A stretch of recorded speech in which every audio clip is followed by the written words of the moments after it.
Hey there, race fans. How's it going out there? All of our AHRMA, Chopper Town, and all of our different viewers, welcome to this excellent event we're going to be streaming this afternoon. This is the AHRMA Presents Classic Motofest here in the Heartland. We are in beautiful Topeka, Kansas, where we're having some unseasonably cold weather here. It's been a little gray, it's been a little cool, but this makes for perfect road racing conditions. This afternoon's program is going to be dedicated to road racing. Again, we are here in Topeka, Kansas at the Heartland Speedway.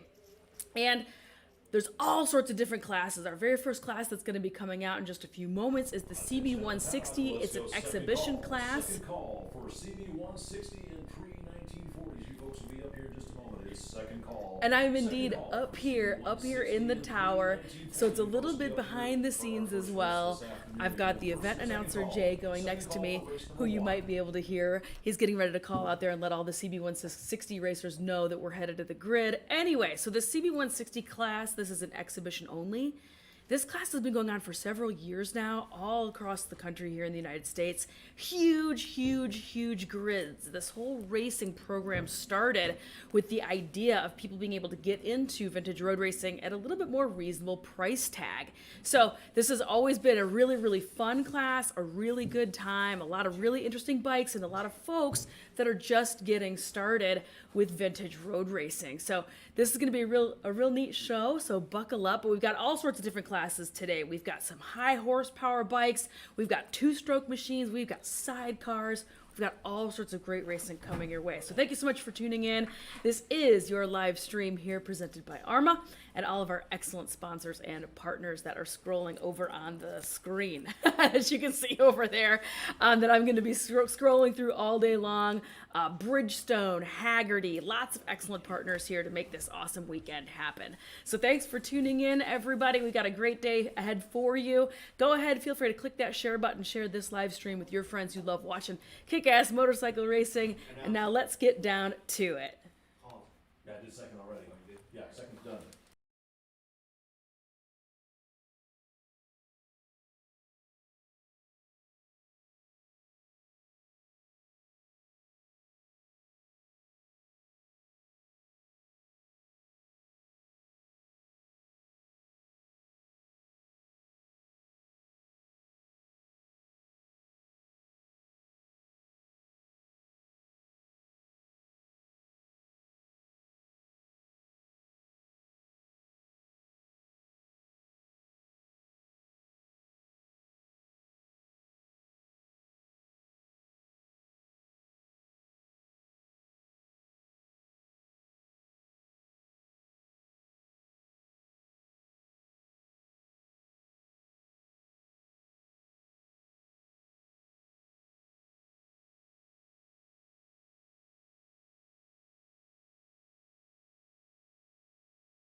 bike number 220, Tim Terrell. Sixth place is going to be bike number R11, Dennis DeHanaho.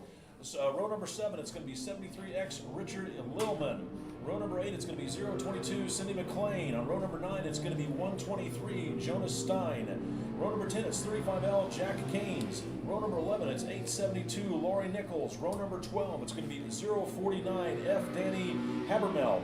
Row number 13, it's going to be bike number 88, Charles Miller. And row number 14, it's going to be 893, Tyson Fritz. Then rounding out that field in row number 15, it's going to be 357, John Corey. The CB160 Le Mans race is sponsored by Candy and John Sneed. We thank them for their sponsorships. This is an exhibition class open to 1960 Honda CB160 4-stroke twins. They obviously run a fewer laps than a non-exhibition race. They're going to run 4 laps today, and we are scratching the unique Le Mans style start in favor of the old style bump and run start that you used to see back in the 500 GP races back in the 70s, 80s, and I think up into the early 90s. The machine ranges from lightly modified to full-blown racers, and riders must enter the 200 Grand Prix Plus class to be eligible for the CB160 competition. In the second wave for the pre-1940 class, on row number 17, it's 1A, Alex McLean. Row number 17 is bike number 1L, Ralph Wessel. Bike number 75A, Gary Roper, and 73B, Blake Wilson. Those guys all reside back there on row number 17. And rounding out your field on row number 18, it's bike number 27, Bino Rodi. The pre-1940 Grand Prix class, sponsored by Norton Manx Racing and Rob McKeever. This class is intended for 1940 and earlier GP and modified street machines up to and including 500cc overhead valve and overhead cam or 750cc side valve machines. Like design models are also permitted. All major components must be OEM parts designed for that model. All major components must be OEM parts that existed prior to 1941 or accurate detailed replicas of the same parts using the same type of material and technology. To give a little bit of background on Norton Manx Racing, Bob McKeever, also known as Champagne Bob, raced in Daytona in 1948 and was heavily involved in vintage racing for many years. Sadly, he passed away back in January of 2017 at the age of 97. Bob founded Champagne Bob Racing, which is involved into Norton Manx Racing and carries on Bob's passion. Bob's son, Rob McKeever, is now the team's manager and continues to race the program according to his dad's wishes. The Norton Manx Racing racers are Alex McLean and his wife, Cindy. And again, we thank Norton Manx Racing and Rob McKeever for their sponsorship of the pre-1940 Grand Prix class. Holy crap. And with that, away we go. I know, we've got the pre-1940 class. Everybody's headed out to the grid.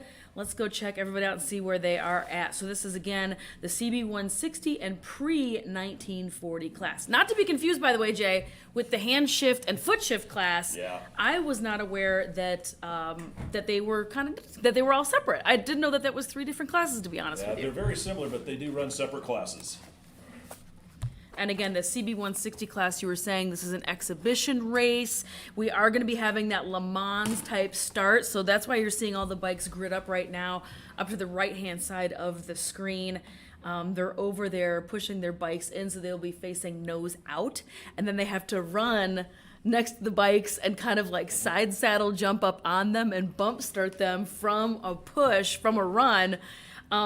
This is always a hoot. This is always a good time and fun to watch, and some folks may or may not have the fitness to handle that.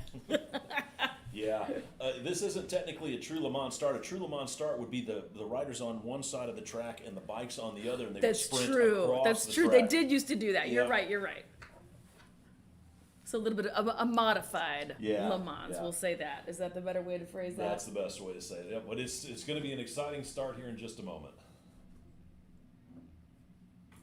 And then I do think it's really interesting to point out also for the folks watching at home who might not be familiar, they do like to grid up kind of like classes. So CB160s obviously are going to be kind of down on horsepower. And in theory, this pre-1940 class also would be a little down on horsepower, and away they go. Looks like your race leader out there, row number 1, 784, Kristen Caden gets a great jump. Looks like Mitchell Barnes stalling just a little bit, allowing Stuart Sanders back there in row number 3 and John Scales on 294 back there in row 4 to get rocket starts themselves as that trio leads the field up over the little crest of the hill there in the Alpha turn and down towards turn number 1, 2, and 3 as they start their initial lap. We'll get the full running order here for you in just a minute when they come around to complete lap number 1. And this is going to be the pre-1940 getting ready for its launch. Very cool old bikes, right, Jay? Oh, yeah. Looks like 122 from back there in that back row got a great start as he leads that second wave field of the pre-1940 machines. Again, up over the crest of the hill, down in towards the Alpha turn and turn number 1.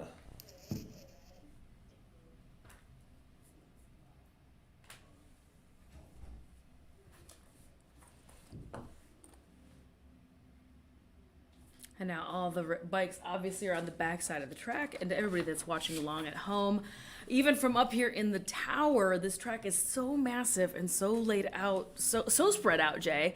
Like, we don't even have a view of the backside of this track, to be honest with you. So we were hoping to hopefully get some cameras placed over there, maybe later today or tomorrow afternoon. We might be able to figure out how to get some cameras on the backside. But for now, we're just going to have to really focus on this action that's happening down this big, huge, long front straight. This bit of a drag race that's going to be happening every single lap as these bikes come down this big, long front straight. A little drafting, a little passing, perhaps. We're all going to have to wait and see what happens. But again, thanks for tuning in, everybody. This is the AHRMA live feed. We are here at the Heartland Classic Motofest. We've got some awesome partners and sponsors, including Bridgestone and Haggerty, and a couple of other folks as well. And visit Topeka, actually, the Topeka, Kansas local Chamber of Commerce, I suppose, trying to encourage people to come here and check out Topeka. So we have our first couple racers making their way down the front side of the track right now. This is going to be the CB 160 class. Race leaders out of turn number 14 across the start-finish line. It looks like it's going to be bike number 294 out front. That would be John Scales. He started back there in row number 4. Then it's going to be bike number 784, Kristen Caden. He's running second in class 35L. Jack Keynes rounding out your top 3 on the podium. Back in that 4th place position, it's 357, Joe Corey. And rounding out the top 5, it's 220, Tim Terrell. Back in 6th place right now, it's 215, Stuart Sanders. 7th overall right at the moment is 820, Mitchell Barnes. 8th overall is 049, F. Danny Habermel. 9th position belongs to 88, Charles Miller, and rounding out your top 10 is bike number 73X, Richard Illman. That's your top 10 as they start their second lap of this 4-lap race. And there we go, a little bit of the stats for you, a little bit of the details for, again, those of you that are watching at home. I've thrown a race monitor up on your screen right now so you can see how everybody's coming on in here. John Scales currently in 1, Christopher Akayan? Yep. Akayan in 2. Jack Keynes from Wisconsin is in 3rd. Jack Keynes is a super well-known racer, come from a big racing family up in Wisconsin, north of the cheese curd curtain. And Joe Corey, another fast guy out of Texas that I've seen that name float around an awful lot. So some pretty familiar faces out here for the CB160 class. Stuart Sanders, my buddy from Nashville, Tennessee, racing currently in 6th.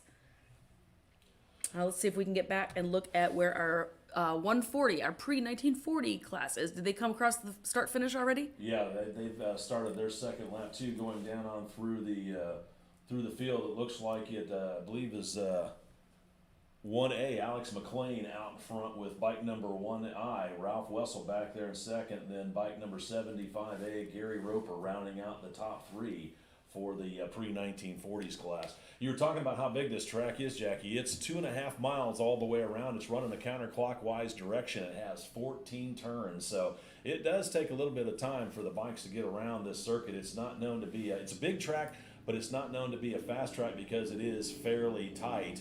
But it's still a very exciting track as here comes your race leader one more time out of turn number 14 on the front straightaway.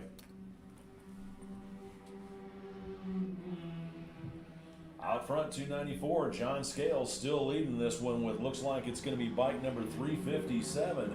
Joe Corey moving himself up into that second place podium step with 35L. Jack Keynes right there rounding out your top 3. 220, Tim Terrell back there in fourth. And I believe it's still going to be 215, Stuart Sanders rounding out your top five. 049F, Danny Habermail is back there in sixth. 784, Christopher Caton dropping back quite a bit. Not sure if he's got a mechanical issue or what. He's back there in seventh. 820, Mitchell Barnes in eighth. As we're waiting for the ninth place rider to come across the start-finish line, as here he's working his way down the front start. Actually, no, he's a left rider there. They're starting to run into a little bit of traffic out here. That's kind of surprising. This track is so long. But again, the CB160 class and this pre-1940 class, a little down on some horsepower, perhaps? Is that the nice way to phrase that? Yeah, it looks like your pre-1940 bikes are lapping up into the CB160s. Ninth overall now is bike number 1A, Alex McLean. He still continues to lead in his position out there for the pre-1940s. And then rounding out your top 10, it's 893, Tyson Fritz.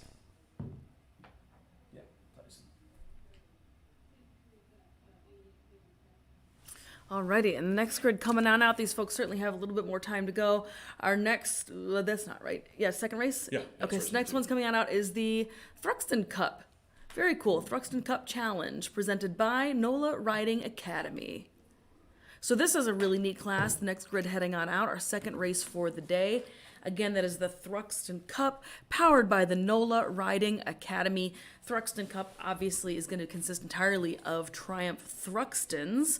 And this is a really neat class because those are modern bikes, right? But they're modern bikes with that retro type feel, which is why they're allowed to compete here in the AHRMA Vintage Road Race Series. That's absolutely right, Jackie. They are modern Triumphs since Triumph reformed the factory, some 10, 15, 20 years ago. They've had quite a good success with the Thruxton Cup Challenge. So it's been pretty popular.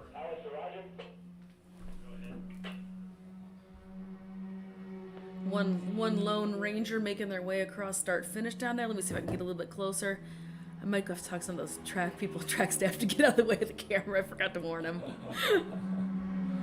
Race leader 295, John Scales, starts his final lap, sees the white flag, knowing he's got 14 more turns before he can taste victory. Back there in second place is 357, Joe Corey, and 35L, Jack Canes, rounding out your top three. With the white flag out on this race, let's go first call. First call for our second race of the afternoon. Thruxton Cup Challenge bears novice historical production heavyweight in the Phillips Island Challenge. Again, first call for race number 2. Thruxton Cup Challenge bears novice historical production heavyweight and Phillips Island Challenge. First call for race number 2. We've got some back-to-backs in this one, so we're going to have to pause or just drag just a little bit on our calls as the riders start their final lap.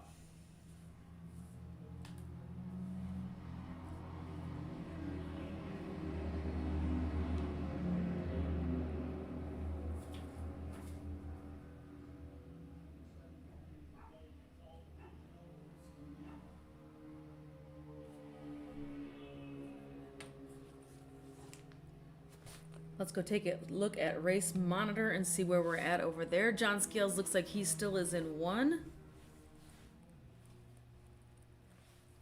Yeah, John's still out leading. With Joe Corey 2, Jack Canes 3, Tim Terrell 4, Stuart Sanders in 5th. So that is not final yet. We have not seen the checkered flag yet.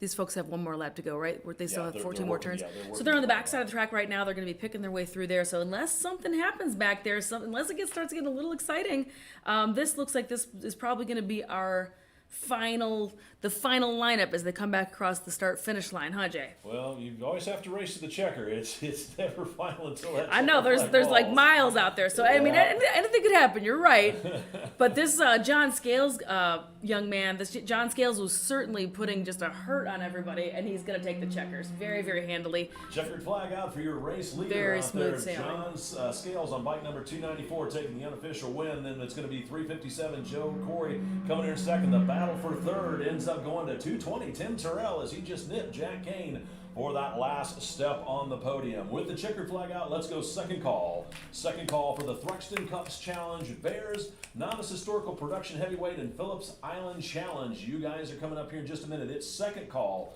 Second call for the Thruxton Cup Challenge, Bears, Novice Historical Production Heavyweight, and Phillips Island Challenge. Second call for race number 2.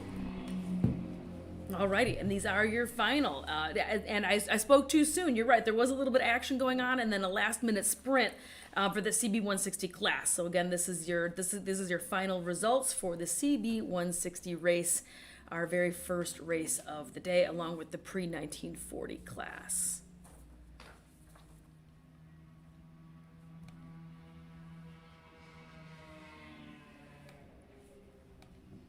The next class that is going to be coming on out, race number 2, is actually several classes. This is going to be a really, really wild grid out here.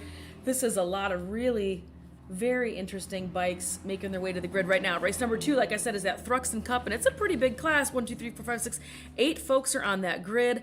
They're also going to be in the second wave is the Bears class, British European, and I don't remember what the A is for. Racing series. British European American Racing American Series. Racing Series. Yep. That's right. British European American Racing Series. This is presented by Candy and John Sneed. Also on that third wave, it looks like there's going to be Novice Historical Production Heavyweight. That is a 6-lap race for those folks. That is presented by XL Storage. 4 folks are on that grid. And then another grid, I know it's racing on top of racing on top of racing, is the Phillip Island Challenge. This is 2 folks battling. This is a grudge match out there, an arm wrestling match taking place between these 2 gentlemen out there for the Phillip Island Classic.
And bike number R73, Greg Levicki. On row number 2, it's going to be 81X, Wick Wilkinson. Bike number 858, Charles Steinemann. And bike number 385, John Jewett. Then in row number 3, it's going to be 33T, Suroj Tarani. Back on the Bears class, back on row number 5, it's going to be R11, Dennis Donahoe. Bike number 16B, Ben Schmidt. And 168, Kenneth Tripkos. For the Novice Historic Production Heavyweight field, back on row number 7, it's going to be 75H, Herb High, 777, William Dokianos, 15G, Sean Gilmore, and bike number M49, Thomas Hillard. Then back on the rounding out your field on the Phillips Island Challenge event, it's going to be bike number 427, Kyle Boisclair, and 515, Jeremy Madrill. That is your field here for race number 2, the Thruxton Cup Challenge, Bears, Novice Historical Production Heavyweight, and Phillips Island Challenge. For the Thruxton Cup Challenge, which is sponsored by NOLA Racing Academy and Clint Austin, these are open to lightly modified Triumph Thruxtons and Harley-Davidson Sportsters, and Thruxtons are limited to the air-cooled 865 twins produced up through 2015. For the Bears class, the British European American Racing Series, they're sponsored by John and Candy Sneed. These are 2-cylinder pushrod machines built up through 1968, competing under Formula 750 specifications. The bikes must be representative of the race bikes of that era with fairings and lower clip-on handlebars. Brands typically represented include the BMW, BSA, Harley-Davidson, Moto Guzzi, and Triumph. For the Novice Historic Production Heavyweight class, that's sponsored by XL Storage and Herb High. This class is open to production street machines built up through 1978 model year as determined by the frame and major component parts and like designs. Machines must use original unmodified OEM frame, swing arm, fork, and handlebar mounts. 1978 and earlier street machines in very close to standard production trim are also allowed. Minimal modifications make this an inexpensive and entry-level class, and it's intended for novice-level riders. The heavyweight class is for 4-strokes up to 750cc and 350 to 500cc 2-strokes. The XL Storage in St. Petersburg, Florida is not only an extra home for your 2 or even 4-wheel toys, but it's a great community to hang out in. Ride on down and say hi to Herb, number 75H, Pam, and Miss Gracie. And again, we thank XL Storage for their sponsorship of the Novice Historic Production Heavyweight class. Alrighty, and these folks seem to be heading down to the grids. Again, this is a Thruxton Cup Challenge. This is the Bears class. This is the Novice Historical Production Heavyweight class. That's a tongue twister, right, Jay? And the Phillip Island Challenge. I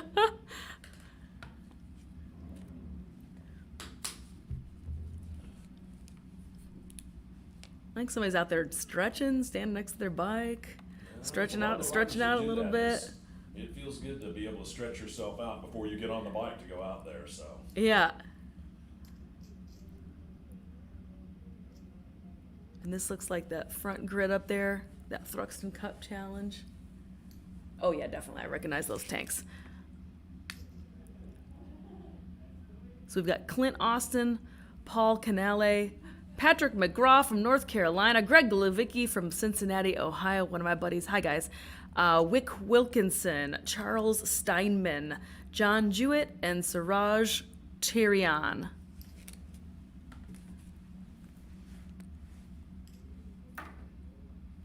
Let's get a big bird's eye view of everybody out there. Look at all those bikes. 4 different classes all getting ready to race right now, getting ready to head out. But they're going to do these in waves, of course. Green flag waves, and this looks like it's 76X. Patrick McGraw getting the jump on the field by about a half a bike length as they all thunder down that front straightaway up over the crest of the hill, waiting for our second wave here to take off in just a moment.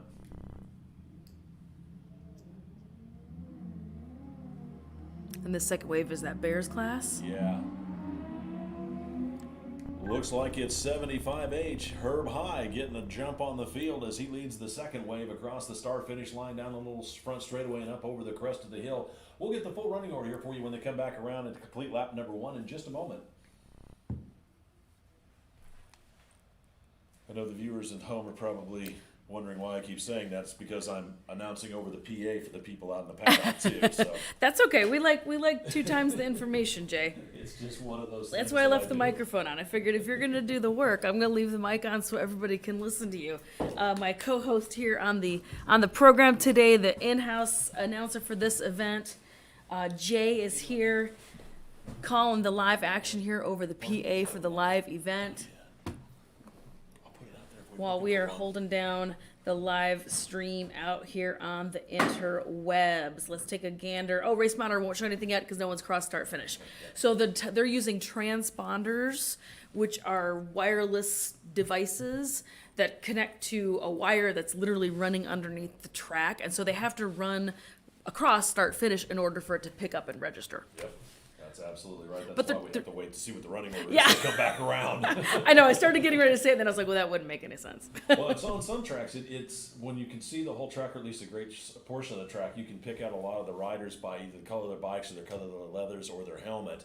But here, since, as you pointed out earlier, we're not able to see the back stretch, we're just kind of having to wait for the riders to come onto the front straightaway, which in here they There come. we go.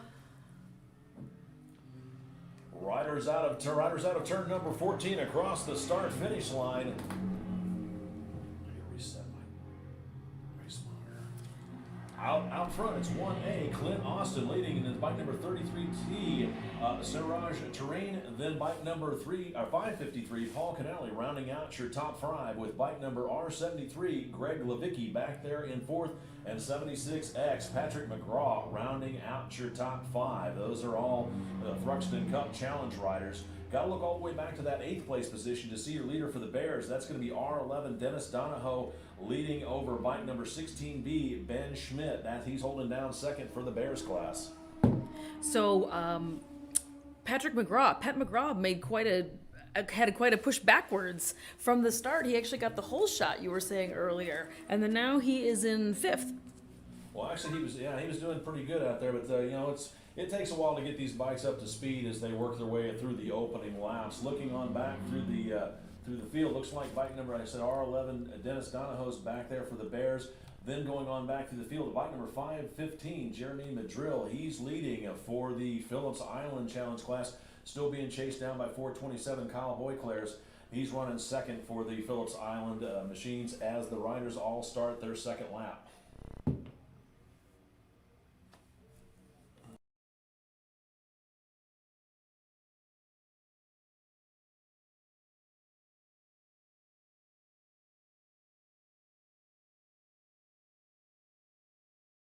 But I don't see the 2nd place for that class, which should be 15G Sean Gilmore. I'm sure he'll be by in a minute. That's the beauty of Race Monitor. If you look over there in your best laps, it tells what class they're in. So Out on track, what's going on out there with the cart? Well, we got some. It looks like Thruxton Cup folks coming back through. Yep. Race leader, bike number 1A, Clint Austin still out there with bike number 33T, Siraj Tarian, starting to stalk him. Those guys are kind of lapping together out there, seeing a bit of a battle starting to shape up here. Then rounding out the top 3 in a solid 3rd place is bike number 553, Paul Canale with bike number R73, Greg Levicki in 4th, and 76X, Patrick McGraw still rounding out your top 5. I forgot to put this out earlier on the PA system, but want to remind everybody, please make sure that your transponders are on your bikes before you go out for your racing activities and that the transponders are functioning properly. Again, please take a moment to make sure your transponders are on your bikes and that they are functioning properly. Been pretty good today. We haven't had to have that happen, but some weekends a lot of riders like to forget their transponders. I imagine it's probably pretty easy to forget It in the heat of the moment. Is.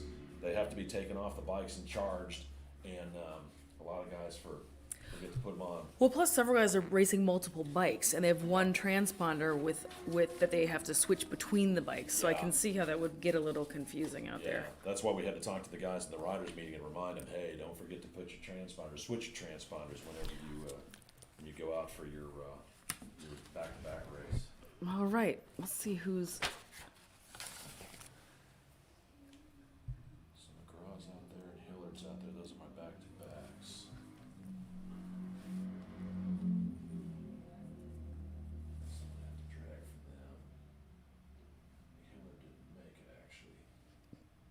I was gonna say it looked like there was one person missing. Am I imagining that? Well, no, we've actually got a few that didn't start. We've only got one, according to Racemire, we've only got one novice historic production heavyweight rider out there. That's 75 AHRMA high. The rest of them aren't showing up on Racemire, which means that they didn't start the class. They didn't start the race. So That's why I was a little confused earlier because it looked like that grid was lighter than it was supposed to be. And the registration for that class we were supposed to have, I've already jumped ahead to race 3. Sorry, let me put the paper back. It looked like there was going to be 4 bikes that were headed out there, and it did not really look like that. So that's some things. Sometimes things happen. It is old bikes. You have to remember sometimes they simply don't start. Sometimes they don't make it. green and white cross flags out on the starter, letting the race leader, bike number 1A, Clinton Austin, realize he's got 3 done and 3 left to go as he starts the second half of his race. He's still leading with bike number 33T, Siraj Tarayan, back there in second. Then it's bike number 553, Paul Canali, solidly back in third. In fourth is R73, Greg Glavicki in fourth, and bike number 76X, Patrick McGraw, rounding out your top 5 as they all start the second half of the race. Sixth overall right now is bike number 81X, Wick Wilson. He's running 6th in class for the Thruxton. Then it's 858, Charles Steineman in that 7th place position.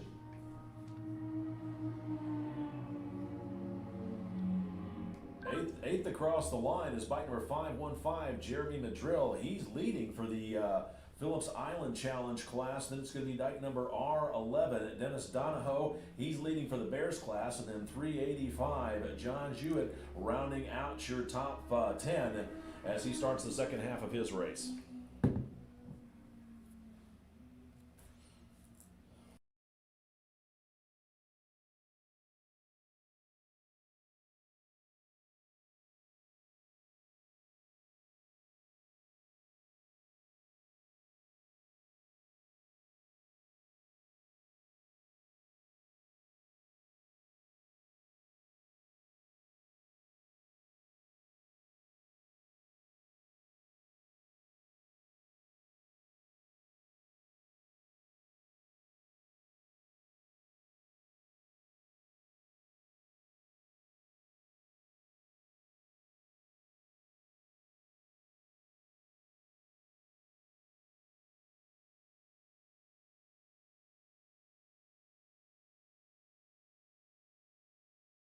Looks like bike number 33, Siroj Tarayan, pulls the trigger and works his way up onto the top step of the podium with bike number 1A, Clinton Austin, right there in second. So those two have been, looks like Tarayan was shadowing Austin for the first half of the race, and then when he sees the halfway flags, he takes that step up onto the top podium with Austin still stepping down to the second place position, and 553, Paul Canali, rounding out your top 3 as the laps click down. It'll be interesting to see what's going to happen when these guys get to the white flag lap here in just a little bit.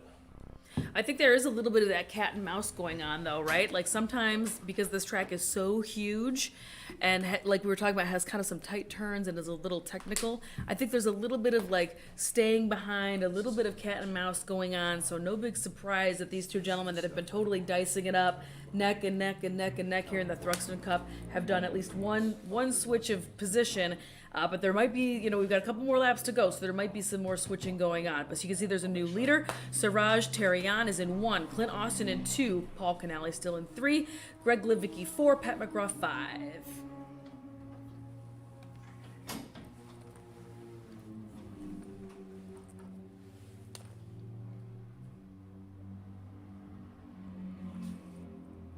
And then obviously, for those of you who are just now tuning in, welcome to the live feed here powered by AHRMA at this weekend's classic Motofest here in Topeka, Kansas. We're at the Heartland Speedway. This is normally a home for a lot of car racing, right? This is a great big huge car racing track. They've got all sorts of like country music festivals and things going on. We're gonna have a great day of vintage motorcycle racing here. First call for our next race of the afternoon. Race number 3, Classic 60s. Classic 60, 650, Sportsman 500, Formula 250, and 250 GP. Again, first call for race number 3. Classic 60s, 650, Sportsman 500, Formula 250, and 250 GP. First call for race number 3. White flag out for your race leader, bike number 33T, Siraj Tarian. He's had about a 10 to 12 bike length lead over the second place rider, bike number 1A, Clint Austin. We'll see if Austin's going to be able to reel him in here in the back section as these guys are on their final lap with bike number 553, Paul Canale, rounding out your top 5. R73, Greg Glubicki still back there in 6th, and 76X, Patrick McGraw still rounding out your top 5 as the leaders are over in the back in the turns 6, 7, and 8 area here right now, waiting for them to come back onto the front straightaway in just a moment.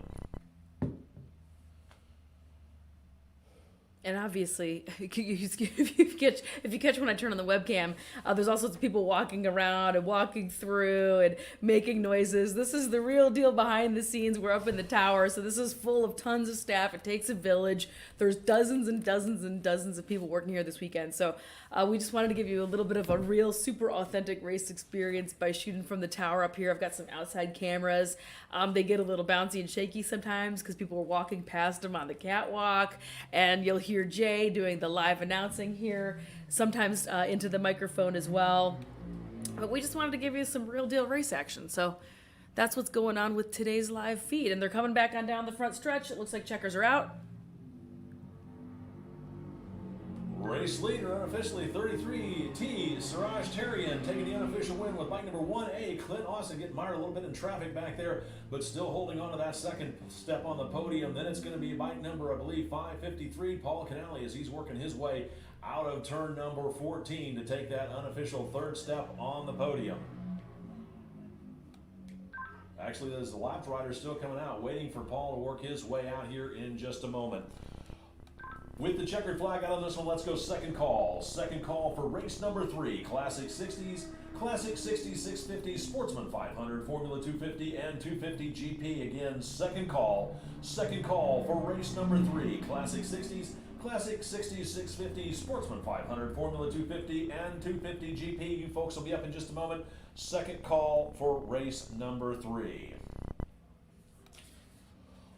While we've got a moment waiting for those guys to come out, I want to remind everybody about the AHRMA Classic Drags this evening. All participants proceed to the end of the staging gate and the north end of the paddock at 5 p.m. And we had the registration up until noon today, so for those of you that are going to do this drag racing, it's imperative that we try and get you guys up there to the staging area, the staging gate at 5 p.m. this evening in the paddock. They will have a mandatory riders meeting in that staging area at 5:30. There's going to be a flatbed trailer that'll be there at the staging gate.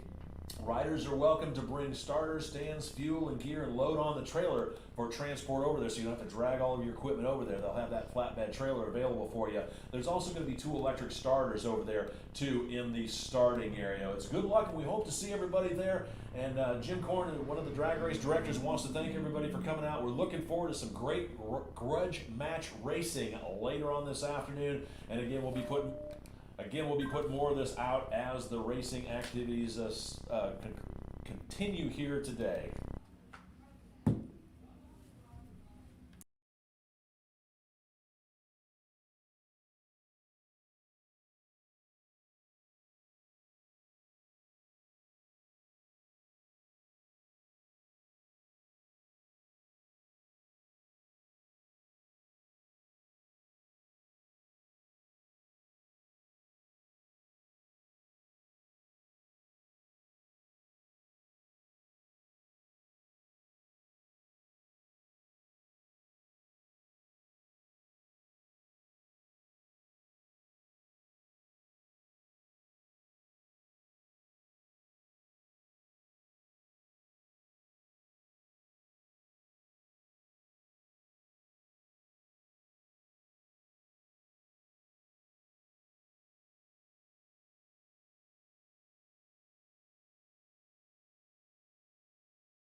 So we had a couple really fun days out here getting set up for this whole huge Motofest weekend that's taking place. There's dirt racing, there's road racing, there's going to be drag racing later on tonight, which is going to be awesome. There was trials, there was cross country, there's just been all sorts of racing this weekend. There's some more racing that continues tomorrow as well. It's a little gray here, as you can see by the shot on your screen right now. So it's been a little gray, it's been a little cool, but to be honest, that makes for great racing. The bikes stay nice and cool, the racers stay nice and cool. Again, third call, third and final call, race number 3, Classic 60s, Classic 60s 650, Sportsman 500, Formula 250, and 250 GP. Third call for race number 3, third call for race number 3. And I've got Jay hollering at the no worries, though. You got to do your job. I understand. I got Jay over here hollering out into the pit and paddock area, trying to rally up these racers because the next grids that are heading on out are going to be Classic 60s, Classic 60s 650, which makes me think that Classic 60s is maybe a smaller displacement class. What is the specs for Classic 60s? They're 50s and 60s era Grand Prix and Clubman style racers. They're 350/500 500cc four-stroke overhead valve and overhead cams. So 350 to 500 is going to be that first grid. So that's why there's a second grid that's a 650cc class that's also Classic 60s. Yep. There's a Sportsman 500 and then a Formula 250 and then 250 Grand Prix. So this is another one of those huge grids. As a matter of fact, let me go find that other slide to put them in there because this is also Sportsman 500. So let me go ahead and find those folks and add them to the list. Bam.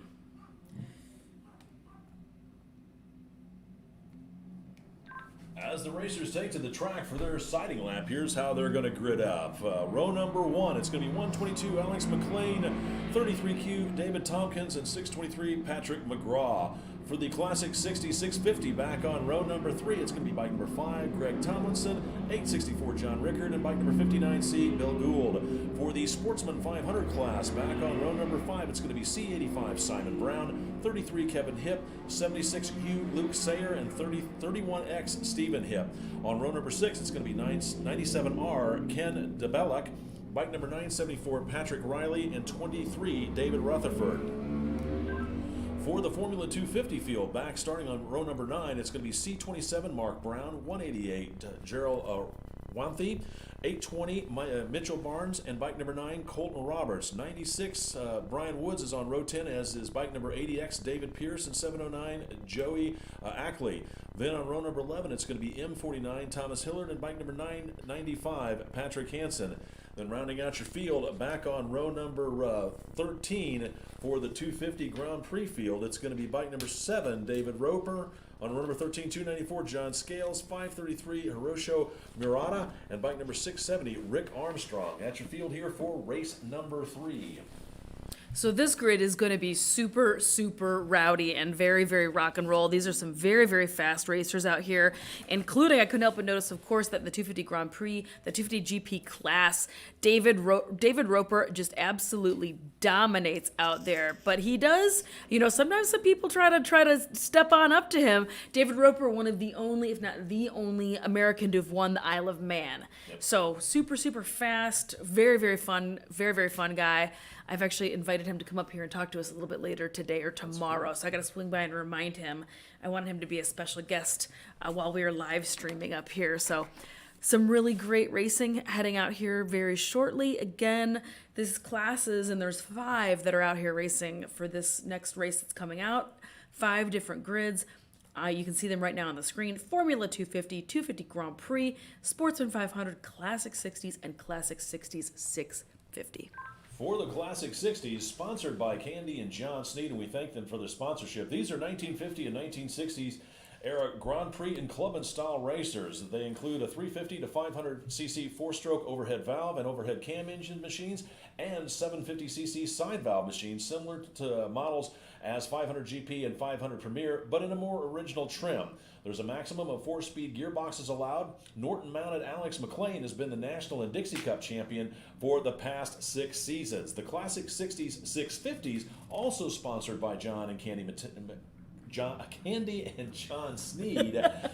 These are 1950 and 60s era 650 overhead valve machines and 883 side valve, aka flathead machines. This class runs with, but is scored separately from the classic 60s machines. Popular models include the Triumph BSA 650s and the Harley K models. For the Sportsman 500 machines, sponsored by Niche Cycle Supply and Herm Narcicos, these are 1972 and earlier street bike-based four-stroke machines, maximum of 3 cylinders. They're not allowed to run fairings, and drum brakes are required. And these are the classes typically pits British twins against Hondas and Ducatis and even some BMWs from that era. For the Formula 250 class, this class is primarily for 1972 and earlier air-cooled two-strokes, including singles up to 360 cc's and twins up to 250 cc's. Four-stroke singles and Honda 350 400cc twins and four-cylinder four-strokes are also allowed. Single-disc front brakes are allowed, and in addition to the Hondas, machines typically competing are Japanese and European two-strokes, and even include the Canadian marquee Can-Am. For the 250 Grand Prix field, sponsored again by Candy and John Sneed, this class is for 68 and earlier machines, including 250cc four-strokes, 250 air-cooled and two-stroke singles, 175cc liquid-cooled two-strokes, and 175cc air-cooled two-stroke twins. It includes purpose-built race bikes and converted production road and off-road bikes. So it's a great field as the first wave thunders away, waiting for them to clear turn number 1. Here comes your second wave. Everybody cleanly away. They're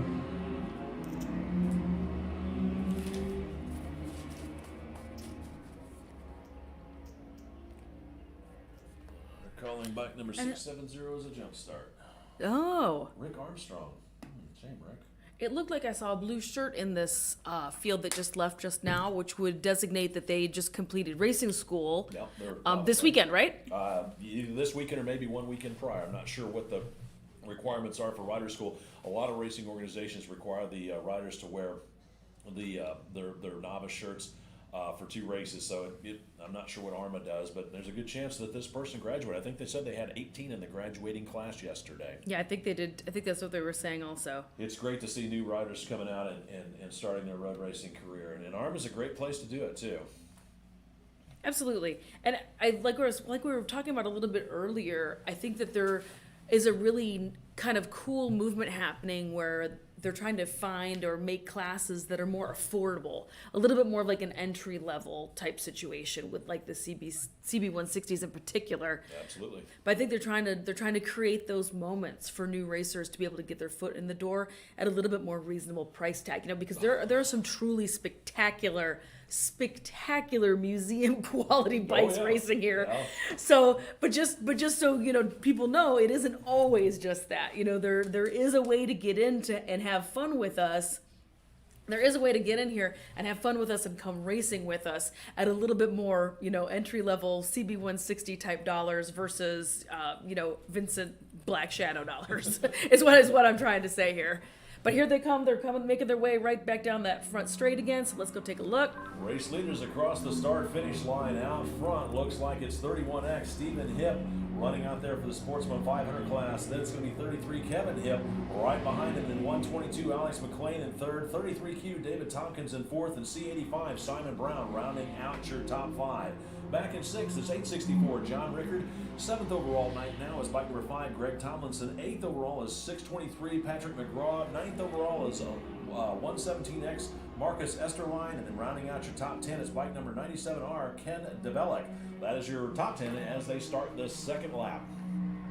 It's you talk about that, Candy, about racing. A lot of people trying to get into it, and you start looking at some of the more modern motorcycles. The Yamaha R6s and the Kawasaki ZX6s and the Suzuki GSX R600s, and they're so expensive nowadays. I mean, you can't hardly touch one of those things for under 5 figures, and then to get them set up to race and all of your equipment, where you can go out and buy a lightly used bike or even an older bike like this for pennies on the dollar compared to what you will, and have just as much fun. I raced for 17 seasons myself, and people always used to ask me about racing, and I said, I got this brand new beautiful bike. What should I do when I want to go racing? I said, the first thing you should do is go over and kick it off the side stand and throw it down. And they'd look at me with this horror in their eyes. And it's like, you've got to understand, there's 2 types of racers out there, those that have fallen and those that will. I mean, it's just a fact of life. So yes, getting in an older machine like what we've got here, you can have all kinds of fun on these bikes, and I've ridden big bikes and I've ridden small bikes, and the most fun I ever had were the gutless, underpowered, single cylinder or twins that didn't have enough horsepower to pull the hat off your head, but they were so much fun to ride because it made you be a good rider. Yeah, I want to agree with you about that. Like the love for small displacement. There's something to be said for wringing the neck of a small displacement machine and really winding it out and giving it all it's got when it's only has 18 horsepower or something versus some great big huge monster. Yeah. There's something to be said for it. But let's get back and look down that front straight because it looks like we got some more folks coming in. Here comes your race leaders. Here comes your race leaders once again. 31X Stephen Hipp still leading bike number 33, Kevin Hipp. Those two are kind of checking out the rest of the field. Here's the battle for third overall. It's going to be bike number C85, Simon Brown, nipping 122. Alex McLean at the line. Brown running in the sportsman class with McLean back there in the classic 60s. So Stephen Hipp and Kevin Hipp both running the sportsman 500 class. Then back in that fifth overall, it's still bike number 5, Greg Tomlinson. Looks like he's leading for the Classic 60s 650 field, being chased down by 33, David Tompkins in the Classic field. 864, John Ricard back there in 7th. He's holding on, I believe, the 2nd there in the Classic 60s 650. 623, Patrick McGraw back there at 8th overall. Looks like, I believe, he's 3rd for the Classic 60s. 9th is bike number 9, Colton Roberts, leading for the Formula 250s. And then rounding out your field still in top 10, it's bike number 117, Marcus Esterline. These guys are having a heck of a battle out there. There is a heck of a battle going on out there. Let's go take a look at some of the scoring that's coming in. Like I said, I kind of just jammed over and grabbed this off of, where did I say this from? Race Monitor. So here is some of the actual real time as folks are coming across the start finish line and the transponders start picking them up. So you can see the order that we're at right now. Let's get back to that front stretch. It looks like we had a couple folks coming on across, but I think it was the back end of a class, or 2 people just absolutely crushing it on our way out ahead.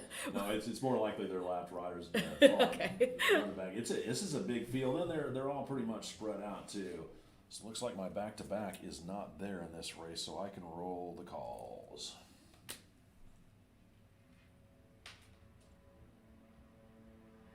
And we also I took some time yesterday to go wander around some of the pit and paddock because this is also a dirt weekend. This isn't just a road racing event. A lot of times they are separated, but a handful of events for the AHRMA race season this year for 2021 are combo events, are dirt and road racing, so a lot of different disciplines going on. So just wanted to remind you that this is also dirt friendly here. If you are in the Topeka, Kansas area, make sure you come on out. Today, we still have a couple more hours, or tomorrow, our last day here at the Motofest. Green and white flags from the starter's hand, letting Stephen Hipp and Kevin Hipp know they are starting the second half of their race as they have checked out on the rest of the field. Then it's going to be C85, Simon Brown, comfortably out there in 3rd. Running in 3rd also in the sportsman's class. Then 122, Alex McLean, and bike number 864, John Rickard. Those guys are leading respectively in their classes, the Classic 60 and then the Classic 60s 650. So with the halfway flags out, let's go first call. First call for our next race. Race number 4, Next Gen Superbike, Sound of Singles 3, NG Superbike Medium Weight, Next Gen Superbike Medium Weight, and Vintage Superbike Medium Weight. Again, it's first call. First call for race number 4. Next Gen Superbike 2, Sound of Singles 3, Next Gen Superbike Medium Weight, and Vintage Superbike Medium Weight. Again, first call for race number 4. Make sure I call the right race.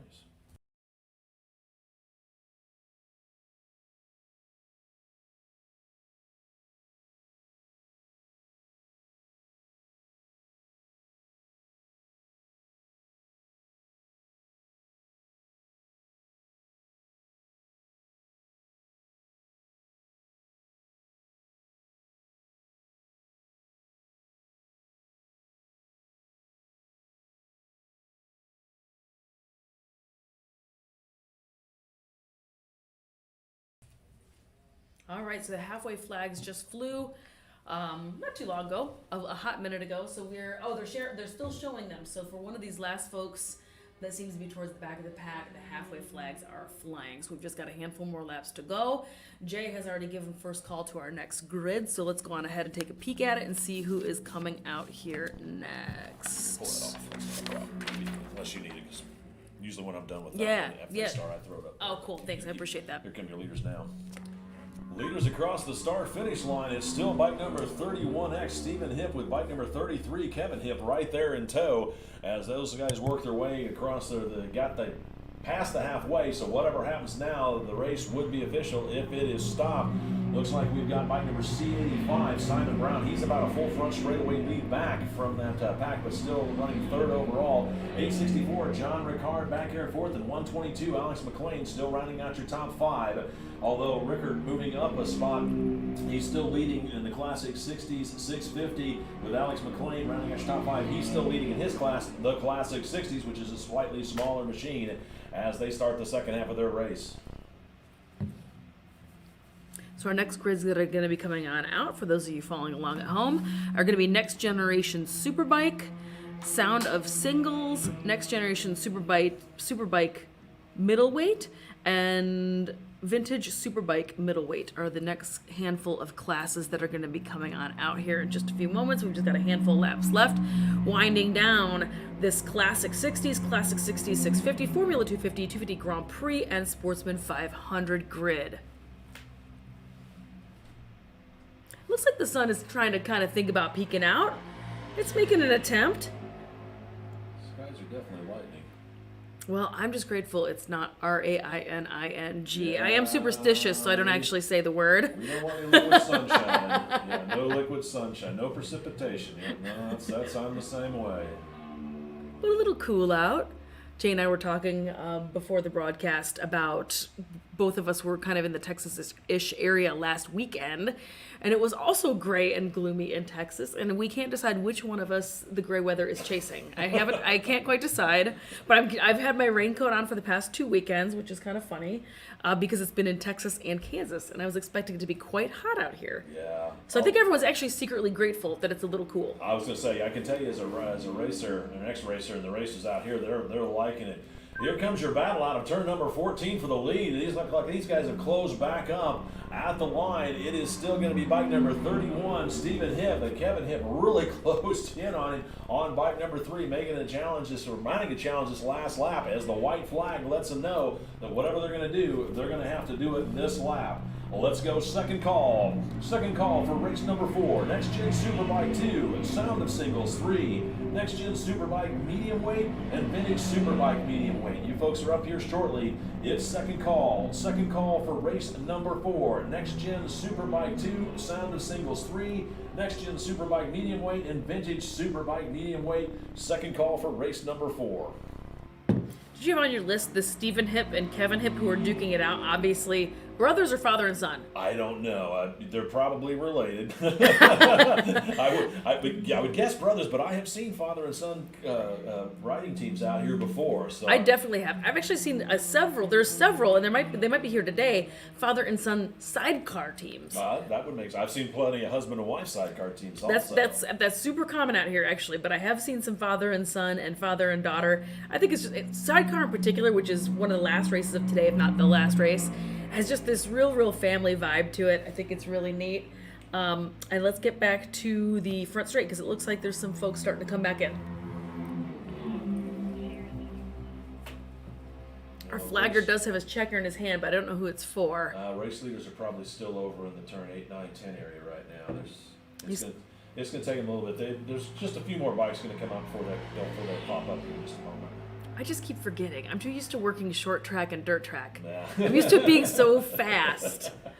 It takes a while, but you'll develop a rhythm as you see them come by about how long it's going to take. Okay, they think they should be coming through pretty soon, and about that time they'll pop out. So I know as a spectator, but just sitting here just feels differently. You know what I mean? Yeah. Well, this is actually a good track because it gives such a long straightaway. Like in Hallett, they've got such a short chute between the last turn and the start-finish line. We actually have to have somebody at 10. Yeah, this feels like it. Yep, checkers are out. Checker out for your unofficial race winner. It's going to be bike number 33, Kevin Hipp, who stalked Stephen Hipp most of the race and pulls the trigger there on that final lap to put himself up on the top step of the podium.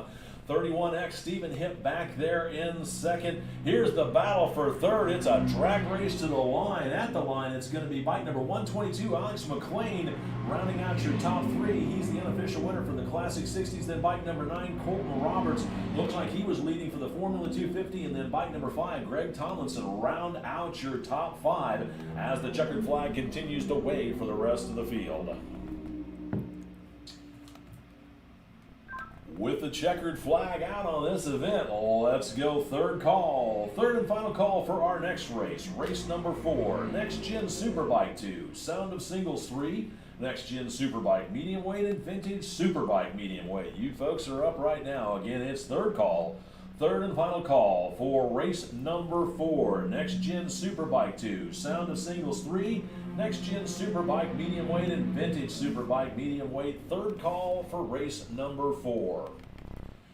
Yeah, Jackie, we were talking earlier about the temperature. I remember in days like this, as long as it was dry and the temperatures were really cool, it was actually very fun to race because not only did your engine make a little bit more power because of the cooler air, but your body didn't get overheated while you were wearing all those leathers. It gets incredibly warm in leather suits.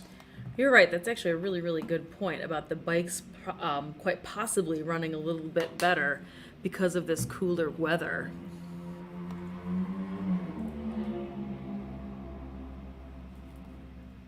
And who is just coming across the line right now? I didn't catch that rider. Let me see.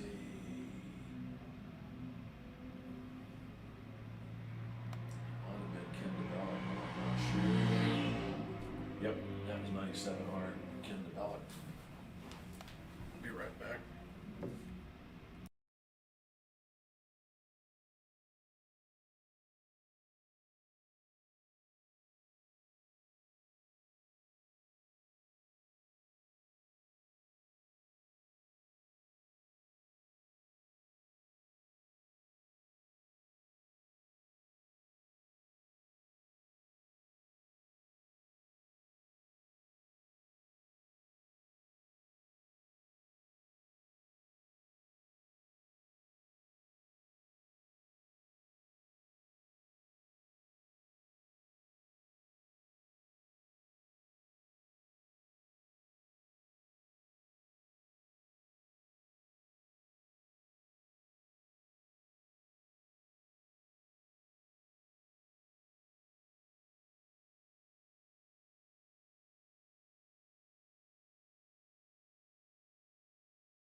Alrighty, they're starting to make their way over to the staging area. Again, this grid is going to be Next Generation Superbike 2, Sound of Singles 3. This is Next Generation Superbike Middleweight and Vintage Superbike Middleweight.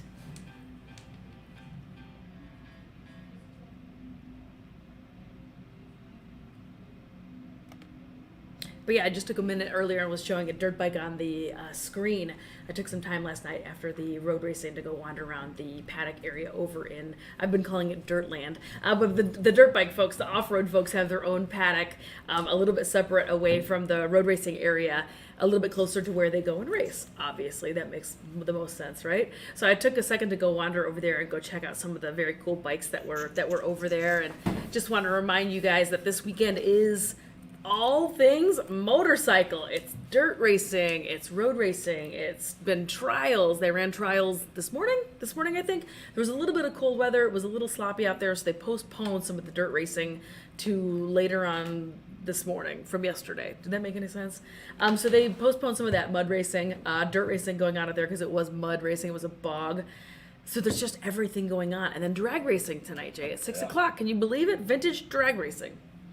Attention out there in the paddock. I want to remind everybody about the AHRMA Classic Drags this afternoon, or this evening rather. All participants When you've got yourself signed up, we need you to proceed to the staging gate at the north end of the paddock at 5. It's imperative that we get everything going at 5 p.m. this evening.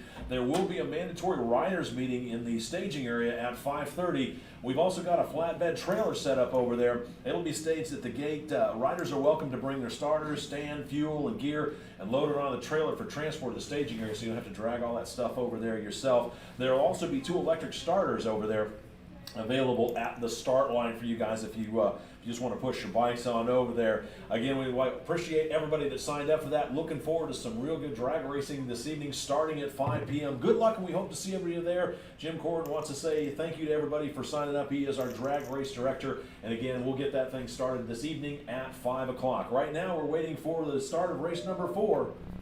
Next Gen Superbike 2, Sound of Singles 3, Next Gen Superbike medium weight and vintage Superbike as the riders take to the track for their warm-up lap. As they take to the track, here's how they're going to grid up. On row number 1, it's 15R Jim Padron, bike number 919 Jim Baker, 020 Jeff Nelson, and bike number 14 Brian LeBeau.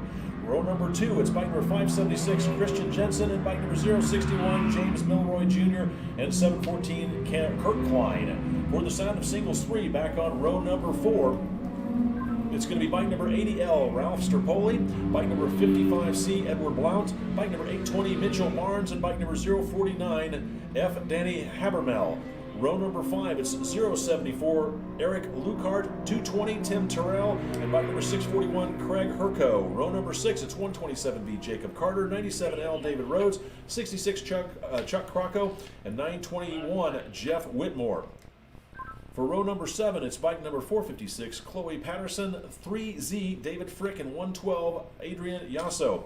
Row number 8 rather, it's 788, William Hagan, 27Fs, Steve Belknap, 066, Leisha Overturf, and bike number 863, Todd Rupert. Then in row number 9 is 781, Paul Nelson.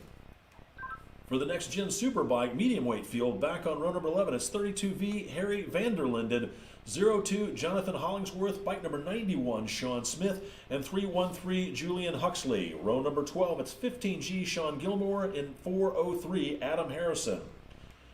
Then rounding out the field for the Vintage Superbike medium weight, back on row number 14, it's 427 Kyle Boyclair, 133 Paul Elledge, bike number 71Y Arch York, and 469 Matthew Joy. Row number 15, it's bike number 515 Jeremy Madrill, 51P Jim Ike, and bike number R3 Richard Richter. And then in the last row back there on row number 18, bike number 72 David Uhlberg. That's your field here for race number 4.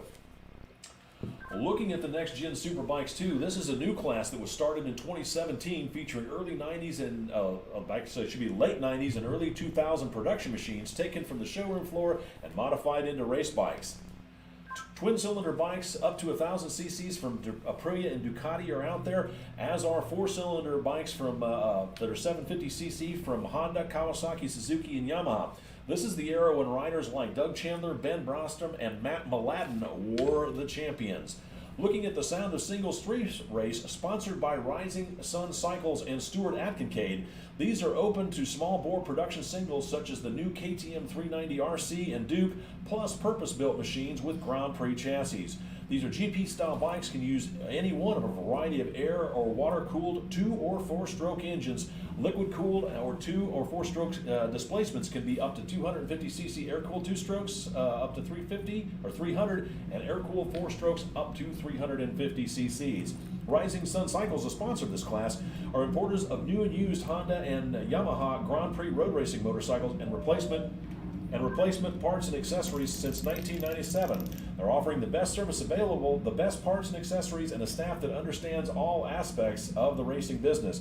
Racers parts are delivered in Racers time. Visit them on the World Wide Web at www.rscycles.com. The Next Gen Superbike medium weight, sponsored by Jerry Nickel of 4SR Racing Suits. This is a middleweight class showcasing what was raced again in the late 80s through the early 90s. It's limited to period of modifications. Some of the eligible machines are 86 through 88 Ducati Passos, which are 750, the 89 through 91 Ducati 750 Sports, 92 through 97 Ducati 750 Super Sports, 87 through 94 Honda CBR 600Fs and F2s, the 85 through 87 Honda NSR 400s, and the 85 through 94 Kawasaki GPZ 600s through 600E2 models. The Vintage Superbike Middleweight, sponsored by R3 Racing and Rich Richter. These are a variety of machines up through 1982 model years based on showroom stock bikes. Unlimited displacement single-cylinder bikes are legal, as are pushrod twins from BSA, Triumph, Moto Guzzi, and BMW up to 890 cc's. Overhead cam twins like the Yamaha XS model are also popular out there, bored out to up to 790 cc's. Pushrod triples such as the Triumph Trident and the BSA Rocket 3 up to 790 cc's. Overhead cam four-cylinder bikes, typically Japanese, are limited to 685 cc's. R3 Racing and Motorcycle Repair of Hayward, Wisconsin has made its mission to promote and support motorcycle racing in all forms, from national road racing events with AHRMA, regional ice racing events with Myra, to country fairs in northern Wisconsin. You'll find R3 Racing involved, whether it's building a race bike or building an enduro cross track. If it's good for the sport and its competitors, we're here to help. They've made it their mission to recruit and support new racers every season. They encourage everyone to bring a friend to the track and introduce them to this incredible sport. So again, we thank R3 Racing and Rich Richter for their sponsorship of the Vintage Superbike Middleweight. A lot to get through there, as is the great big field out there with three-wave start that we just watched. All sorts of interesting bikes out there on this grid this time, right? Yeah. A really, really interesting class. I love hearing you read out the rules and some of the guidelines for these different classes. Again, we've mentioned a couple times today, but folks think vintage racing, or maybe they think AHRMA and they think gazillion dollar 1940 ultra rare Bruff Superior, Vincent. And it's not the case. Sometimes there's just some really interesting Ducati, and there's some interesting stuff from the 80s and 90s as well. So really, really cool to see. As the race leader completes lap number 1 at 0:61, James Milroy Jr. out there leading with bike number 15R, Jim Padman in second, 0:20, Jeff Nelson rounding out the top 3, 7:14, Kurt Klein in fourth, and bike number 14, Brian Lederer rounding out your top 5. Yeah, these are the older bikes. They're, 30 to 40 years old, late 80s, early 90s. They still have a lot of life left in them, and they'll still go very fast. As you can see how fast it took James Milroy Jr. to make that first lap. He's definitely on a flyer out there. Got quite a pack coming across the start-finish line here. Looks like some of the newer models, smaller KTMs, those have become very popular out here with riders also.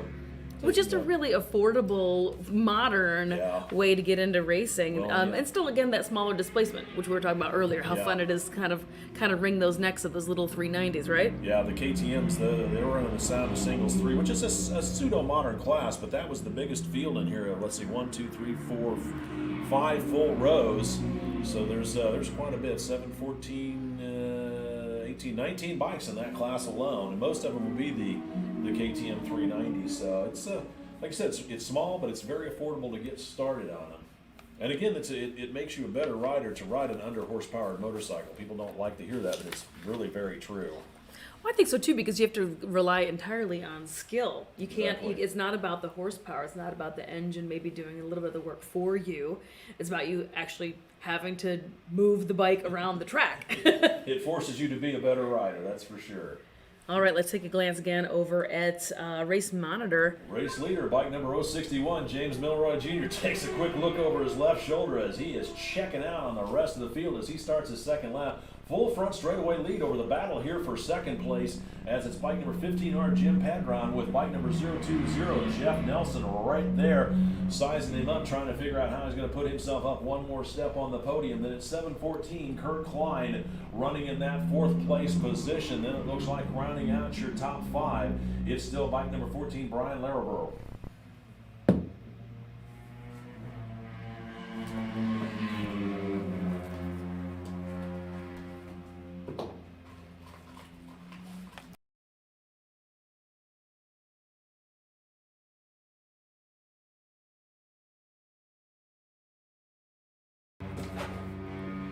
Yeah, I don't know what kind of bike that James Milroy is on, but holy smokes.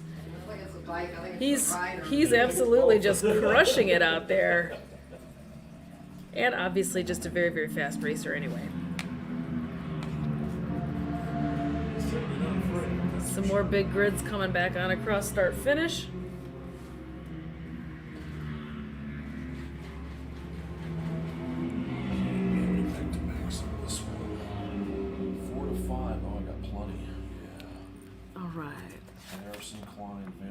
Hollingsworth, Smith, Rick. Yeah, we're going to definitely have to drag on this one.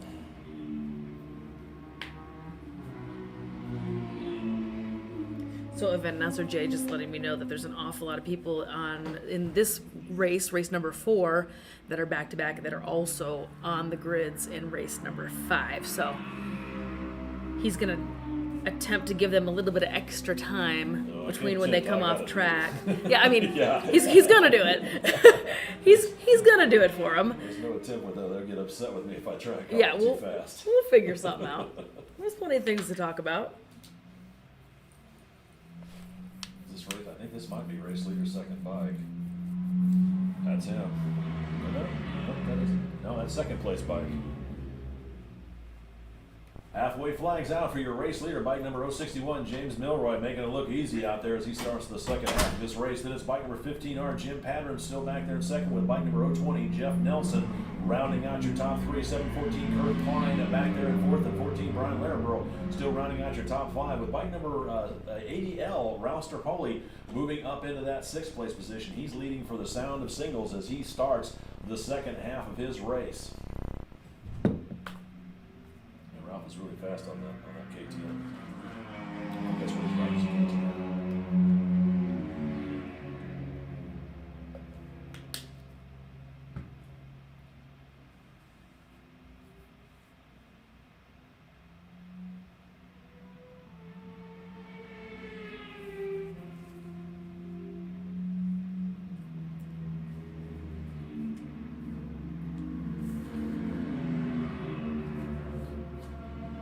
And I guess I'm showing how old I am when I look at some of these bikes and I'm like, these aren't vintage bikes.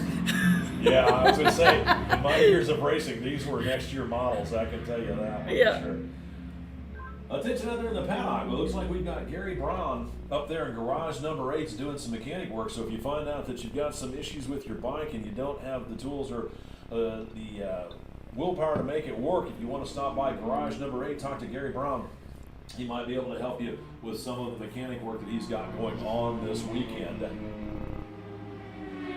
Race leader, bike number 061, James Milroy, working his way up into some lap traffic, but it doesn't seem like it's slowing him down one bit as he continues to stretch out his lead over that second place battle for rider battle. Is bike number 15R, Jim Padron, still holding on to that second place position as he crosses the start finish line. Yep, and he's still there. 020, Jeff Nelson working his way around some of the back markers, getting checked up a little bit, and that's allowed 714 Kurt Klein to reel him in. So got a battle shaping up for that third place podium position as the riders are starting to encounter some of the back markers. We'll see how that's going to be able to play out as Klein's hoping to be able to use those slower riders to his advantage and put himself up on the podium into that third step, but he's got to get by Jeff Nelson to make it happen.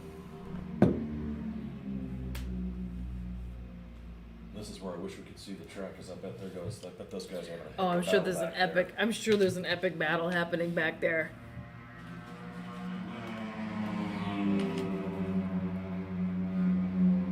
That's all right. We'll hang tough. The numbers will tell the story. The race monitor, transponder numbers will tell the story of what's happening. Yeah, I believe the only spot where you could maybe see the backside of the track, and it's luckily for the fans, is the very, very top of the grandstands, which, as you've noticed, that's where everybody is standing watching the race. That's where everybody's at. But I'm not gonna lie, it's kind of cold out, and I was not really feeling like sitting my computers up out there. I don't know. Looking at the flag's not flying nearly as hard as it was earlier today. That thing was straight out earlier today.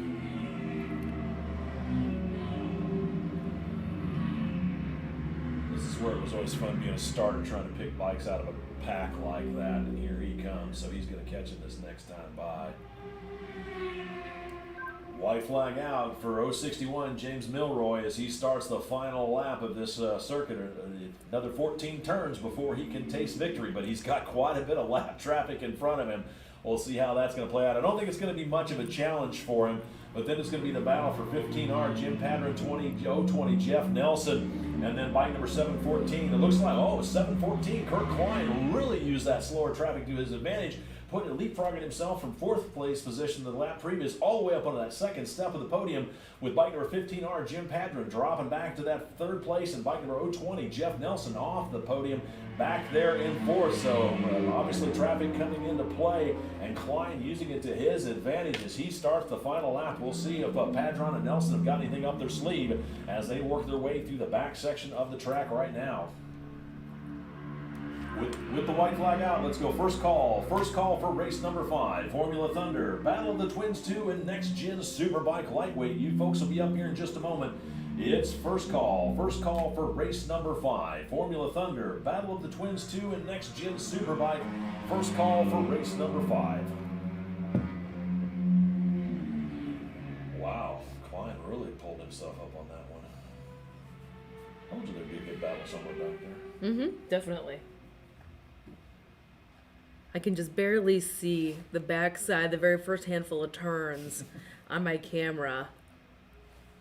But there's a lot of them, so I know that there's some really fun stuff going on back there for sure. Well, if nothing else, the people on the top of the grandstands are getting a good show. Yeah. Like I said, that's the best seat. It's the best seat in the house for sure. And our flagger has the checkers out, so I believe he's coming. Yep.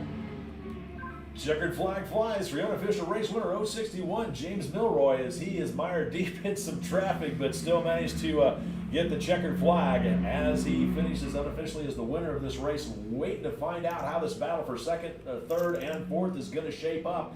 As it looks like here's your 2nd place rider across the start finish line. It is 714 Kurt Klein putting himself up on the 2nd step of the podium. 15R Jim Padron back there in 3rd. Then 020 Jeff Nelson just out of the podium, back in 4th overall as the rest of the riders continue to take the checkered flag in this very large field. And this is the beginnings of some of the scoring coming in. Yeah. And James Milroy Jr. winning it very easily. Smooth sailing, start to finish.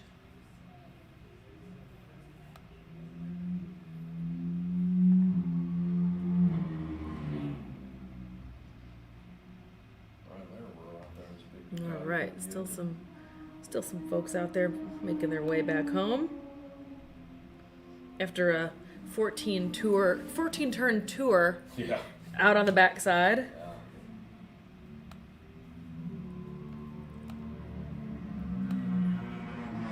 Some back to back, some of the way until the last bike and then give 3rd or 2nd call. So that should get everybody in there.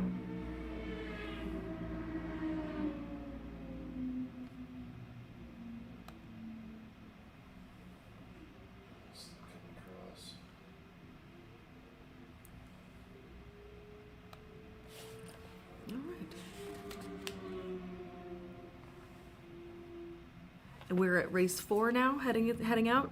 5 will be headed out here in just a minute. All right.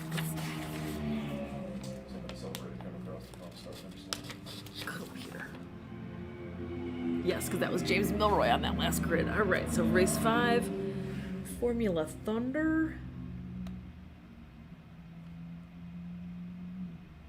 This was a big field. It's probably one of the bigger grids I think we had today.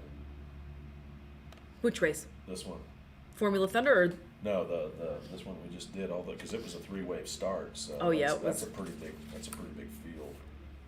Of course, I think we got some other big waves in here. There's a couple big ones in there. I'm glad to see we got a good turnout this weekend. It's a real good turnout. People are ready to race. People are ready to come outside the house and go do some motorcycle stuff. Racing didn't really slow down too That didn't stop from the pandemic, trust me. Yeah. There goes our last bike. Attention on the paddock. Let's go. Second call for race number 5. Formula Thunder, Battle of the Twins 2 and Next Gen Superbike Lightweight. You guys are up here in just a moment. It's second call for race number 5. Formula Thunder, Battle of the Twins 2 and Next Gen Superbike. You'll be up here in just a moment. It's second call for race number 5.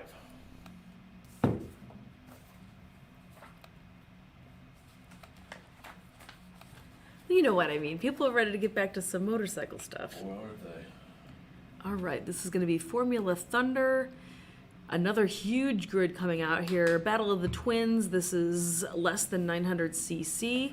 There is a 900cc and above open Battle of the Twins also coming on a little bit later in the show. Next Generation Superbike Lightweight is going to be our third class on this grid. I just read it, and what did I say? Lightweight. Yeah, but Next Gen Superbike Lightweight.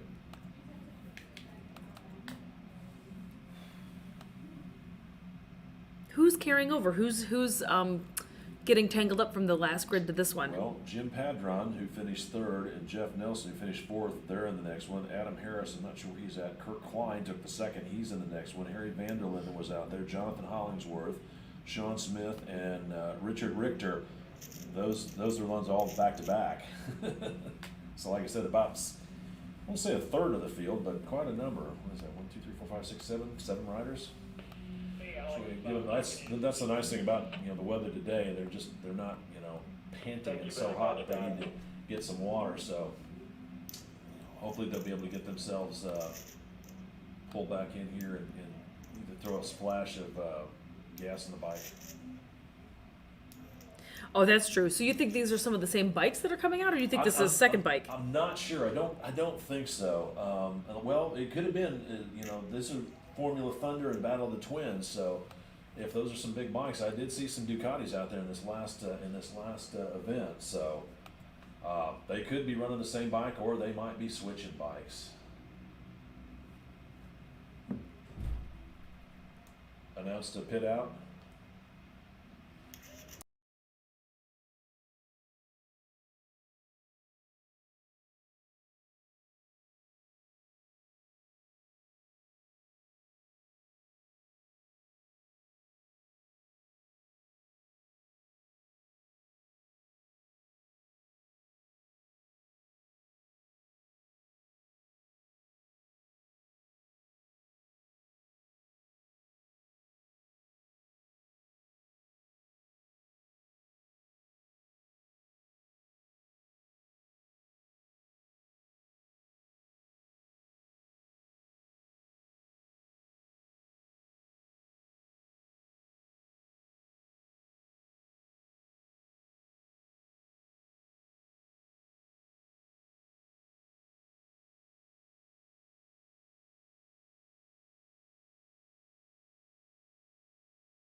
To start.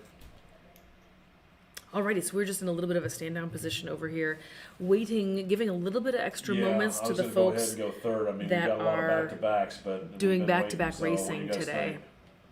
So they're either maybe switching bikes, maybe they're adding more gas. We're trying to give them a courtesy extra couple of minutes, but it also isn't fair and it slows down the rest of the race program. So we're just going to give them a couple more minutes. Attention out in the paddock. Let's go third and final call for race number 5. Formula Thunder, Battle of Twins, and Next Gen Superbike. You folks are up right now if you want to bring them on up. It's third and final call for race number 5. Formula Thunder, Battle of the Twins 2, and Next Gen Superbike. Third and final call for race number 5.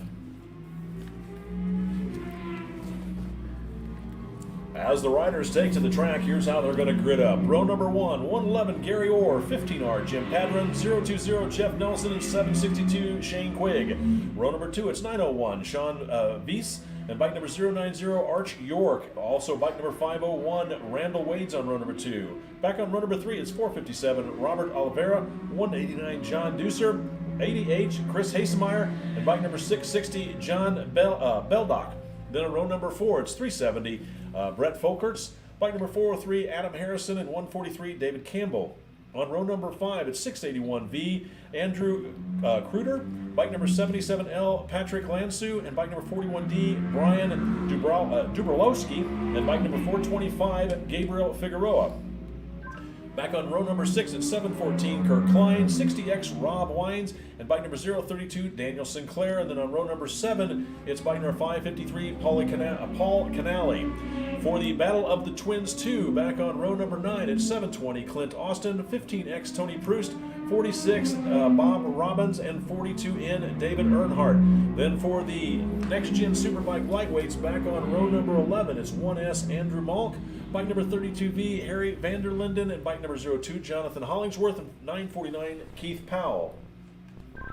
For the back on row number 12 is bike number 91, Sean Smith, 3N, Jerry Nichols, and 92R, William Brian Wells. Row number 13 is bike number R3, Richard Richter. Bike number 181, and Randy Sullinger, 55T, Eric Eads, and 62X, Robert Himmelsman.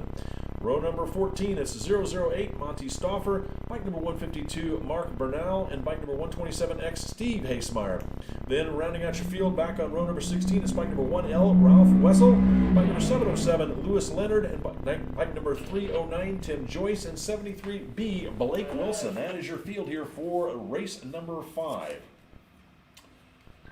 For the Formula Thunder, sponsored by Moto Course Performance, Formula Thunder is in its 3rd season, and where all of the fast modern bikes race, heads up. Let me try that again. Formula Thunder is in the 3rd season, and where all our fastest modern bikes race, heads up. That's a mouthful.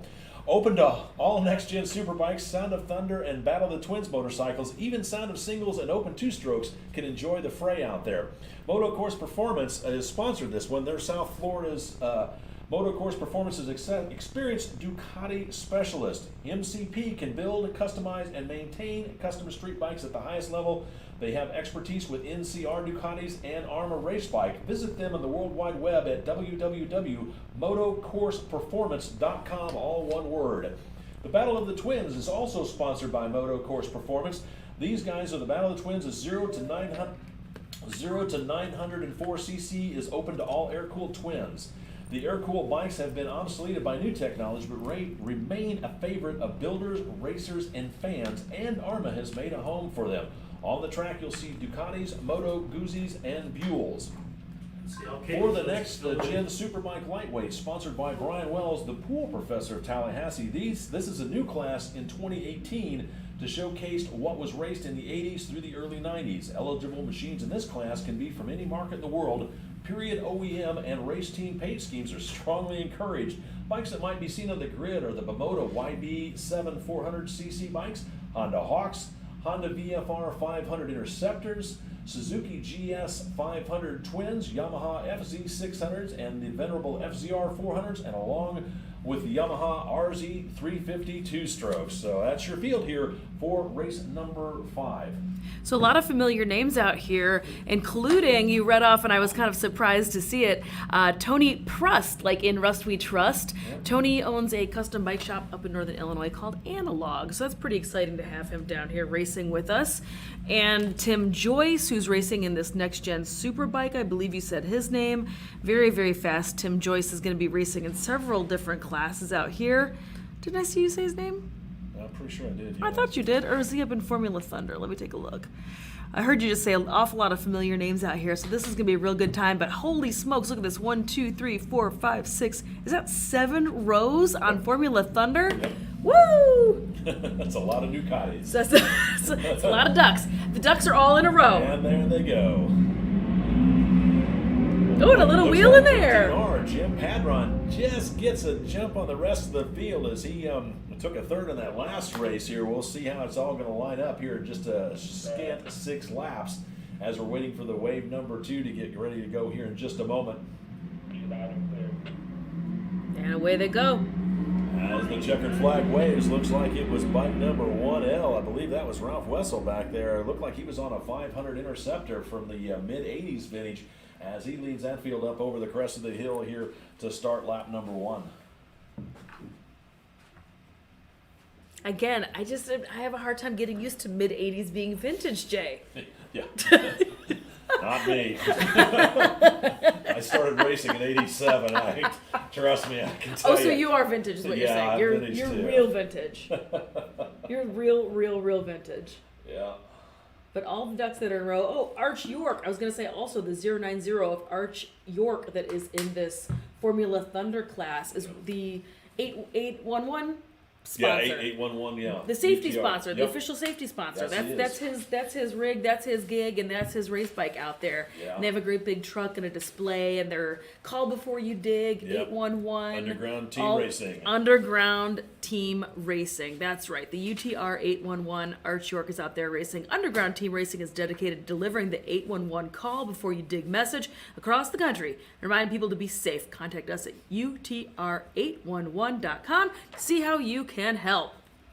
I would imagine we'll be seeing the race leaders here pretty soon because these are the big bikes. And like I said, they're probably one of the more modern classes, so they're pretty fast. And here comes our race leader out of turn number 14.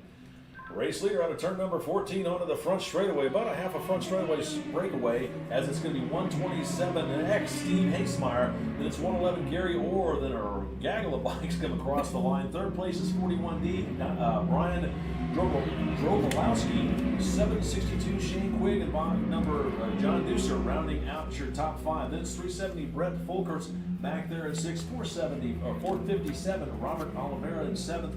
77 L. Patrick Lansu in 8th. 9th overall right now is 714 Kirk Klein and 020 Jeff Nelson rounding out the top 10. Those guys finished 2nd and 3rd respectively in the last race, and they are running 9th and 10th here as they start the second lap. We'll see how much they move up as the race continues on.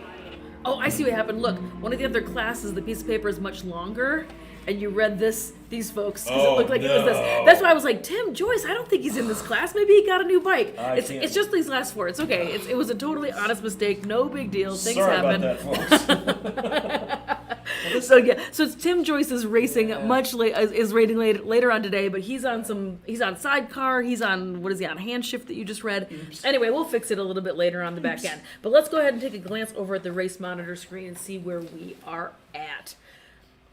So again, Steve Hasemeyer is our leader. Gary Orr, another very familiar name out here with AHRMA. Brian Dabrowski, Shane Quigg, John Deucer, Brett Folkerts, Robert Olivia, Patrick Lansu, and Kurt Klein in number 9. Oh, I made a poem there. You like that? Let me see if I can grab this and scoot this down a little bit more, get a little bit more information on this screen. I don't know if I'm going to be able to or not. Race leader, bike number 127X, Steve Hasemeyer continues his domination as bike number 111, and Gary Orr trying to reel him in, chipped away a little bit of his lead, but still about 12 to 14 bike lengths separate those two, as that third place position still belongs to bike number 41D, Brian Drobolowski. Then bike number 762, Shane Quigg back there in 4th, and John Deucer still rounding out your top 5 as they begin their next lap.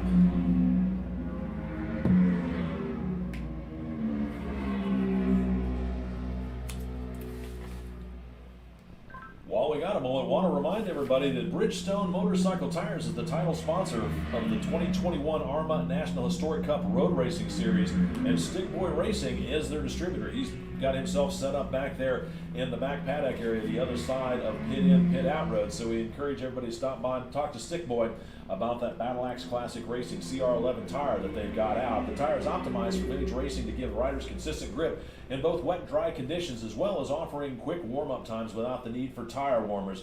Bridgestone is committed to be the leader in motorcycle racing. For Bridgestone Racing Contingency, road racing contingency information, please see your AHRMA Tech official at the track. And again, we encourage everybody to stop by and talk to Stick Boy up there to see what Bridgestone tires might be available for your racing program.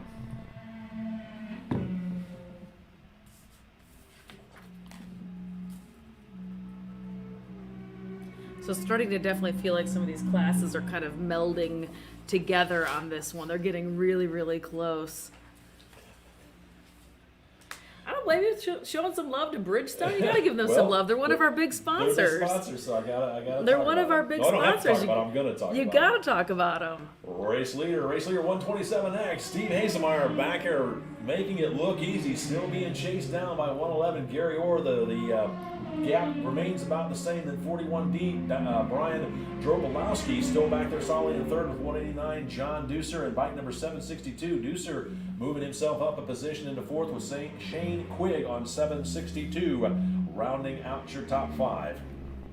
Halfway flags are flying right now, and like we were just saying about that Bridgestone, I mean, you gotta support the folks that support us, you know? Attention out in the paddock. Let's go first call. First call for race number 6. Sidecars. Formula 2, TT2, SC4, SC2, SC3, and SC1. So again, first call. First call for race number 6, the sidecars. You folks will be up here in just a little bit. First call. First call for race number 6, sidecars. First call for race number 6. Since we don't have any back-to-backs, at least they're not showing any back-to-backs. I don't think so. These folks are kind of in their own world. Sidecar class, always a crowd pleaser. Always really cool teams. We mentioned earlier, lots of parents and children, lots of significant others, and the sidecar folks you'll even catch in the paddock. They kind of keep to themselves. They have their own little like sidecar world where they all paddock together and they kind of just are doing their own thing over there. But a lot of characters, a lot of really fun people. I invited a couple of them to also come up here and talk to us today here during the broadcast. So we'll see if a couple of them swing by and come say hello. But we are still in. It looks like they're still throwing halfway flags for some of the grid out here in current race number 5. This Formula Thunder Battle of the Twins 900cc and below, and next generation Superbike lightweight. Somebody just put their hand up and is coming off pace.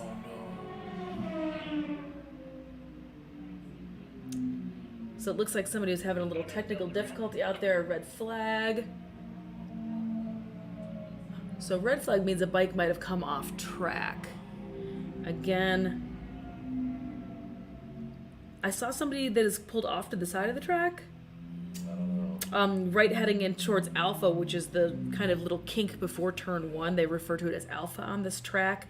There is somebody pulled over to the side, but it's a technical. There wasn't a crash or anything. They're just kind of pulled over, but I don't think they usually throw a red flag for that, do they? Hang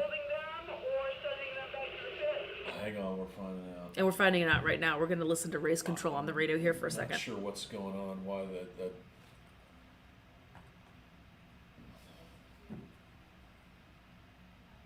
Generally speaking, when someone's having a little bit of technical difficulty or comes off race pace and they put their hand up, it's a yellow flag just to alert the rest of the field that something is happening, no passing, continue with your race line, no sudden moves, and to have extra caution.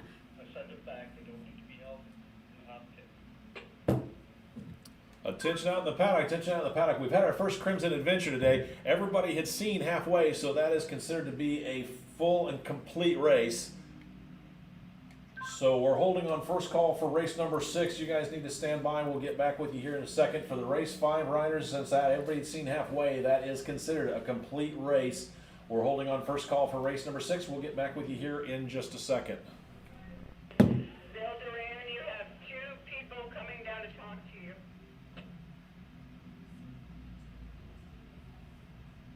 So we're still standing by waiting to get a little bit more information about that red flag that just went up. Because more than half of the race was completed, we've already mentioned several times that the cross flags, which means halfway through the race, already was shown. Since we already are past that halfway mark, we're just going to stop the race, and how everybody completed their last full lap is how the order is going to come in. So that's how they're going to be scored for today's race. So that's what's happening now. I have Jay on the radio listening to hear what happened with the red flag. I don't think there was a crash. No, I'm not hearing any noise about crashing. I think somebody just broke down. I don't know. I haven't heard anything, so. But we have the next race that's coming on out, this race 6, which is going to be all of the sidecars are happening here in race 6. They are kind of standing down over in pit lane. They're just kind of putting them in a little bit of a timeout. So we're all going to kind of wait and see what happens. Yet we're still getting all the bikes off track from race 5. Are we looking for cleanup?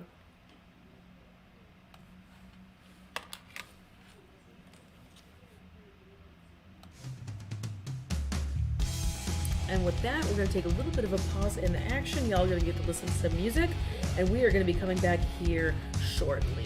Thank you so much for tuning in, everybody. We'll be right back.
Hey everybody, welcome back. We are underway with our race afternoon here in Topeka, Kansas. The sun is kind of thinking about coming out now. It is road racing program going on right now. We are at the Topeka Heartland Motorsports Park. We are heading into race number 6. This is going to be all of the sidecars are going to be running here in race number 6. We've got modern sidecar, USF2, we've got modern sidecar TT2, Formula Classic, sidecar number 4, Super Vintage, sidecar 2, Lost Era sidecar happening as well. So it's literally all of the sidecars I think are happening here in race number 6. So they're going to be heading on out here shortly.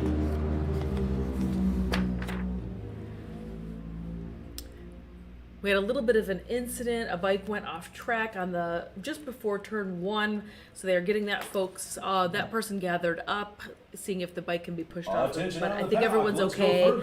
No medical or anything went out, so I think everyone's all right. Formula 2, TT2, and sidecar 1, 2, 3, and 4. You folks are up right now. Bring them on up. The track is now yours. Again, it's third call. Third and final call for race number 6. Sidecars, which are Formula 2, TT2, and sidecars 1, 2, 3, and 4. You guys are up right now. Third call for race number 6, the sidecars.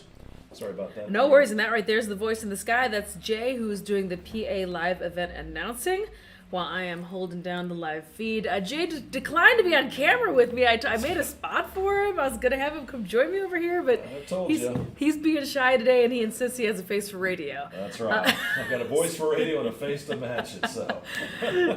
So let's get back on track, because it looks like the sidecars are starting to head out right now. As the racers take to the track, here's how they're going to grid up out there. For the modern sidecar F2, out on row number 1, it's the rig of 285, Brett Lebeque and Drobolowski. For the modern sidecar TT2, back on the row number 3, it's bike number 8, NZ, Tony Dukas. And then it's going to be the rig of Dale Lavender and M. Lavender on S46. For the Formula Classic race, on bike number in row number 5, rig number 403, David Cachelet, along with D. Cachelet. And then rig number X48, Paul Kohler and A. Blake as the passenger. For the Super Vintage field, back on row number 7, there's 5 rigs in this one. Row number 7, it's 309, Tim Joyce and R. Schulke as the passenger. X82, Eric Trosper and C. Trosper as the passenger. Then back on row number 8, it's rig number 46X, Brian Rammer and T. Rammer as the passenger. Then 96, Brian Woods over there on the right-hand side, row number 8. And then rounding out that portion of the field, in row number 9, it's bike number 55S, Stephen Baugh, and the passenger being Kay Adams. Then for the Lost Era sidecar, back on row number 11, it's rig number 981, Timothy J. O'Brien, and N. Hargis as the passenger. 41B, Jacob Trosper over in that right-hand position, and then rig number 10P back on row number 13. That's your field here for race number 6, the sidecar race. This should be pretty interesting. These guys are always fun to watch. Always fun to watch, right? And you saw a couple of those last names were repeated because it is a family affair out here. The Trosper family is out here racing. Their son Jacob just started racing relatively recently. So kind of a neat thing to think about is all these families out here and their kids. And Jacob's not that old. I think he's 18. Like he's like a young guy. So pretty cool. We were talking about passengers and having a drag between that last race and this race. There was a back-to-back.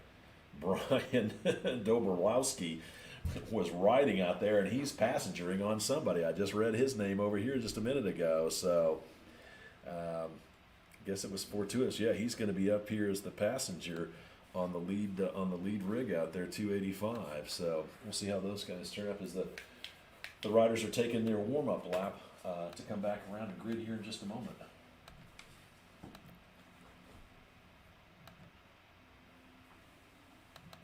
I made all these little tags for all these different classes, and now I have to go track them down. I didn't realize they were going to run all of the sidecars together. Yeah. So I kind of made a mistake when I put these together.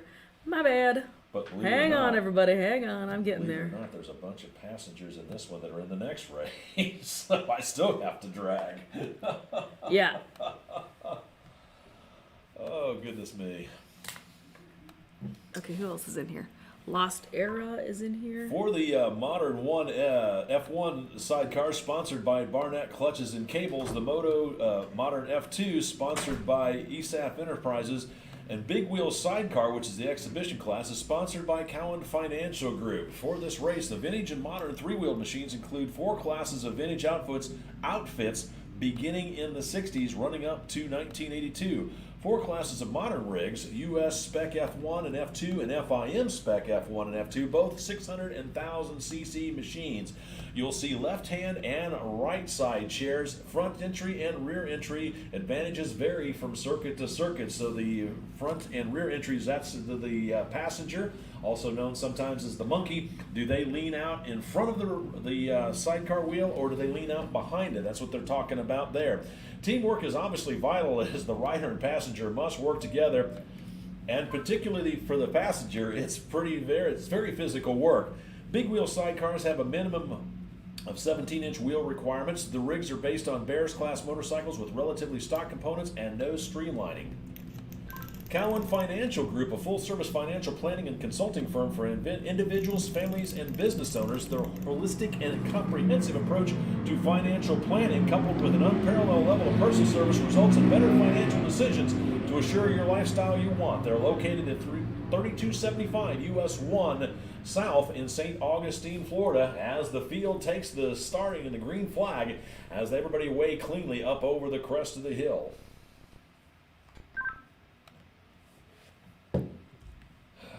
Missed the start, but that's all right. I'll work on that next time. All right, and away they go. Like we just said, this is all things sidecars. Feels like is what's happening right now. Is there another sidecar class? Nope. I think that's it, right? This is it. Okay, this is everybody. This is all of the different sidecars. And again, I appreciate you reading on through and reading some of the different rules and sizes and displacements. Lots of stuff going on out here.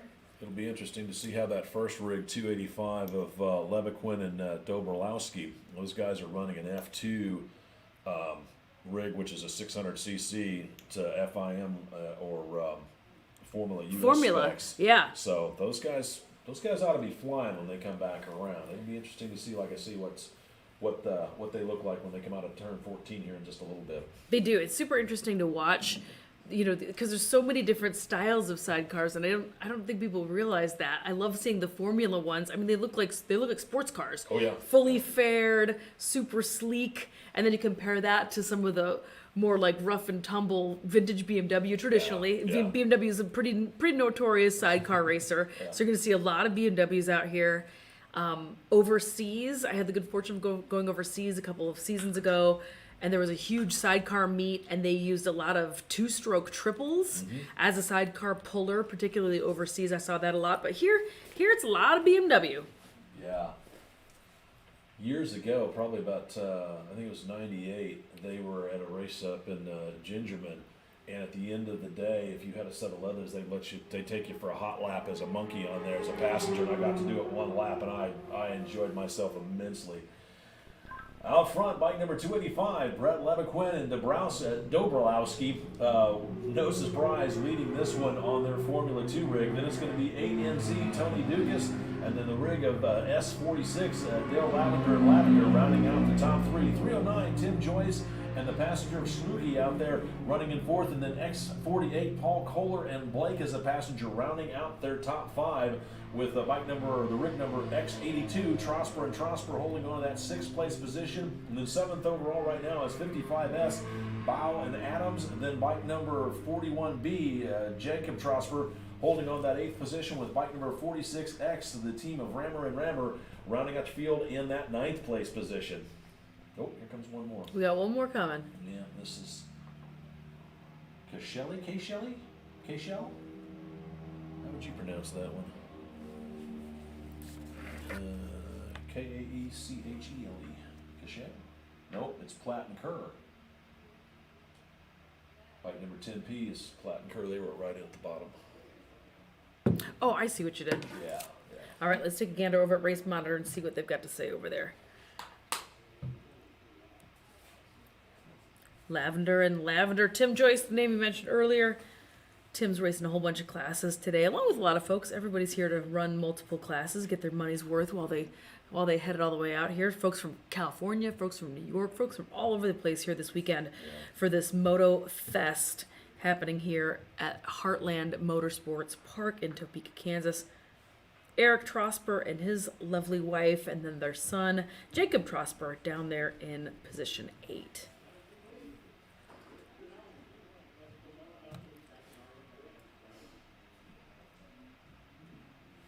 Yeah, sidecar is definitely becoming a little bit more popular. I'm seeing more of them happening, which is cool. In the Wayback Machine, you only have 1 or 2. Brett Leviquin and Dobrowski showing the fast way around the track as they've now got at least a couple of turns straightaway lead, or a couple of turns lead over the battle for second. Here comes the bike number 8 NZ, Tony Dukas, and S46, Dale Lavender and Lavender. As those guys are fairly close together as they cross the start-finish line to begin their third lap. Then in that fourth place position, it's going to be 309, Tim Joyce and Schulke back there, and then it's going to be, I believe, it's going to be X48, Kohler and Blake. Yes, it's that rig, and then the Trospers back there on rig X82 in 6th.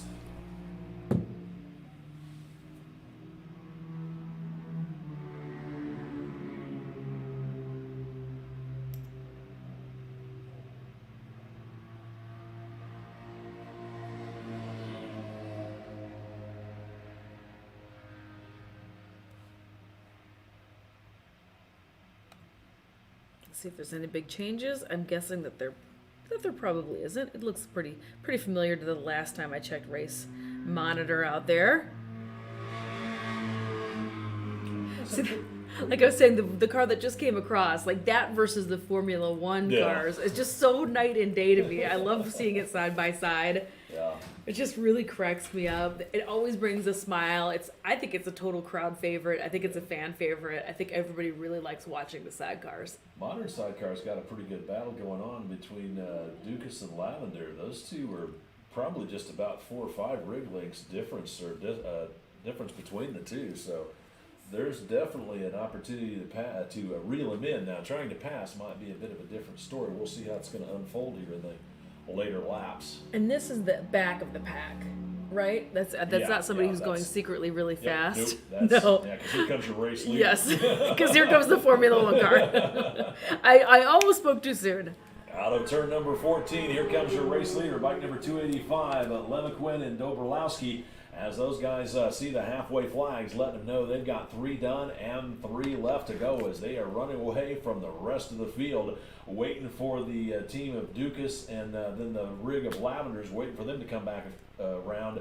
They're running second and third overall respectively, but that's a battle for the modern sidecar class as here they come onto the front straightaway. It looks like Dukas has us again about 6 to 8 bike lengths in front of the team of Lavender as they're trying to chip away at the lead. They see the green and white halfway flags, letting them know they've got 3 done and 3 left to go.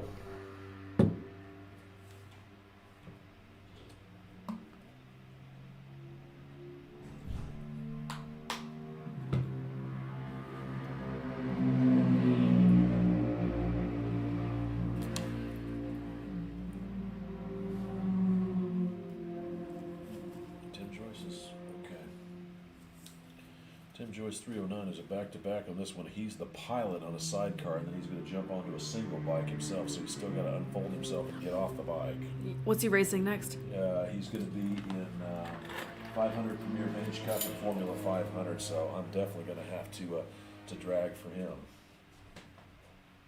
Is Dave going to come back up, or What's that? is Mr. Aldana going to come back up? He's racing today. Oh, that's right. He's racing today. That's our right. Grand Marshal for the weekend, Mr. David Aldana, is actually racing today. He is across the street. He's racing in the dirt. He's in the 70 and over class, which is unbelievable. I actually ran into him last night in the parking lot.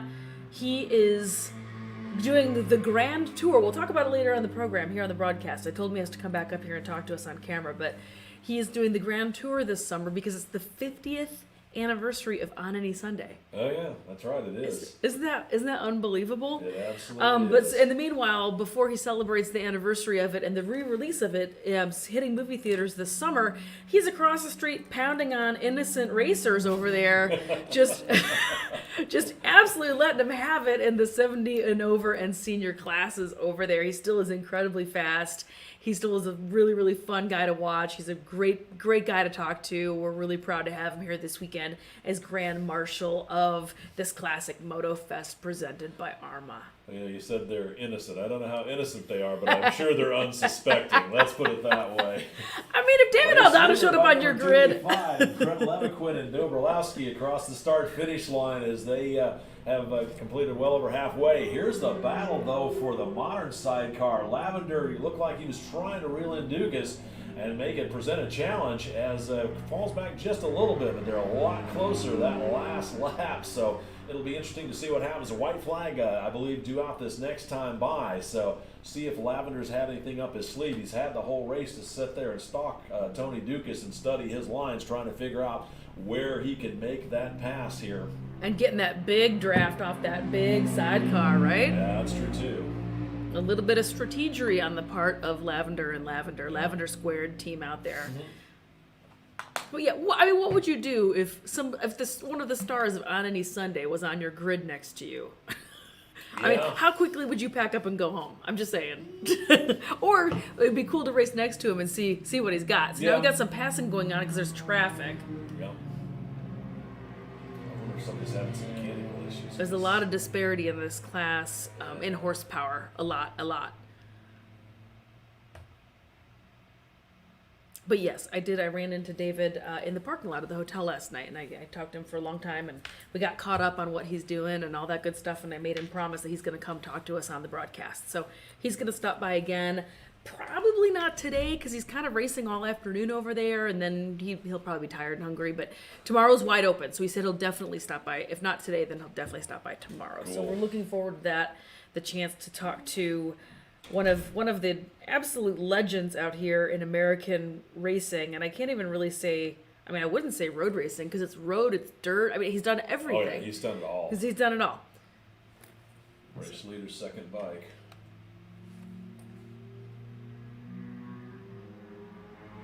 Race leader soon to be first bike. White flag out for your race leader, bike number 285 of Leviquin and Dobrowski, as they see the white flag, letting them know that they're starting their final lap. Waiting to see how Dukas and the battle between Dukas and Lavender is. Here they come out of turn number 14. Looks like Dukas might have gotten held up by somebody. Here comes Lavender trying to make a run up the inside, and it looked move.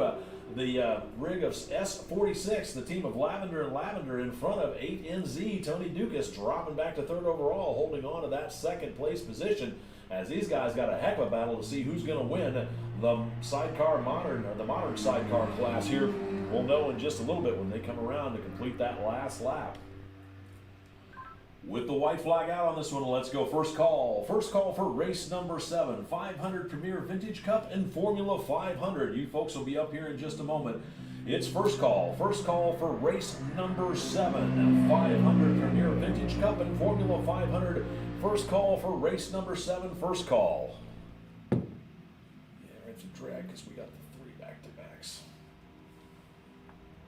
I wonder if Dukas is having a little bit of mechanical issues, or if Lavender was just holding back and stalking him, waiting to find out and make that move on the last lap. The Lavender Squared team has been racing for several years now. They're no slouch. They're no joke out there. So I think he kind of was sandbagging a little bit. I'm going to use that word, but you're right. He was stalking them. Yeah. Oh, stalking. Sorry, that's the more diplomatic way of saying it. Yeah. He was stalking. But it's going to be interesting to see if he's going to be able to hold that position, waiting for him to come back around here in a minute.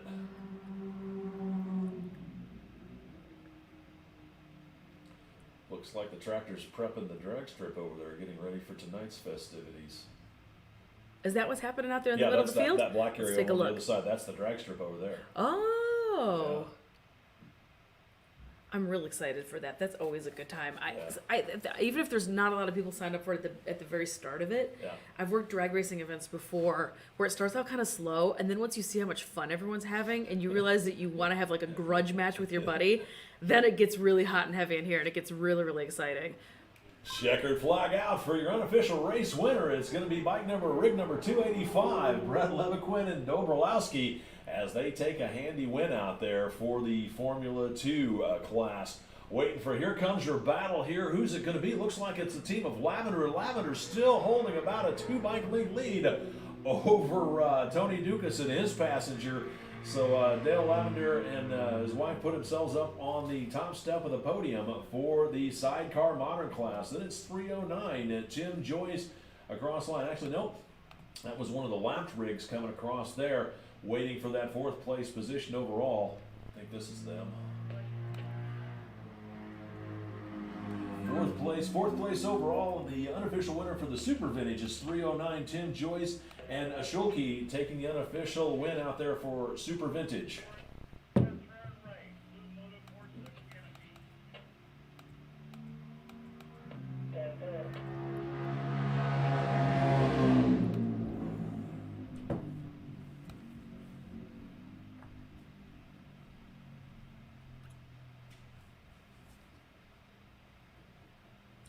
We still got a couple folks coming in yet, or is that everybody? I think we have a couple more in there, don't we? Yeah, some Lost Era. Yeah. We definitely have some more. We have some Super Vintage. We have some Lost Era, still waiting to make their way back home. And speaking of the devil, we got someone more coming back in. Let's take a look.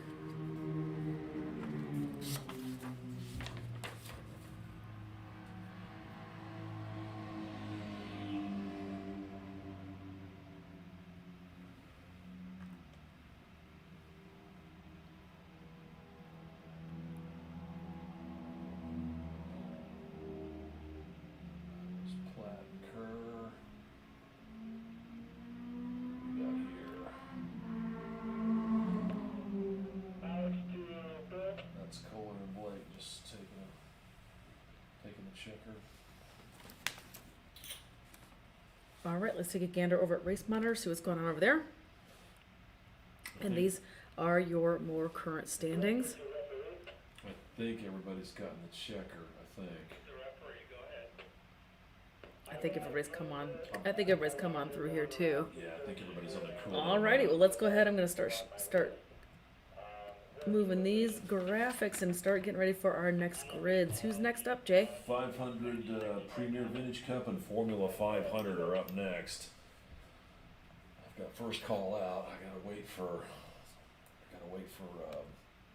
Brian Woods and Tim Joyce. You said 500 Premier? Michael Platt's out there, yeah. 500 Premier Vintage Cup and Formula 500.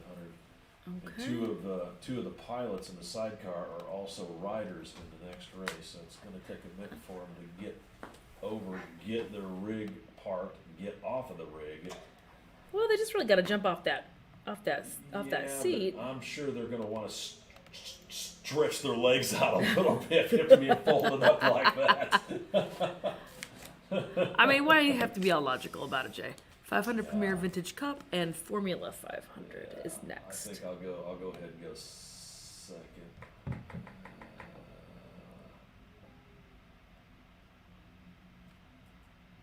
don't want to rush these guys, because I do know how tough it is to get in here. Well, is there any sponsors or anybody for this class you want to talk about? Yeah. Looks like the 500 Premier is sponsored by Candy and John Sneed. And the Formula 500 is sponsored by Vintage Moto USA. Unfortunately, I don't really have anything other than who sponsored them and anything to put on that one. So,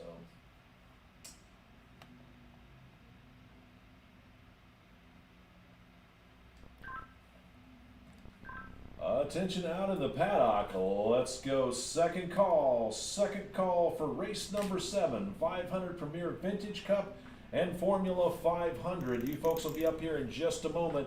Again, it's second call for race number 7, 500 Premier Vintage Cup and Formula 500. Second call for race number 7. is, the numbers I've got here for the back-to-back, I don't know if those are the race numbers or what. Announced to pit out.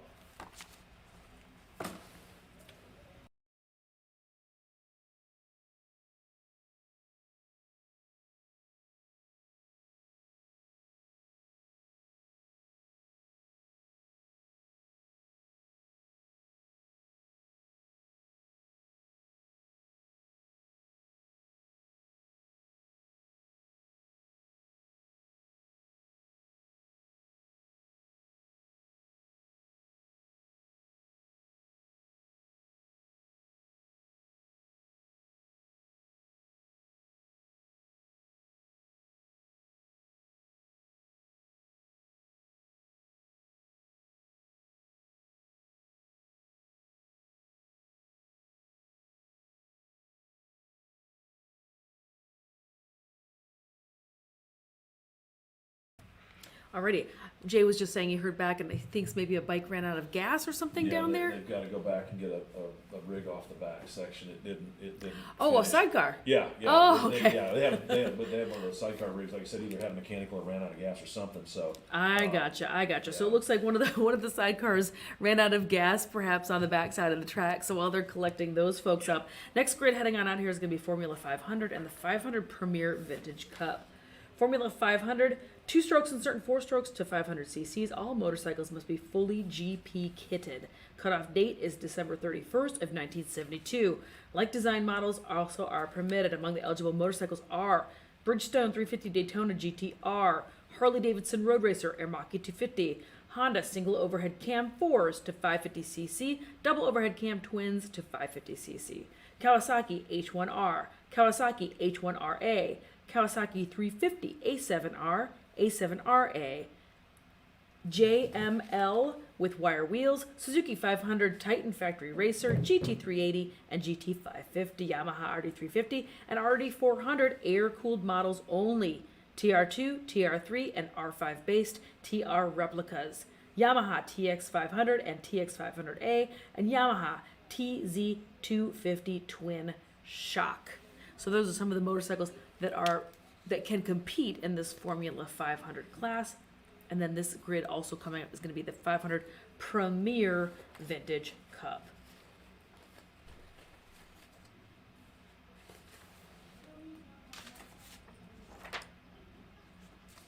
I bet it's going to be a lot of fun trying to get one of those sidecar rigs on a flatbed trailer.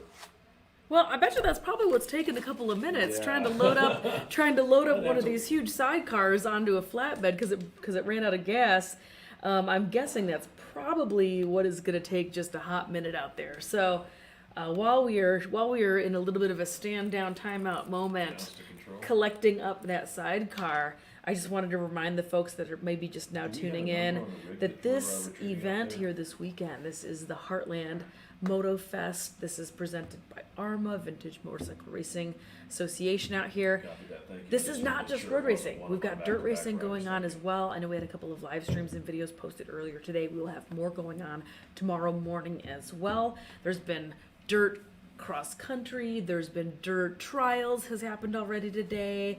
I think is there a hair scramble? I don't know if there's a hair scramble or not. There's supposed to be. Was there supposed to be a hair scramble? Yeah, I thought it was supposed to be. It seemed like just about everything you could imagine, and drag racing is happening later on tonight as well. And of course, obviously, we're in the middle of streaming the road racing part of today's program. So thank you so much for tuning in, everybody. This is your live feed powered by the folks over at AHRMA, and of course, some of our awesome sponsors, including Bridgestone and Haggerty and Visit Topeka.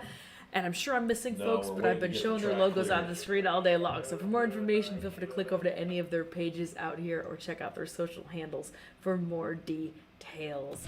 Just as a quick thank you also, huge thanks to AHRMA Motorcycle Racing, keeping the past fast is what they say. And these are some of our 2021 AHRMA National Title partners, including 4SR, Haggerty Motorcycle, Bridgestone, Racetech, Redwood Engineering, Road Racing World, and more. I apologize. We're holding on second call right now for race number 7. We've got to move some equipment around on the back section of the course. And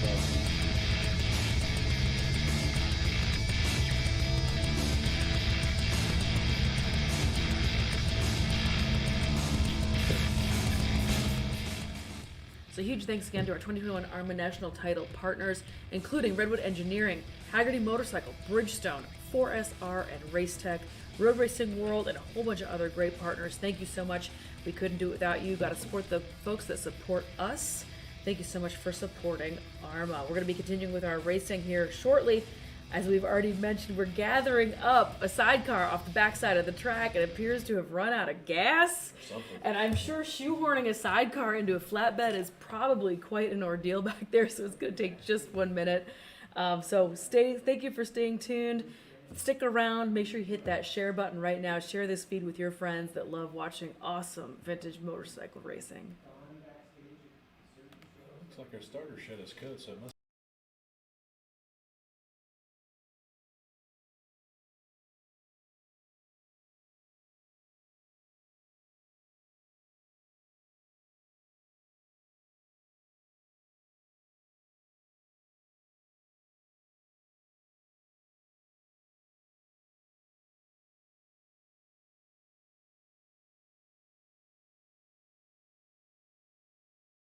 So welcome to the show, everybody. This is my buddy Kenny Cummings. My buddy Kenny Cummings here. My buddy Casey number 1. Casey number 17 now, okay? Casey number 17, but he earned the nickname Casey number 1 a long time ago. Kenny, we've known each other for a very long time. I'm not as old as Kenny. JVH, no, well. Clearly. But we both really love vintage bikes. We've been following AHRMA for 15 plus years now, I think. Like for forever and 2004 ever. was my first year. 2004 was your first year. So what is that, 17? Races and does math, ladies and gentlemen. Look at him go over here. Kenny, what are you racing today? What classes are you in right now? Go ahead. Formula 750 on my Sealy Norton 1968 spec Sealy Norton Commando. Okay. And then I know that you've bumped up to this class, right? Because when you were just mentioning just a second ago before I turned the microphone on that you used to be in this class. You used to be in this 500 class. Well, I was in Bears for a long time as well. I did 500 Premier for a while, but I cut my teeth in the Bears class, British European American Racing Series. AHRMA had a really healthy Bears class for a long time. And then I won a championship right around the time when I met my friend Jackie here. And then I won another one. And another one. So I was KC number 1 for a few years. And another one. And to be honest with you, it was time for me to bump up to the big. I always used to bump to Formula and go out and wobble around, but it was time to step up. And so now I've been in Formula 750 since I think 2012 or 2013, almost exclusively. So you're now racing in the 750 class. Who is your competition in the 750 class? Who are you looking forward to going out there and pounding on today? Well, pounding on or getting pounded on by this. We got a really, really thick field here.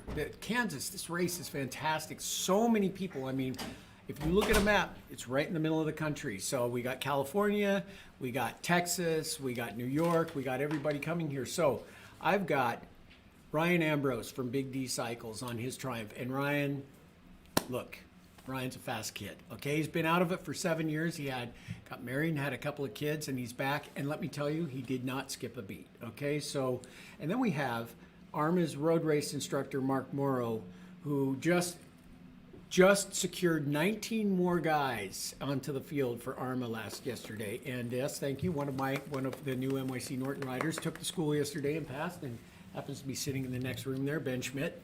And so Mark goes out in Formula 750 on his 500 two-stroke cheater bike. Total cheater bike.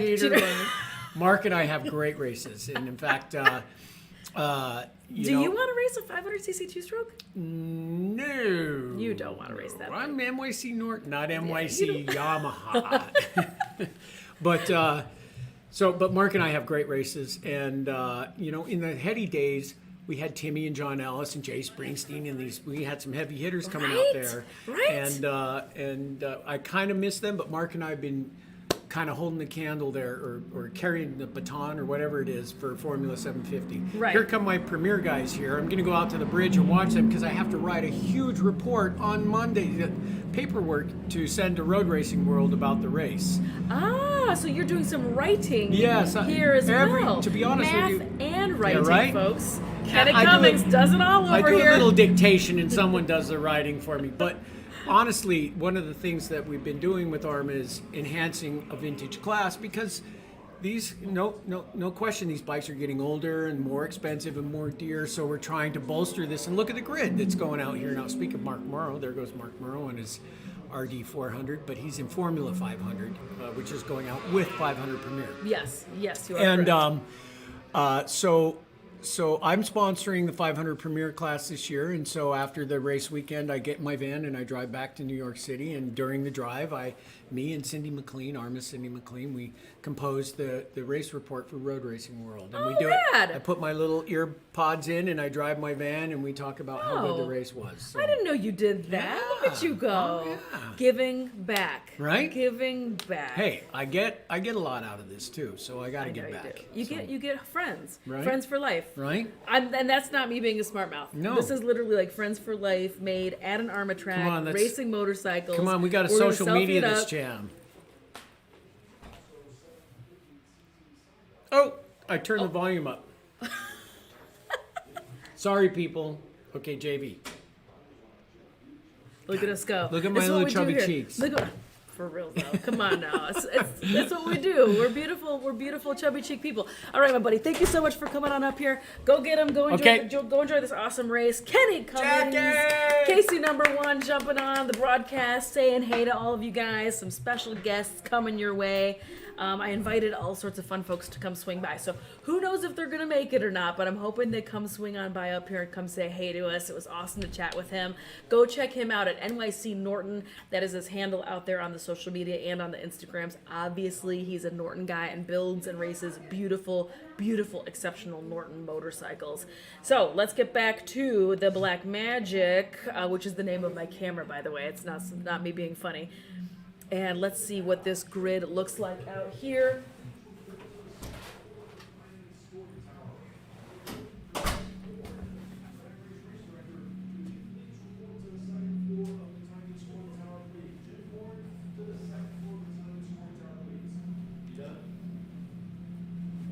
Oh yeah.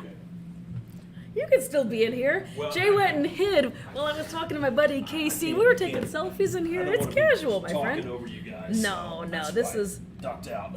This is the behind the scenes show. This is racing. This is what happens up here in the tower. This is all the good stuff. So let's take a look at this again. This is going to be the 500 Premier Vintage Cup and Formula 500. Great big huge classes. You just heard my buddy Kenny talking about it. Well, I've also been told I have a big booming voice, so it does carry that. You do have a big booming voice, Jay, but and so do I, and that's why you and I both talk into microphones for a living.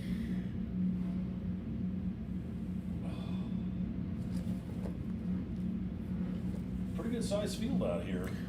These are some really big grids out here. All sorts of very beautiful bikes. This is one of my favorites for sure. This is a really neat class. Yeah. Well, like the announcer stuff that I was just reading, the 500 Premier Vintage Cup. These are the golden age of road racing from back in the 50s and the 60s. You know, Giacomo Agostini, Hale Wood, Phil Reed, John Surtees. You know, that's when men were men when they raced these things. Mm-hmm. See how it's going. I believe Dave Roper's out there too. Yep, he's going to be back Yep, there on he's on row 3. Still looks like a pretty good start. Oh, one bike not one to go. Oh, There he goes. vintage racing. You never know. Green flag waves and the field thunders off of the front straightaway down up over the crest of the hill through Alpha Turn over to turns 1, 2, and 3. As looks like one rider getting just not the best start, but he did to get himself going here in the end. We'll get the full running order here for you in just a moment when they come around to complete lap number 1. So some more familiar names in here. I have to admit though, I keep saying that phrase, and I'm sure people at home are like, what? What do you mean by that? These are just folks that have raced with this program for years and years. I've known a lot of these folks, like Kenny Cummins I just talked to just a minute ago. You know, we've been friends for 15 years out here. We met trackside. I have AHRMA to thank for that, for these lifelong friendships. I started out as fans of these folks and then have become friends with these folks. Wes Orloff is a real familiar name around here. Andy Mock is a real familiar name around here. Tony Reed from Tennessee is racing in this class. Another good buddy, Tim Joyce. David Roper, we've mentioned several times, Isle of Man TT racer, the only American, one of the only Americans, maybe the only American to have won the Isle of Man. I'll have to double check on the Google. So you have to Google that one. I'll have to double check on the Google He machine. might have. He's one of the only, if not the only. And then Arch York again from that 811 underground race team, one of our safety sponsors for this weekend. I'm surprised we don't hear him thundering through the back here. I guess if we were standing outside, we probably could hear him. But with the wind, I know you couldn't put a mic out there. No, yeah, I know. It was tough. It was tough to put a microphone out there. I figured, it gets so loud even in here in the glass that if we're quiet, which you and I are never quiet, but if we're quiet, you actually can hear it in here inside this glass room. And here they come for the very first completion of lap 1. Race leaders out of turn number 14 at the line. One rider breakaway. Looks like that's going to be bike number 19, Christopher Spargo, starting way back in the back, working his way forward. In fact, Christopher Spargo started way back in row number 9, leading this one. Put his head down, picked his way through the entire field, leading this one. 74, Wes Orloff back there in second place. He's leading for the 500 Premier Vintage Cup. Then 1D, Mark Morrow rounding out your top 3. He's running second in class for Formula 500. And then bike number 309, Tim Joyce, running second in class for the Premier Vintage Cup. I believe Tim just got finished piloting one of those sidecar rigs. Now he's out here running second in class himself. Then rounding out your top 5, it's going to be X95, Andrew Malk. He's running, I believe, he's running in a 500 Premier class, Premier Vintage class. I believe he's running out your top 3. Then 7, David Roper back there in 6, but I doubt. I'm sure David will be moving up here in a minute. Then 176, Tony Reed there in 7th. Z7, Jerry Duke in 8th. 5S, Martin Morrison in 9th. And bike number 77Z, Dan Sokolich, rounding out your top 10. All right, and with that, let's go take a gander at the race monitor to just go back over again some of those results. Really? Over in the back section? I wonder if we had to call John from the track and see if they've got something going on with the PA speakers back there. See if I can make Yeah, because this a he's the little one bit that gave bigger. me this radio. Okay. I'll see if I can do that. Yeah, okay. Sorry about that. Yeah, No, I don't know. is everybody else hearing okay? I guess, can you guys hear it on this Yeah, end of the pad? yeah. Well, if it's out there, chances are it's the PA system conked out. A little bit of technical difficulty on site. Somebody had to come up here and let us know that they couldn't quite hear the PAs. It's just so tough out here at these events in these great big huge motorsports parks because open air, it's so tough for the sound to make it everywhere. It's really tricky. But we've got one of our race leaders Race coming on leaders back. Out of turn number 14, once again, it looks like it's going to be a 19, Christopher Spargo out there. Here's the battle for second as it's really heating up out there this last time by. Uh-oh, I lost my internet connection.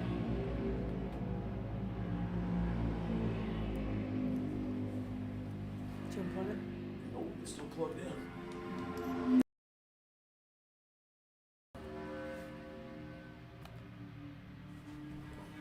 Yeah, Orloff's still there.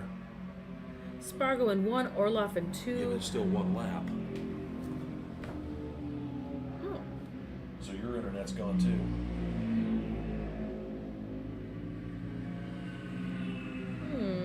We're gonna have to do this old school. Where's my glasses?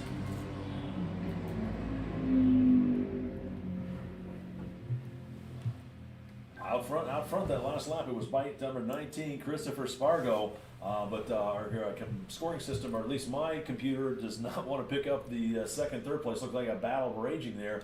It looked like it was between Orloff and Morrow, but I'll get confirmation on that when they come around here in just a moment. Looks like they should be coming up on halfway this next time by. Yeah, I lost my internet. All right, well, let's see what happened. Jay's internet went down, so let's go take a look at my race monitor and see what's happening. Yeah, it says I can't connect. Oh, you got, this is right. This is plugged in. I wonder if their timing went down because it still is clicking away here on the race monitor, Is it? and it's not registering. Let me see what you got. So you get the time Oh still yeah, going? yeah. No, you've got the right laps. That's two. That's two. Okay. So I don't know why mine conked out. Because that's your Wi-Fi, right? Mm-hmm. As always, it's always something with the Oh, internet. there it went, there It's it went, always there it something went, with the there it went. internet. I don't know why I decided that, but decided to pick it back up. You never know what you're gonna get. Technology is amazing until it isn't. Well, Jay's back online again, and we are just in the middle. Yep, the halfway flags are flying, so it's literally the middle of the Formula 500 and 500 Premier Vintage Cup. Down again.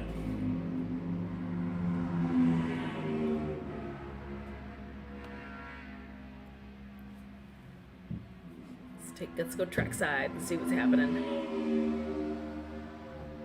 As these awesome sounding machines, full song, coming down this long front straight.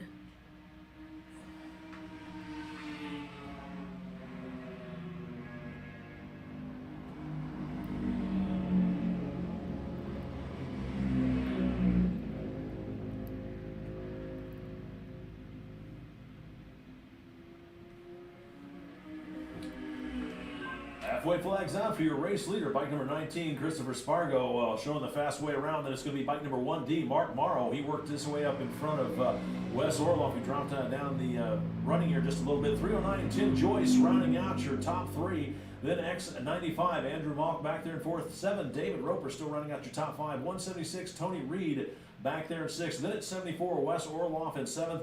5S, Martin Morrison in 8th. Bike number 77Z, Dan Sokolich in 9th.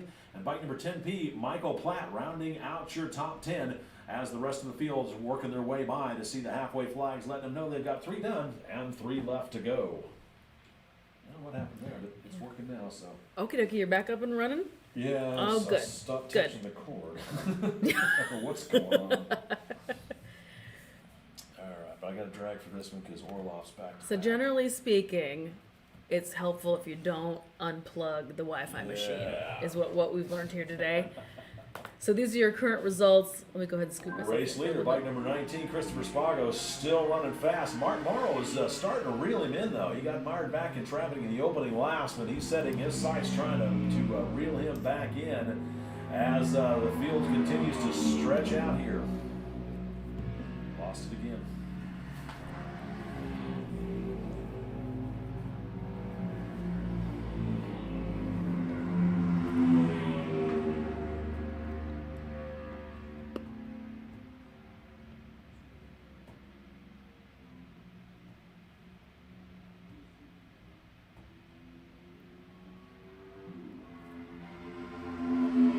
Does that have to be set up here? Can I set it down here? This down here. I was just trying to let it. You want to say mine's right?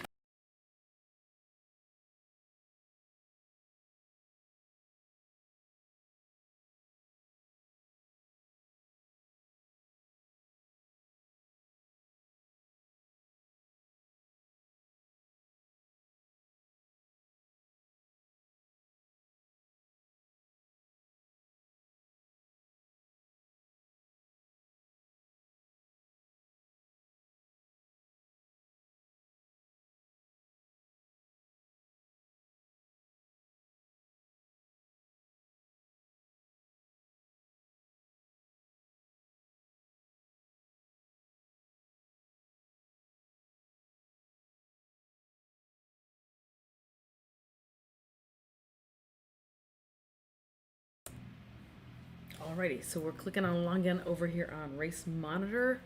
Everyone's transponders is crossing the lines and everything is running hunky-dory, it appears. Christopher Spargo 1, Mark Morrow 2, Tim Joyce in 3rd, Andrew Malk in 4. Race leaders out of turn number 14 here. White flag in hand, letting them know they've got one more lap to go. About a quarter of a front straightaway lead between 19, Christopher Spargo, and then it's going to be bike number 1D, Mark Morrow, as those guys have got a full front straightaway lead over that third place rider. It looks like it's going to be 309. Tim Joyce as he starts his final lap. Then it's going to be X95, Andrew Malk coming across the line. Then bike number 7, David Roper, rounding out your top 5.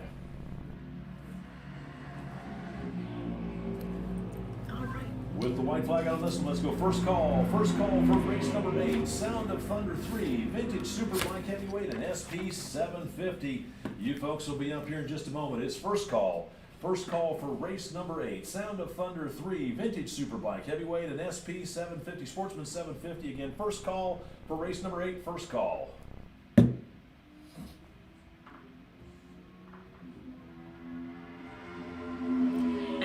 rows alone on Sound of Thunder, which is our next race, race number 6 for today. So this one's going to be a pretty big action-packed race, or race 8, sorry, what did I say? Yeah, race 8.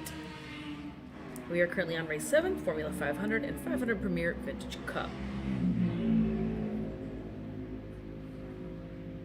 White flag is out, so it's last lap. But he's got the checkers in his hot little hands because I think we are at that time. Announce copies.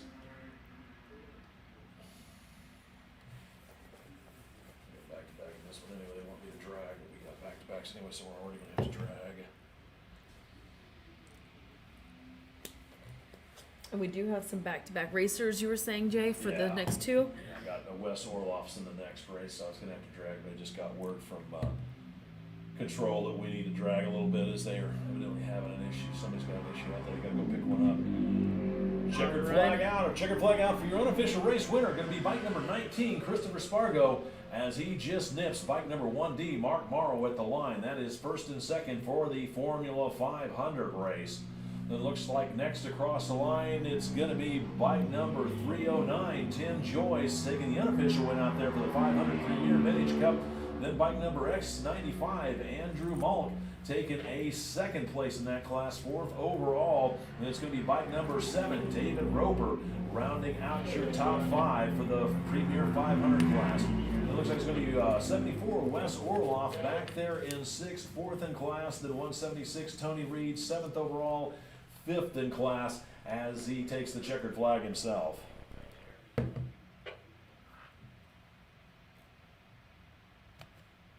And your official results.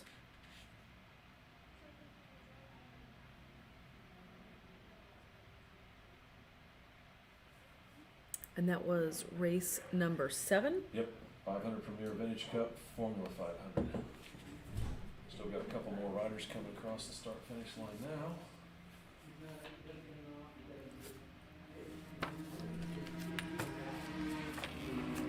It's Dan Sokolowicz, Archie I'll see you York. guys. Looks like 5S Martin Morrison's the bike that is, yep, he's the one that's had a mechanical. I think he's dropping down the leaderboard.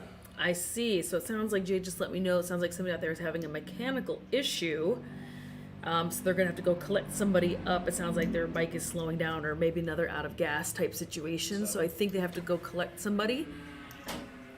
So we will have a little bit of a pause in the action between then and our next grids. That should be all the bikes. I'm going to go second here. Nope, still got one more. Still one more person making their way down the front straight. One more last person finishing out this formula class. And I think it is going to take just a... Oh, nope, I lied. Still got one They're more still, coming. they're still working. And the sun came out. Told Look, us Jay. in class. Yeah, sun is coming out. Yeah, that was the last bike there. Okay, he announces that it's the last bike, and then we keep looking because they keep No, showing up. that was him, because I remember that green bike was the one right in front of the leader, so. Attention out there in the paddock, let's go second call. Second call for race number 8, Sound of Thunder 3, Vintage Superbike Heavyweight, and Sportsman 750. You folks will be up here in just a moment. It's second call. Second call, race number 8, Sound of Thunder 3, Vintage Superbike Heavyweight, and Sportsman 750. Second call for race number 8. We had a back-to-back with Wes, who was, I don't know, Wes finished 6th overall, so he should be coming in here in a minute, but since they had to pick up a machine out there, it's not a problem. All right, and this is Sound of Thunder. 3. This big 6-row grid.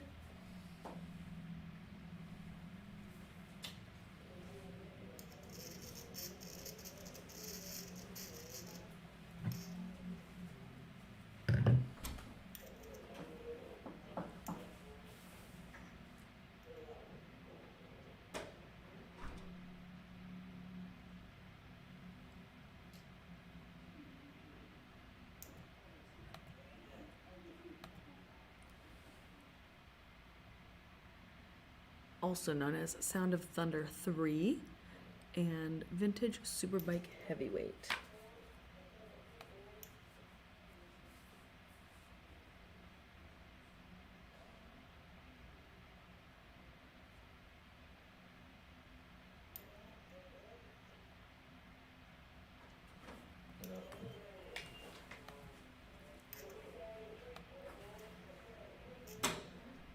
Alrighty, and I think that is everybody for this. Oh, and then you have a Sportsman class in here too. Sportsman 750 is in here as well, which we just ran Sportsman 500, right? Yeah. So the 750 is that, or was No, it was a 500 Premier Vintage. And That's Formula right. 500. formula. So Sportsman 750.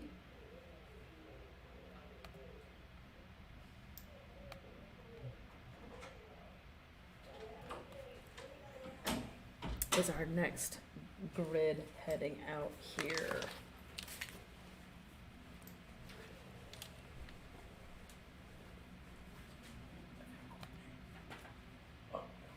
But thanks again, everybody, for tuning in the AHRMA live stream here from beautiful Topeka, Kansas.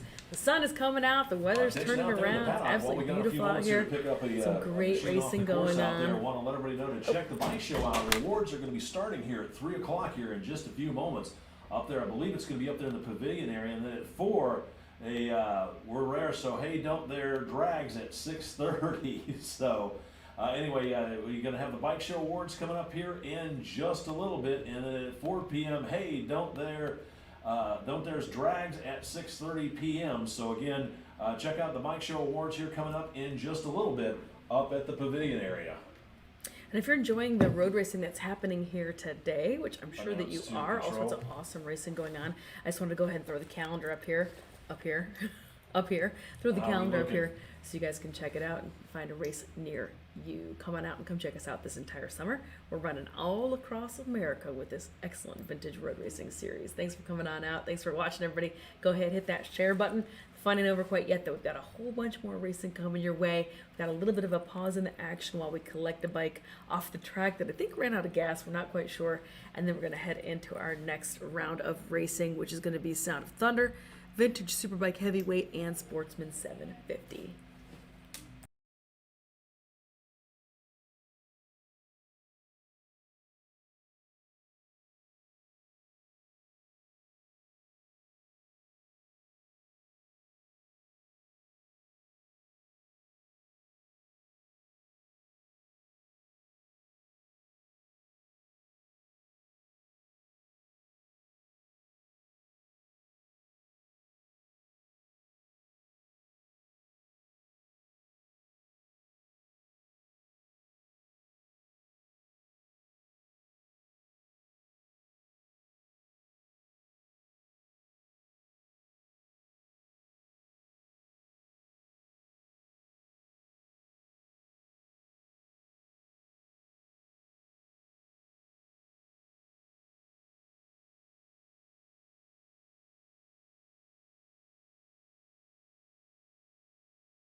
Number 1, ADH, Chris Hasemeyer. 811, Thomas Ryan. 553, Paul Canale. And 21B, Andrew Berkeley. Row number 2 is 762, Shane Quigg. 901, Sean Weiss. And 46, Bob Robbins. Row number 3, it's X16, Ray Call. 64, John Evers. 057, Parker Sheridan. And 189, John Deucer. Row number 4, it's 55T, Eric Eads. 370, Brett Folkerts. And bike number 601, Teddy Honan.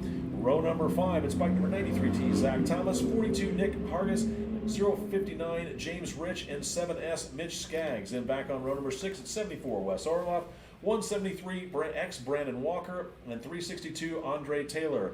For the Superbike Heavyweight, the Vintage Superbike Heavyweight, on row number 8, it's bike number 1R, Dennis Parrish, 118, 118, William Brent, 162, Alan Perry, and 42, Kyle Boisclair. And then row number 9, it's 89R, Mark Hoyt.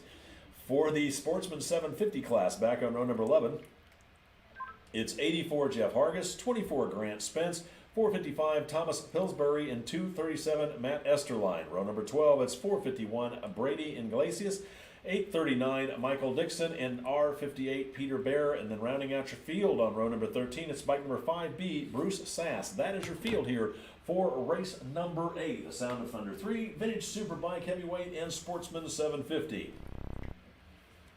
The Sound of Thunder class, Sound of Thunder 3, is sponsored by Candy and John Sneed. These are the smallest bikes of the 3 Sound of Thunder classes. They're comprised of a variety of twin-cylinder bikes, including the Harley XR 1200. Pushrod overhead valve machines up to 1,000 cc's are legal. RR overhead cam engines up to 3 valves per cylinder, up to 805 cc's, and then single overhead cam liquid-cooled V-twins up to 750. And rounding out the requirements of that one is the overhead cam liquid-cooled 4-valve engines up to a maximum of 650 cc's. The Vintage Superbike Heavyweight is sponsored by International CBX Owners Association, the ICOA, and Jan Rinaldi. A variety of machineries up through the 82 model year based on showroom stock bikes. Race-prepped 4-cylinder Japanese bikes in the 900 to 1,000 cc range are also allowed, as are unlimited displacement pushrod triples such as the Triumph Trident and the BSA Rocket 3. Also allowed out there are unlimited displacement twins, which you'll find BMW, Moto Guzzi, and Harley Davidson, and even the venerable 6-cylinder Honda CBX can be seen in this class. The 750 Sportsman class is sponsored by MAP Cycle Enterprises and Marino Pema. These are 1972 and earlier street bike-based 4-stroke machines. The new addition to the class for 15 was the single overhead cam Honda CB754, ready to take on the class dominating twins, which was the Yamaha XS650. No fairings are allowed on these, but front disc brakes are allowed. You'll see Japanese, British, and Italian, German bikes on the track in this class. That's your field here as the grid lines up out there.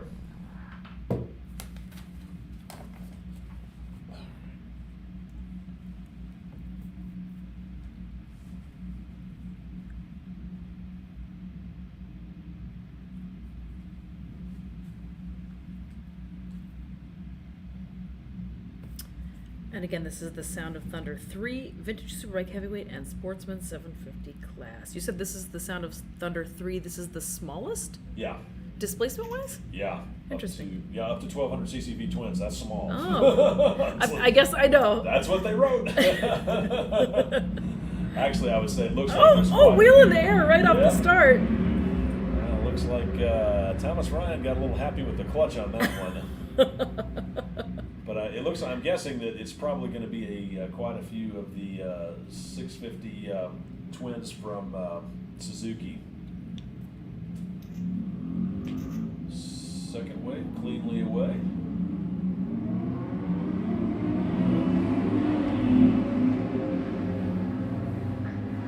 There they go, head towards Alpha, which is just a slight kink right before that turn 1. That was added after this course was designed, by the way, to kind of slow down the entry into turn 1. It was considered a little bit too fast, a little bit on the dangerous side, so they added that little zigzag right before you get there, and it's referred to by this track as Alpha. Just a little side note, a little Heartland Motorsports Park trivia for you, Jay. Little tidbit, I would say this is the first time I've been at this track. It is a beautiful facility, it really is. It is a beautiful facility. It is really, really nice here, and everyone has been exceptionally nice.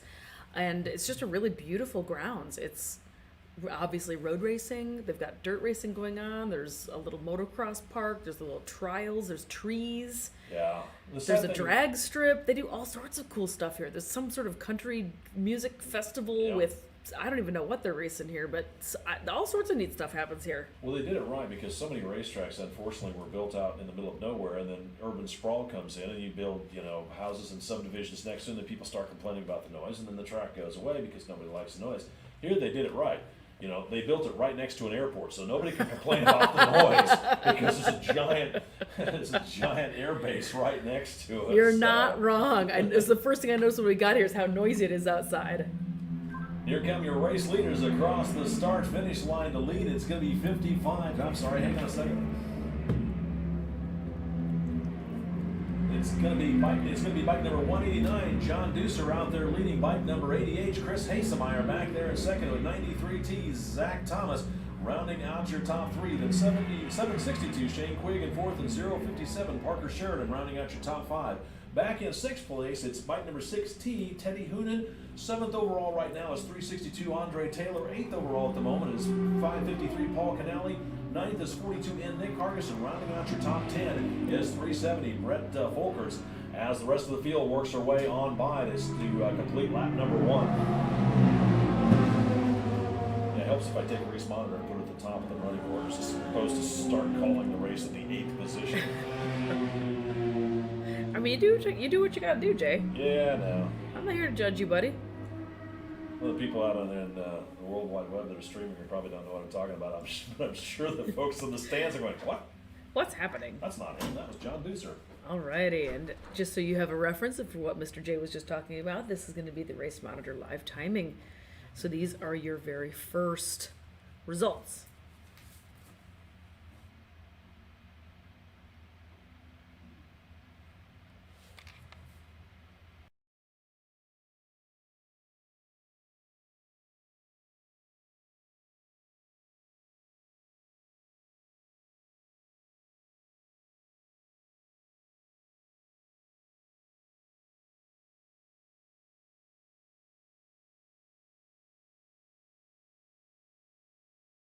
Race leaders, a heck of a battle here between Deucer and Hasemeyer as 189 John Deucer holds about a 3-bike length advantage over bike number 80 Chris Hasemeyer, and then it's going to be bike number 93T Zach Thomas. He's solidly back there in third. Then 762 Shane Quigg back there in fourth with a battle shaping up between 057 Parker Sheridan in fifth and 6T Teddy Hoonan as they start their next lap. Then in seventh it still is 362 Andre Taylor, 370 Brett Folkers back there in eighth, 553 Paul Canali dropping back a few spots into ninth, and then bike number 811 Thomas Ryan rounding out your top 10 as Hasemeyer continues to stalk Deucer for the lead as they're working their way through the back section of the course right now.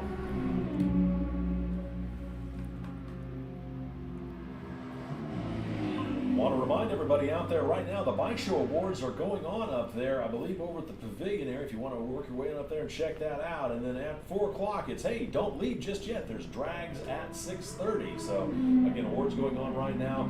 And then stick around for drag racing this evening at 6:30.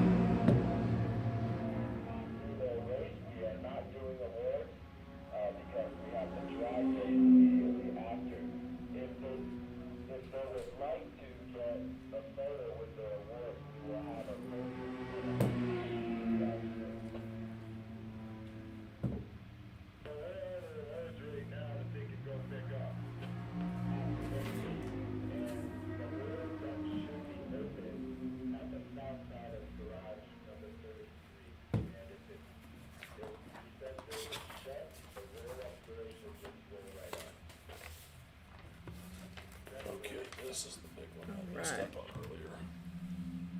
Got some folks coming back down. Race leader Hasemeyer trying to work the draft pass. Couldn't quite pull it off at the line, but I'm not sure if he might have been able to work it over as he crested up over the hill. But those guys have been battling each other hard as I believe the green and white flags are out. Yep, that's probably why Chris waited as long as he did. He sees the green and white flags, let him know they got 3 done and 3 left to go. Pulls the trigger and tries to make the pass on Deucer. We'll see if it's going to stick here when they come back around to complete the next lap. Back there in third is still 93T. Zach Thomas in third, 762 Shane Quigg in fourth, and 057 Parker Sheridan rounding out your top 5. 6T Teddy Honan back there in sixth, 362 Andre Taylor still back there in seventh. Eighth is still 370 Brett Folkerts. Ninth is 811 Thomas Ryan moving up a spot, and bike number 42 in Nick Hargis rounding out your top 10.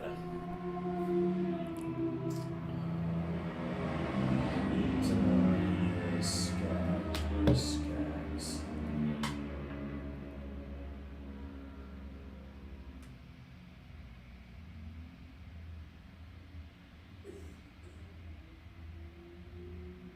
He's out there.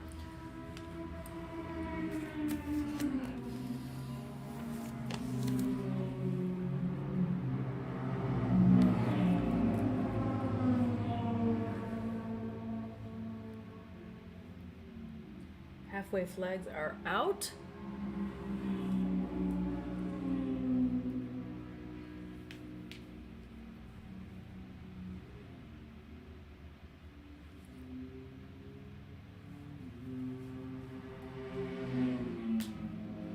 Race leaders out of turn number 14. It's going to be bike number 80H. Chris Hasemeyer pulled the trigger and managed to make that pass stick. Then it's 189 John Deucer. So it's Deucer's turn to try and follow Chris Hasemeyer and stalk him as bike number 93T. Zach Thomas still solidly back there, rounding out your top 3 as some of the slower back markers get across the start-finish line. Then looking on back through. Looks like that fourth place position is going to be shooken up as 762 Shane Quigg still holding on. 6T Teddy Honan moving himself up a spot to round out your top 5 with 057 Parker Sheridan slipping back a position to round out the top 6. Looks like those guys might have been countering some traffic out there as bike number 362 Andre Taylor still back there in 730 or 370 rather. Brett Folker's still back there in 8th with 811. Thomas Ryan in 4th and 42 in. Nick Hargis rounding out your top 10 as everybody has seen halfway. And some results.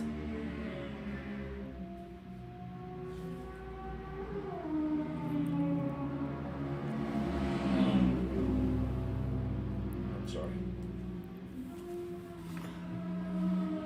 And this is the Sound of Thunder 3, the smaller, which I feel weird saying that because you said it's up to 1200 cc. 1200 cc twins, is that what you said? Oh, yeah, well, air-cooled. Air-cooled. These are the 650 Suzuki. They've been around since '99. They're a very popular race bike. Gotcha. And then it's also Superbike, vintage Superbike heavyweight, and a Sportsman 750. These are your current results. SV 650. Oh, the SV 650s, of those course. things have been around for This is the years. Sound of Thunder 3 class, dominated by that SV 650. Yeah, because they're water cooled. Bike number 88, Chris Hasemeyer seeing the white flag, letting him know he's got 14 more turns to make before he can taste victory. Still being chased down by 189 John Deucer and the 93T Zach Thomas rounding out your top 3.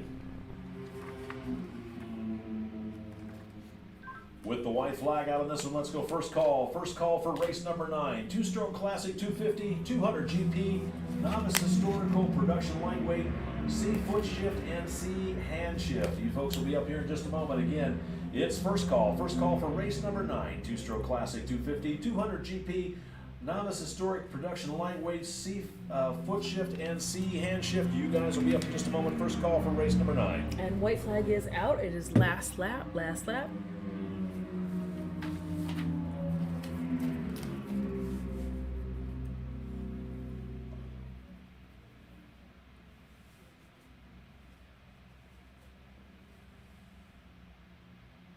I know on the camera it looks a little gray and gloomy out there, but I gotta tell you, Jay, it is actually big blue skies over to the left-hand side. Yeah, I think we got some cloud cover. Right, checkers are out. Looks like we may have our winner.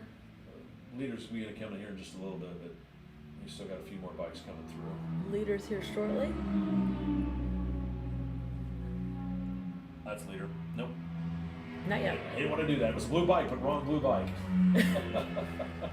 Different blue bike, buddy. Different blue bike.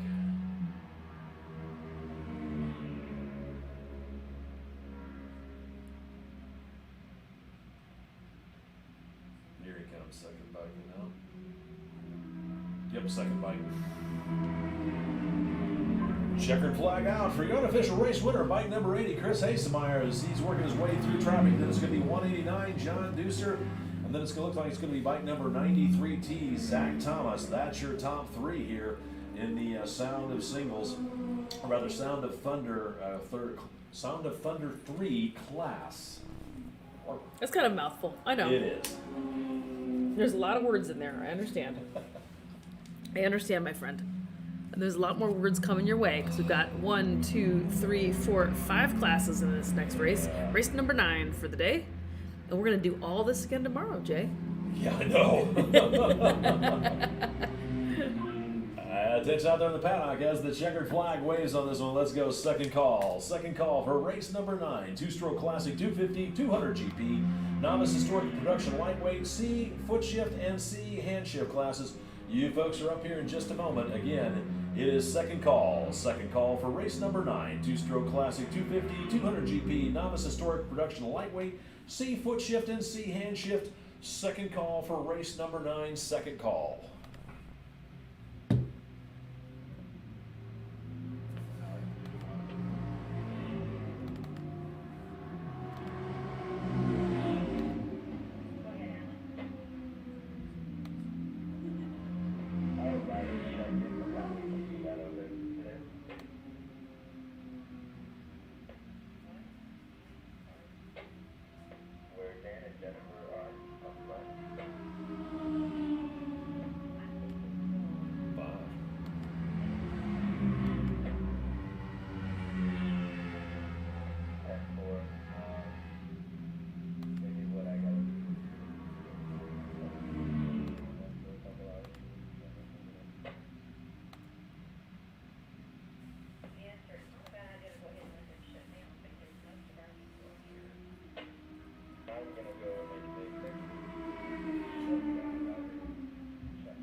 Big grid, don't we?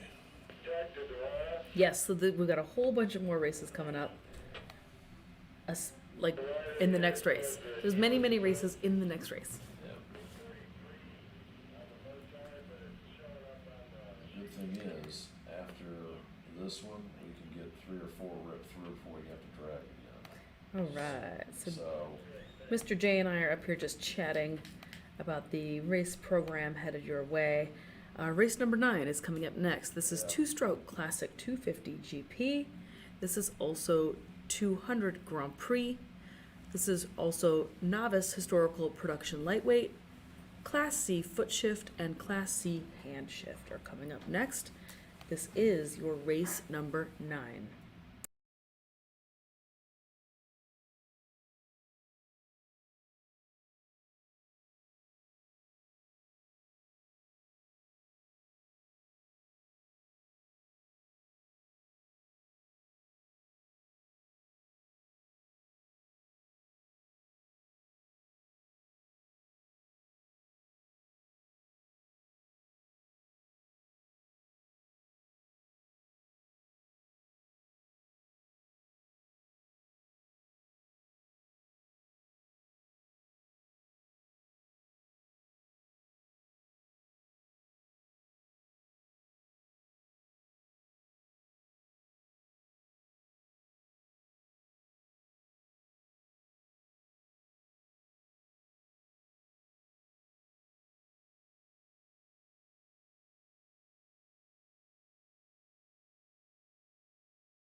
Stroke Classic 250 GP, bike number 50, Richard Merhar. For the 200 Grand Prix class, back on row number 3 at 784, Kristen Caden, 820, Mitchell Barnes, 294, John Scales, and 250, Stuart Sanders. Row number 4, it's 805, Grayson Rogers, R11, Dennis Donahoe, and 220, Tim Terrell. Row number 5, it's bike number 6, Bill Doran, 123, Jonas Stein, 973, Rebecca Baker Illman, and bike number 074, Eric Lukart. For row number 6, it's 022, Cindy McLean, 533, Hirosho Murata, and bike number 35L, Jack Keynes. For row number 7, it's bike number 21X, Larry Poons, 049F, Danny Habermal, bike number 88, Charles Miller, and 176, Tony Reed. On the row 8, it's bike number 19, Christopher Spargo, 893, Tyson Fritz, and 357, Joe Corey. For the Novice Historical Production Lightweight, back on row number 10 is 727, Beasley Ayers, bike number 720, or 7S, Mitch Skaggs, 777, William Dokianos, and bike number G3, Corey Gola. Row number 11 is 019, Shane Powers, and 332, Winston Spencer. For the C foot shift class, back on row number 13, it's going to be bike number 122, Alex McLean, 24, Grant Spencer, 33Q, David Tompkins, and 75A, Gary Roper. Then on row number 14, it's 59, Gary Swan, and 27, Bino Rohde. Back on row number 16 for the C hand shift class, it's going to be bike number 1L, Ralph Wessel, 707, Lewis Leonard, 309, Tim Joyce, and 73B, Blake Wilson. That is your field here for race number 9. The race number 9 class is for the 200 Grand Prix Plus class, sponsored by Kincaid Legacy Racing. This class combines a variety of engine designs and displacements based on an index performance. This class is for 68 and earlier machines, including 250cc 4-stroke singles, 250 air-cooled 2-stroke singles, 175cc air-cooled 4-stroke twins, and 175cc air-cooled 2-stroke singles and twins. It includes purpose-built race bikes and converted production road and off-road bikes. You can bump up a class, or the bump-up class is 250 Grand Prix. Greg Glavicki and Lost Boys Racing claimed the 2020 AHRMA National Championship in that class. For the Novice Historical Production Lightweight class, sponsored by Terrell Customs Cabinet and Tim Terrell, these are 78 and earlier street machines and very close to standard production trim. Minimal modifications make this an inexpensive and entry-level class intended for novice-level riders only. Lightweight class is for 4 strokes up to 500cc, 250 2-strokes, and certain 350 2-strokes. And finally, for the Class C hand shift, sponsored by Luke's Racecraft, and the foot shift, sponsored by Candy and John Sneed. This class is for 1951 and earlier machines. Bikes are typically of those raced on the early American Grand National Championship circuits. 500cc singles and twins can have overhead cam and pushrod engines. 750cc V-twins are side valve or flathead engines and use hand shift gearboxes. Battle of smaller lightweight British bikes against heavier, more powerful American iron like Indian and Harley were common in the day. Foot shift and hand shift classes are on track together but scored separately. That's what we have lining up out here. We'll see how it shapes up in just a moment when the green flag waves.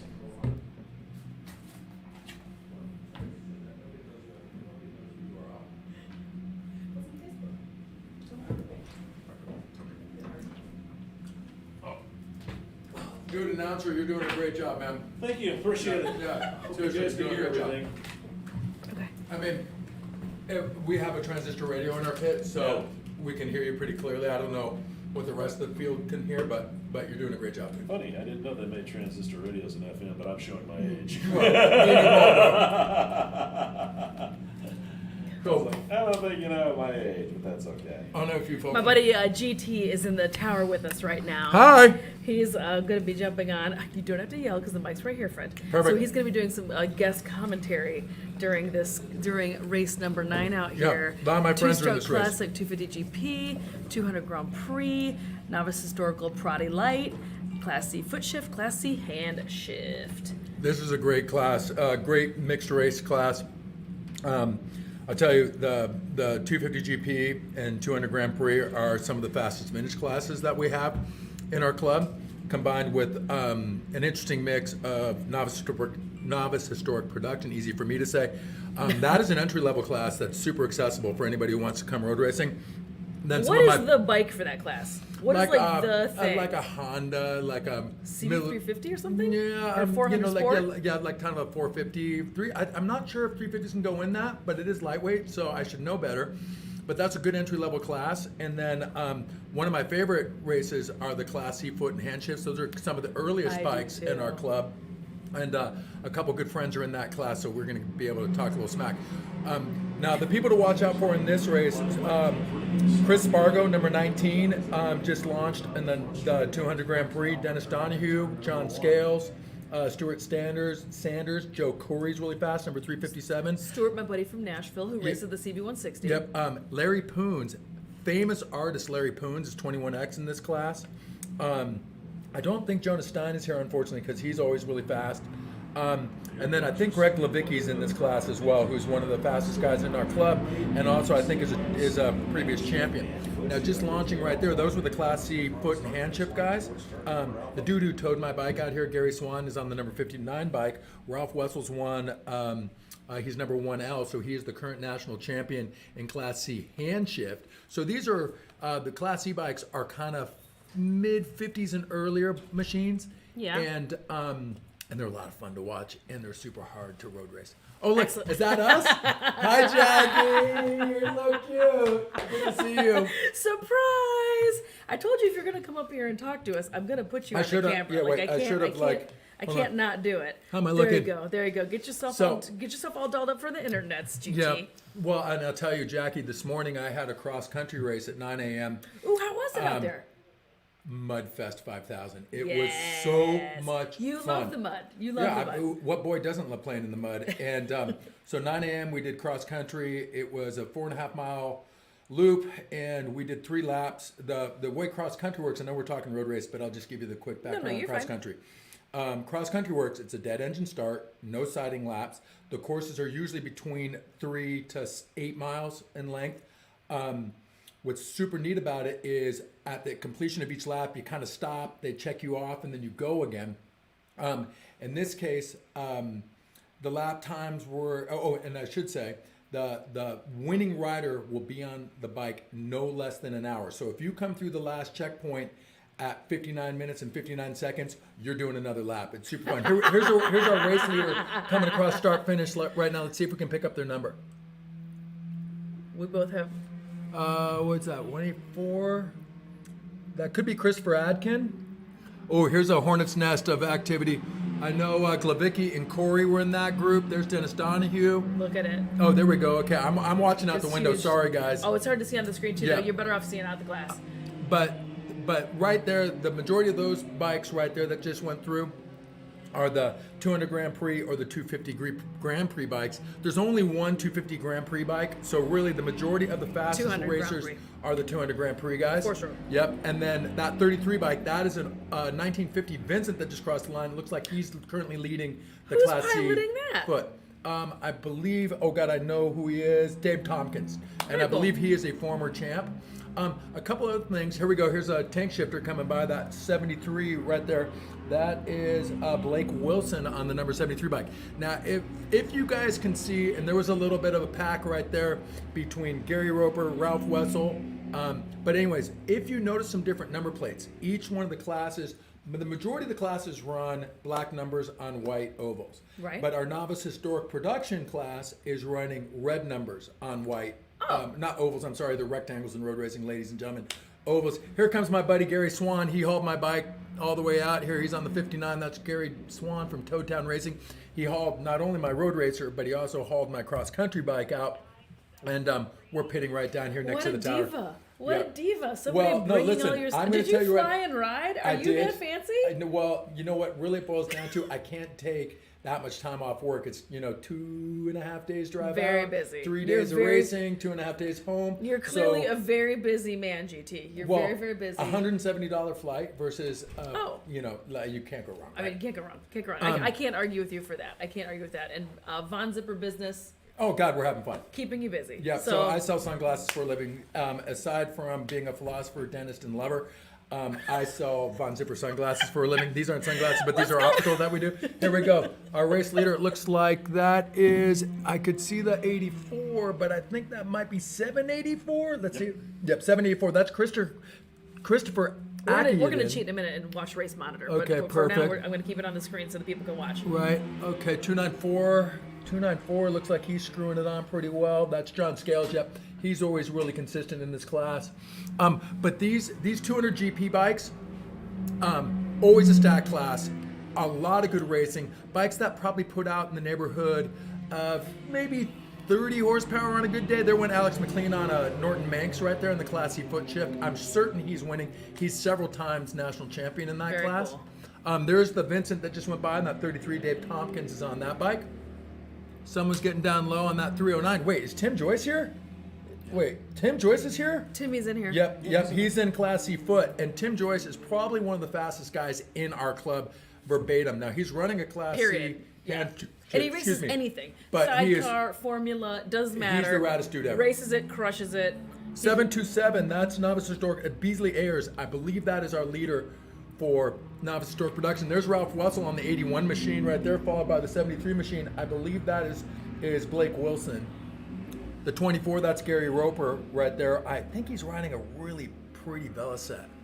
There's one of our Novice Historic competitors, 332. That would be Winston Spencer, excuse me. Proddy Light. Yep. Proddy Light. Yeah, Proddy Light. I know it. I'll never get it out. That 707 bike, that's Lewis Leonard. And Lewis is super rad. He coordinates and volunteers on behalf of AHRMA, because a lot of our club folk, really, it's, we're a national organization that's been around for the better part of 25, almost 30 years, but it's a lot of volunteerism to make this happen. Absolutely.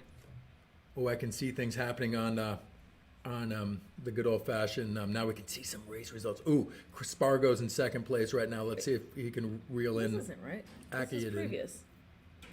It is. That seems right. All right. Yeah, that's right. Yeah. But anyways, so getting back to this cross country thing, super fun times. I ended up doing 3 laps, and thank God, because had I had to do a 4th lap, I'm not sure I could have pulled it, because the course was so muddy, so gnarly, super single tracky in trees. I rode a 67 Triumph T100 CF500, and usually I have a horsepower advantage on some of the smaller bikes, but in this case, my wheel was spinning the whole way. There goes Alex McLean in the 122 bike, and that Class C foot shift machine. He is so fast, and that's a Norton Manx, which is like the premier pedigree bike. Prima And, donna. yeah, it's just the most beautiful machine.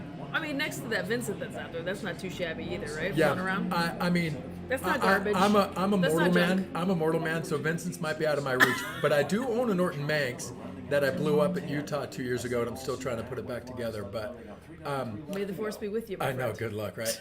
So neato enough, raced cross country early, got back in time. I was in race 3, road race, and Yes.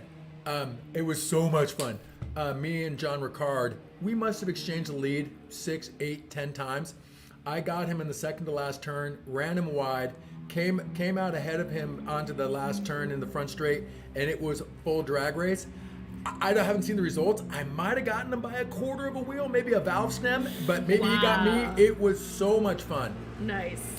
Yeah, I saw your name on the grid sheets earlier. Yep. Did you talk smack on me? I hope so. Did I look sexy in my race leathers? Definitely. Always GT. Yeah. Always be sexy. Okay, now it looks like we're halfway through. So the green white cross means that we're halfway through. I'm assuming with these bikes, this might be a 6-lap race. Sometimes with the Class C bikes, they'll run 4, and it is 6 laps. Okay, thank you for pointing that out. You're welcome. With the Class C bikes, a lot of times they'll run the Class C bikes with the Le Mans Start bikes, which was our first race the Yes, morning. very entertaining. So much fun. Usually those are 4-lap races, maybe 5 here. So I'm surprised that they're going to have the Class C bikes go 6 because, like I said earlier, those are like kind of early 50s and earlier machines. Early. So we don't Yeah. really like to flog them too hard.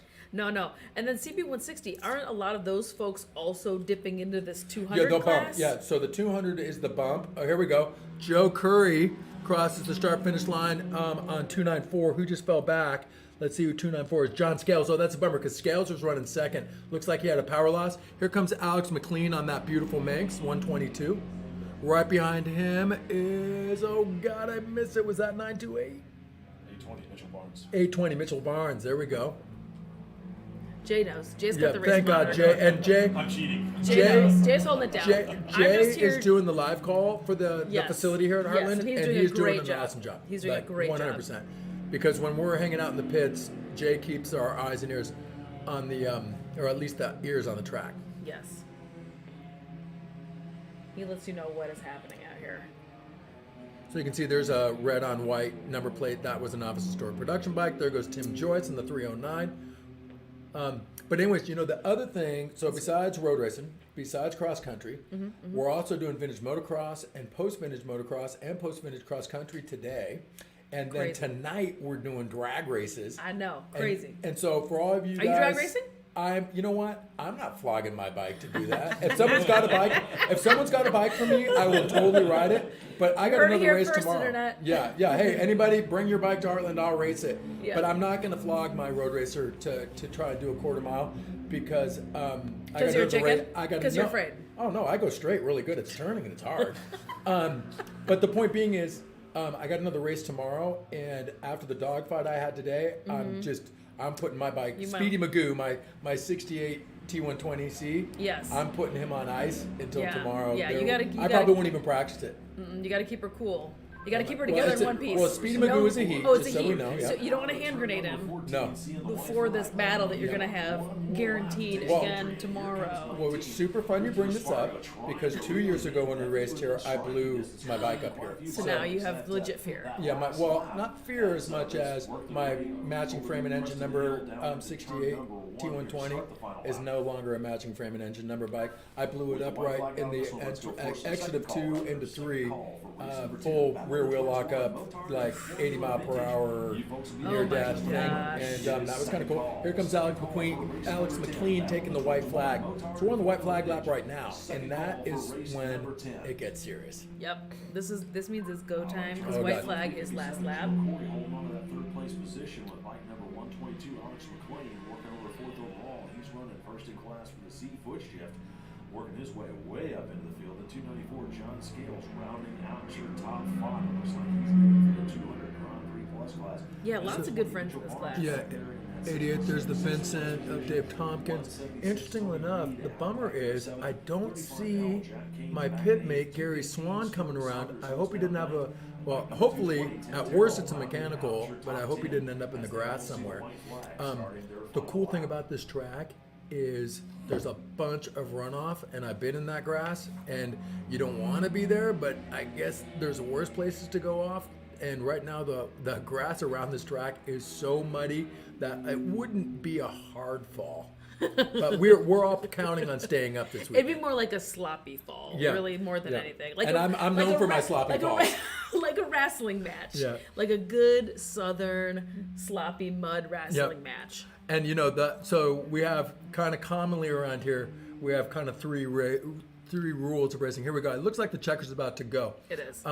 So let's call the checker. Okay, white flag here. Still got a few more bikes. Okay, Wessel just crossed white. 302. This might be. Is this our race leader? No. Okay, that's. Oh, he's not- pointing. Somebody's down Oh, to so, yeah. 14. Straight up, last turn number 14.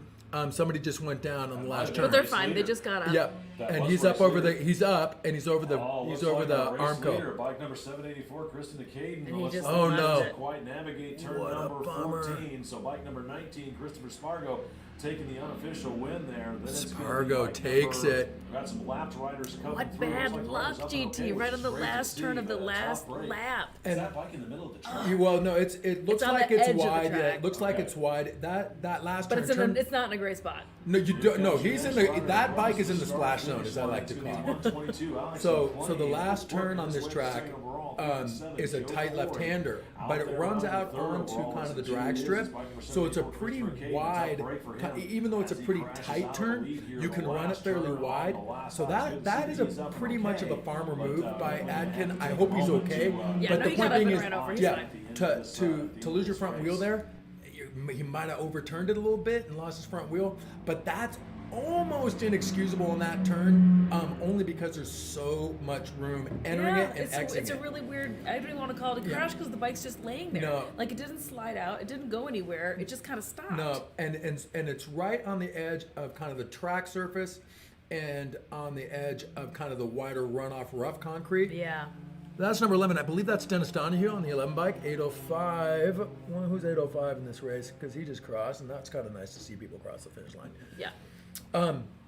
Now, but apropos to our crash in turn 14, there's kind of three rules of racing that really we live by here at AHRMA, but I think it kind of applies with flat tracking or any kind of scrambling stuff you do. Is number one, everybody's got to work on Monday, so we all come home safe. All right, that's number one. All right? True. Number two, we're gonna have more fun than everybody else and screwing it on.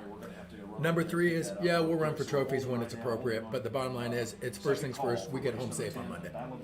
That's true. That's all good points. Because we all work, we're not gnarly enough to, do this. We're racing for wooden plaques out here, so there's a little bit of a gentleman's agreement out there. To be cool. Yeah, until that checker flag flies. But anyway. So at any rate, and then there's great bench racing afterwards because there's Cindy McLean right there, the 022 bike. Cindy McLean from AHRMA. Yeah, she's from one. She AHRMA. runs marketing and communications for AHRMA, if I'm not mistaken. Yes, you are correct. 3G apartment 3G. Who was that? That was a Novice Stork production bike. I guess it was Corey Gola.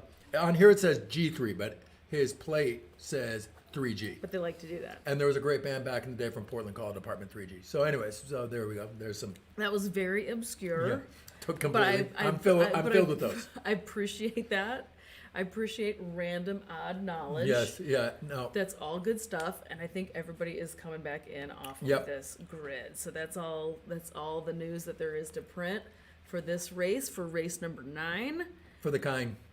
9 for the kind? So what happens is, have you gone through, you want me to tell you some more stuff? I got all kinds of fun things to tell you. GT Are we live, or are we still going? Or are we going to commercial? What are we doing? Always tell me all this Okay. stuff. I want to hear So- about everything. Tell so me the all the way- stories, GT. The way the racing works here, if you guys aren't familiar, we're talking road race right now, all right? Okay. So the way the road race structure works Yes.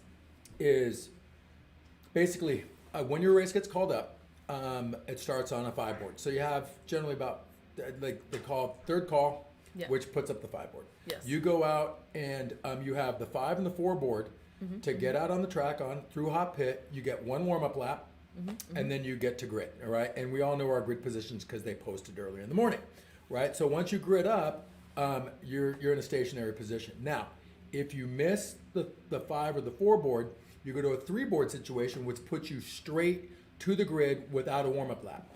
And I'm always keen to get a warm up lap. Warms up your tires a little bit. My bike puts out maybe on a good day 52, 53 horsepower, but I still want my tires warm just to have a little bit of confidence going into turn 1. Right. So if you miss the 5 or the 4 board, you go straight to grid on a 3 board. If you miss the 3 board, now you're at a 2 board situation. You got to start in hot pit lane. If you miss the 2 board and you're on 1 board, you're out. You missed your race. Sorry, sucker. Oh, wow. Now, Ed Bargy, our starter, let me tell you about Ed Bargy. Ed Bargy may be the best starter in the history of starters. Nice. So what happens is when you pull up to the grid, all right, usually by the time you get to the grid, it might be the 3 board at that point. So by the time you do your warm-up lap, get to your grid position, you're on the 3 board, then they flip it to the 2 board, then they flip it to the 1 board, they go half, and then the flag goes. But the thing about Ed Bargy is every time I've raced with Ed Bargy for the better part of 10 years, it is at 1, it's ready, half, it's set, and then go. And it's clockwork. Ready, set, go. Yeah. Every time, every race. And any of you racers know how important a good starter is, just the consistency of a good start. And Ed Bargy might be the best in the business, and we have him in our club. So why don't you guys all come out and race? Because it's pretty fun to do. I know. Who And, doesn't want to come race? Everybody Yeah. wants to come race. And so this weekend, you know what? I already said we're road racing. I already said we cross country. Yes. We got post vintage motocross and Trials. vintage cross. And I was gonna say we got trials. I didn't bring my trials bike this time because Gary Swan charges me too much money to carry my bikes. But the point being is the trials course yesterday was so gnarly because it was. Thursday it was absolutely torrential rain here, and I think a hurricane or tornado came through. it was kind of early. Yeah. Yeah. Good thing is my tent didn't blow away, so I feel pretty good about that. But Good- the point good being news. is, there's the crash truck looping around to pick up. This bike Yeah. that went Yeah. that like just kind of fell over. That's in like the turn kind of 14. ride home of shame. You don't want to come It in on is. the crash truck. Nobody wants to ride home on the truck, but it's better that than riding in the ambulance. Always. Preach. That's the only thing we don't Preach. want to do. Preach, yeah, GT. Preach. There is no riding in ambulances allowed for anybody. And so then, as I said, tonight we're going to do a drag race, which is kind of an exhibition thing. It's the first of it for AHRMA, so we're pretty excited to bring that on board. Last night we had a slow race up in the pits, which was so much fun. I didn't ride it; I hosted it, and it Lord. was so fun. And what the best part about it was all the folks from the where the dirt compound is, if you will, the dirt paddock. It's kind of on the other side. I call it Dirt World or Yep, Dirt it is Land. dirt. Yep, and Dirt World. which I live in Dirt World, so it's pretty awesome. But they're all standing kind of on the other side of the tunnel that drives onto the road race paddock. So it was rad because the whole Dirt World came over last night, as well as Nice. all the road racers. So it was a lot of fun to get kind of two different groups of racers Yeah. that are all in the same thing, and that's Yes. riding vintage motorcycles. Well, I mentioned earlier that there's only a handful of event weekends with Yep. AHRMA where it's Yep. both or all the disciplines basically together. Yep, it's a festival. Usually they're kind of separated. Kinda. Like dirt kind of does its own thing. Yep. Road racing does its own thing. A handful of weekends. Yep. They happen to coincide and be on the same Heartland, weekend together. Laguna Heartland, Seca, and come to Laguna Seca. Oh, hey, come to Laguna Seca in July, you guys. It's going to be all time. And by the way, it's Laguna Seca. It's Laguna Anybody? Seca. Yeah. And then also, Corkscrew much? I mean, man, we raced there for the first time last year, and I'm telling you, the first time through the corkscrew, it's a real eye opener. Yeah. All right? It's a real game changer. Especially when you're on a '68 Triumph With, like, and you with- kind of overshoot it and end up in the dirt. It's an eye opener. I'm just I'm saying. going to refer to it as breaks. Yeah, no, oh my God. Anyways, and then so there's this weekend. Yes. Then there's Seca in July, and then usually it's the first weekend of October is Barber Vintage Motofest. Yes, and that's which is everything. the holy grail of awesomeness. It is. I think last year was a bummer in the COVID year, and I'm hoping you know what. And the year it's- before in the hurricane year. I'm super sorry that it's taken me this long to mention it to you guys at home. I hope Jackie, I can speak for her when I say this. I hope this finds everybody happy, healthy, and kind of getting on the other side of the COVID thing. Because we want to have fun and we want to get COVID behind us. But anyways, I think that last honestly, year, that's kind of why this turnout has been so great. because everybody's everyone's- horny to ride bikes. I Is that appropriate to say? Yes, it is. I wouldn't have quite said it that way. I know, you're but like I- a lovely lady. But and I I'm a really dirty appreciate old you man. saying it that way because I find that very amusing. Yep. But yes, everybody's kind of ready to get back down Yep. to it. And so it was people from California like yourself, the New Yorkers like Kenny Cummings who Yep. jumped on earlier and we My talked boy on Kenny. camera. It's everybody's congregated here in this smack dab in the middle part of America for this Heartland Yep. Motofest. And this and hats off to the folks here at Heartland. So we raced here for the first time 2 years ago, pre-COVID. We raced here, and the first time we showed up here, it's like, oh my God, this facility is incredible. Topeka is a really accommodating town in terms of restaurants and hotels and all that. Plus the Evel Knievel Museum, which is mandatory. It's a mandatory stop. Yeah. And you kind of need a day. I did it in a half a day, and I'm telling you, they have every bike from like Evel Knievel's like Honda when he was jumping rattlesnakes to the X2 to his coach to every bike in between. The Caesar's Palace bike is there, like and every bit of Evel Knievel licensed stuff, all of his different I'm costumes. sure. It is the sickest. Yeah. Like, listen, man, you don't have a pulse if you don't get moved by going to the Evel Knievel Museum. Yeah. But Real last year, for Barber, so 2 years ago at Barber, it was a rainy year and there was still 80,000 people there. Yes. All right. Yes. Last year it was super weird because it was racers only. Yes. And There were still 80,000 people there. Yeah, and it was a rainer, which made it pretty interesting. And we had a hurricane blow through, like literally race day. Yeah. And I guess that brings up the next thing. Let me tell you another thing about road race. All right. Let's hear it, Chico. So road racing kind of works like this, okay? So Friday is a practice day. Yes. Usually there's 5 rounds of practice, and so everybody shows up Thursday night. We get 5 rounds of practice, tune your bikes, get your stuff together, whatever, right? So then Saturday and Sunday are race days, Yes. but Saturdays you get 2 rounds of practice, unless you have a red flag and you get your practice canceled, which happened to I didn't get to practice today because I was racing cross country. And then Sundays there's 1 round of practice and racing. So that's basically how the road racing weekends lay out. Over at Vintage Motocross, they basically run 2 motos. Cross country is 1 big hour-long love fest. Nice. But the point being is, and then trials again usually takes about a half a day to run, 10 sections, and then 3 loops usually in a trials course. Yeah. And there is not one discipline I do not adore in AHRMA. Oh, I know. and by the way, I know it's all good. we also have a pretty vibrant flat track series. Yes. But we're really going after rebuilding that to a whole nother level. Okay, fast bikes. Here we go. Now pulling up on the course. Oh no, there's my boy Jeff Hargis. Ooh, okay. Motards. Okay, this is fun. Supermotos. It's gonna get real nasty. Oh no, this is gonna be a fast race. Okay, I don't know 237, but I did practice. I remember passing him yesterday at practice. There's another motard, fast bike, motard bike. So this is going to be one of the fast. Motard, Battle of Twin. Or, Yeah, no, I don't have the list in got front of me, but we'll get it back from we'll him. get it back. We'll see in a second. But this is fast stuff coming. Yeah, this is gonna be a good one. Yep.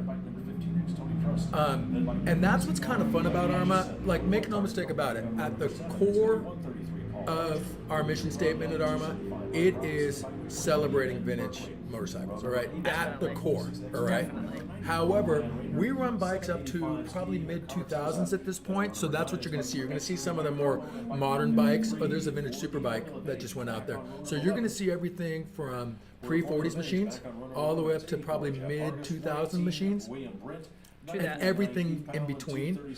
So everything from 15 to 20 horsepower all the way up to close to 150 horsepower bikes. I know. So it's kind of fun. I was talking with Jay earlier about how weird it is to me to refer to these 80s and 90s bikes as vintage. I can't decide if that makes me really old or Darling, you ain't old. if it just, it just is weird to me. But I mean, it's rad and it really helps. Like these grids were huge with those bikes. Yep. So race 10 consists of Battle of Twins 1, which is like the 900cc bikes. All right. And just looking down, Paul Canale's in this race. He's really fast. Greg Hutchinson's really fast. Bob Burbecco is really fast. And then mixed class racing. So we also have the Motards in this class. Paul Elledge, who's fast. Ron Melton, who's fast. Brian Rammer, who's fast. And then one of the faster vintage classes. This is Formula Vintage. Jeff Hargis, who is on the 84 bike, is fast. Dennis Parrish is super fast, and he's the #1 plate holder, so he's holding it down for the championship. So it looks like 3 classes in this one: Battle of Twins, Formula Motard, and Formula Vintage. I love Formula Vintage myself, but we should see some really fast laps. Real fast racing in the Battle of Twins class. So let's see, they're pulling up to the grid now. And it looks like, they're going to run the Battle of Twins bikes first. Obviously, they're the higher horsepower bikes, so they're going to get kind of first grid position. The Motards look like they're going to be lining up second with a break. Usually there's usually like, let's say first row, second row, then there'll be third row will be empty, then there'll be Motards, then there'll be another gap, and then there'll be the Formula Vintage guys. Nice. So I'm just trying to drop some knowledge on you all. I mean, I love the knowledge, GT. That's why you're up here. Yeah, I do a lot of this stuff. You bring I all mean, the knowledge. I don't want to say the wrong thing. I'm a 5-time national champion in Classic 60, 650, and so I've been doing this for a while. And You're like, I am completely overly qualified to be you know what? to be here talking to I'm me. completely overly qualified to talk about things I love to do, and that I love to plant seeds for people to come on out and do. I agree. And I welcome anybody. My Instagram is GT with 5 E's. Send me a question. If you got a bike you think is qualified, send me a question. I promise you, I'll get back to you if I don't know. But we basically have, I should say, a class for just about every machine up to about mid-2000s. So we'll find something for you to race. Yeah, definitely, right? Yeah, Kenny Cummings and I were discussing that about how this AHRMA, he and I've known each other through AHRMA for 15 years now. Kenny's a razz guy. Really quick, can I say something, Jen? Yeah, jump in. Okay, this is a 2-wave start. So it looks like Formula Vintage is going to be in a 2nd wave start. All right, so you're going to have Battle of Twins and Motard going out together, and then there'll be a slight break. When we have a stall on the line, get it, dude. You're on a Motard, pop a wheelie, and then the Formula Vintage guys are now about to take. Looks like they got the one board. Clearly, one of the Motard bikes a little slow. All right, so they're at a half board right now for the 2nd wave. All right, the one board's going to come back up vertical. It's up vertical halfway, and there goes the start. Ed Bargy just threw the flag. Jeff Hargis, that 84 bike. Did you see him pop wheelies? He is fast, but Dennis Parrish, the 1T bike, and that delineates that the T is the Formula Vintage. Each class has a number 1. I think there's 50 some odd classes in road race. So each class is their number 1 rider is delineated by a 1 and a letter. So like for me, Classic 60s, I'm 1M. I'm no longer 1M because I lost it last year because I didn't travel because of COVID. But the point being is, so 1M is Classic 6650. 1T in this case is Formula Vintage, and Dennis Parrish has the honor of running the 1T. Gotcha. So watch for Hargis and watch for Hargis and Parrish. They're really good friends, and they will give no quarter. Like when I was talking about gentleman racing, these dudes are going for it, 100%. But I think that's really an interesting point that you bring up, is especially guys and gals that are used to racing together a lot or are really good friends. That confidence in each other leads to really exciting racing because you can get really, really close because you trust the person next to you, and it creates much more exciting and close racing. All forms of racing, for sure. Because like turn 1 flat track, trust me, man, you got to trust the dude next to you to hold his line, and unfortunately I got 4 broken collarbones to prove that. You definitely, okay, here we go. We have our race leaders. Battle of Twins bike is coming. Number 14 onto the front straightaway, really checking out about a half a front straightaway. Jeez, 111. Bike number 111. Gary Orr. He was our pole sitter, no surprise there. Always fast. Always fast. Here we go. Here comes our Motards. One of our Motards is up in the Battle of Twins bikes. The Motards are fast. They're so fast, and they're so much fun to watch. Because they handle so well too. Like they cut through these technical tracks and they like have it's brakes. nobody's business. Yeah, they have brakes. And they have brakes. They do have brakes. Round out your top 10. There's a Motard. It almost sounds like Jeff Hargis is out in front, the number 84 bike of Formula Vintage. Where's Dennis Parrish? Here he comes now. Dennis Parrish is... With the yellow. Oh, that wasn't Dennis Parrish. I apologize. Now he just crossed the line. But Dennis Parrish running 2nd in Formula Vintage. And I promise I'm doing this without the aid of any motorsports registration stuff. But I'm now just watch. looking at my friends go I'm real going to fast. click over and we can cheat. Look, here we go. Gary Orr, Paul Canale. Yep. Randy Sullinger. Yep. Brian... Lerber's racing. Lerber. Lerber is one of our trustees, and he's racing. He's in a cast, or at least an air cast. So he must have taken it off to race. Yeah, he's in a boot. Tony as Prust, in shake your boot. As in shake. Oh no, is this not Tony Prust that I'm thinking of? Well, I'm from not sure. Analog Cycles. If it is, I don't know Tony. So It'd you tell me it is. It'd be weird if they. I mean, I guess not weird. I There just didn't think. could be 2 Tony Prusts in the world. I didn't think that was that common of a name. But Hey, maybe wait, it is is. my collar popped right now? Do you What's need to going pop on? your No, collar? no. Here, look, I just want to look. make sure it's not. Do you need to? Here, look. You can check yourself. What's going on over here? Okay, I got my onesie on. All right, I can hear bikes come back around. So let's get back to the Let's action see what's here. happening here. Instead of you just checking your appearance. Yeah, no, I'm sorry. Here, do you need to check? My Here, mom look. would have. You got a I'm look? good now. I just fixed You it. good? You feel better? Yeah, look, are you kidding me? I've been sleeping in a trailer for 3 days, okay? I raced cross country this morning and was covered in mud. So Orr's still taking the overall race lead. Canale's trying to reel him in. Big chore. 557 is Sullinger. BOT bike without all the fairing or the glass. That's rad and forth. Here's a Motard bike.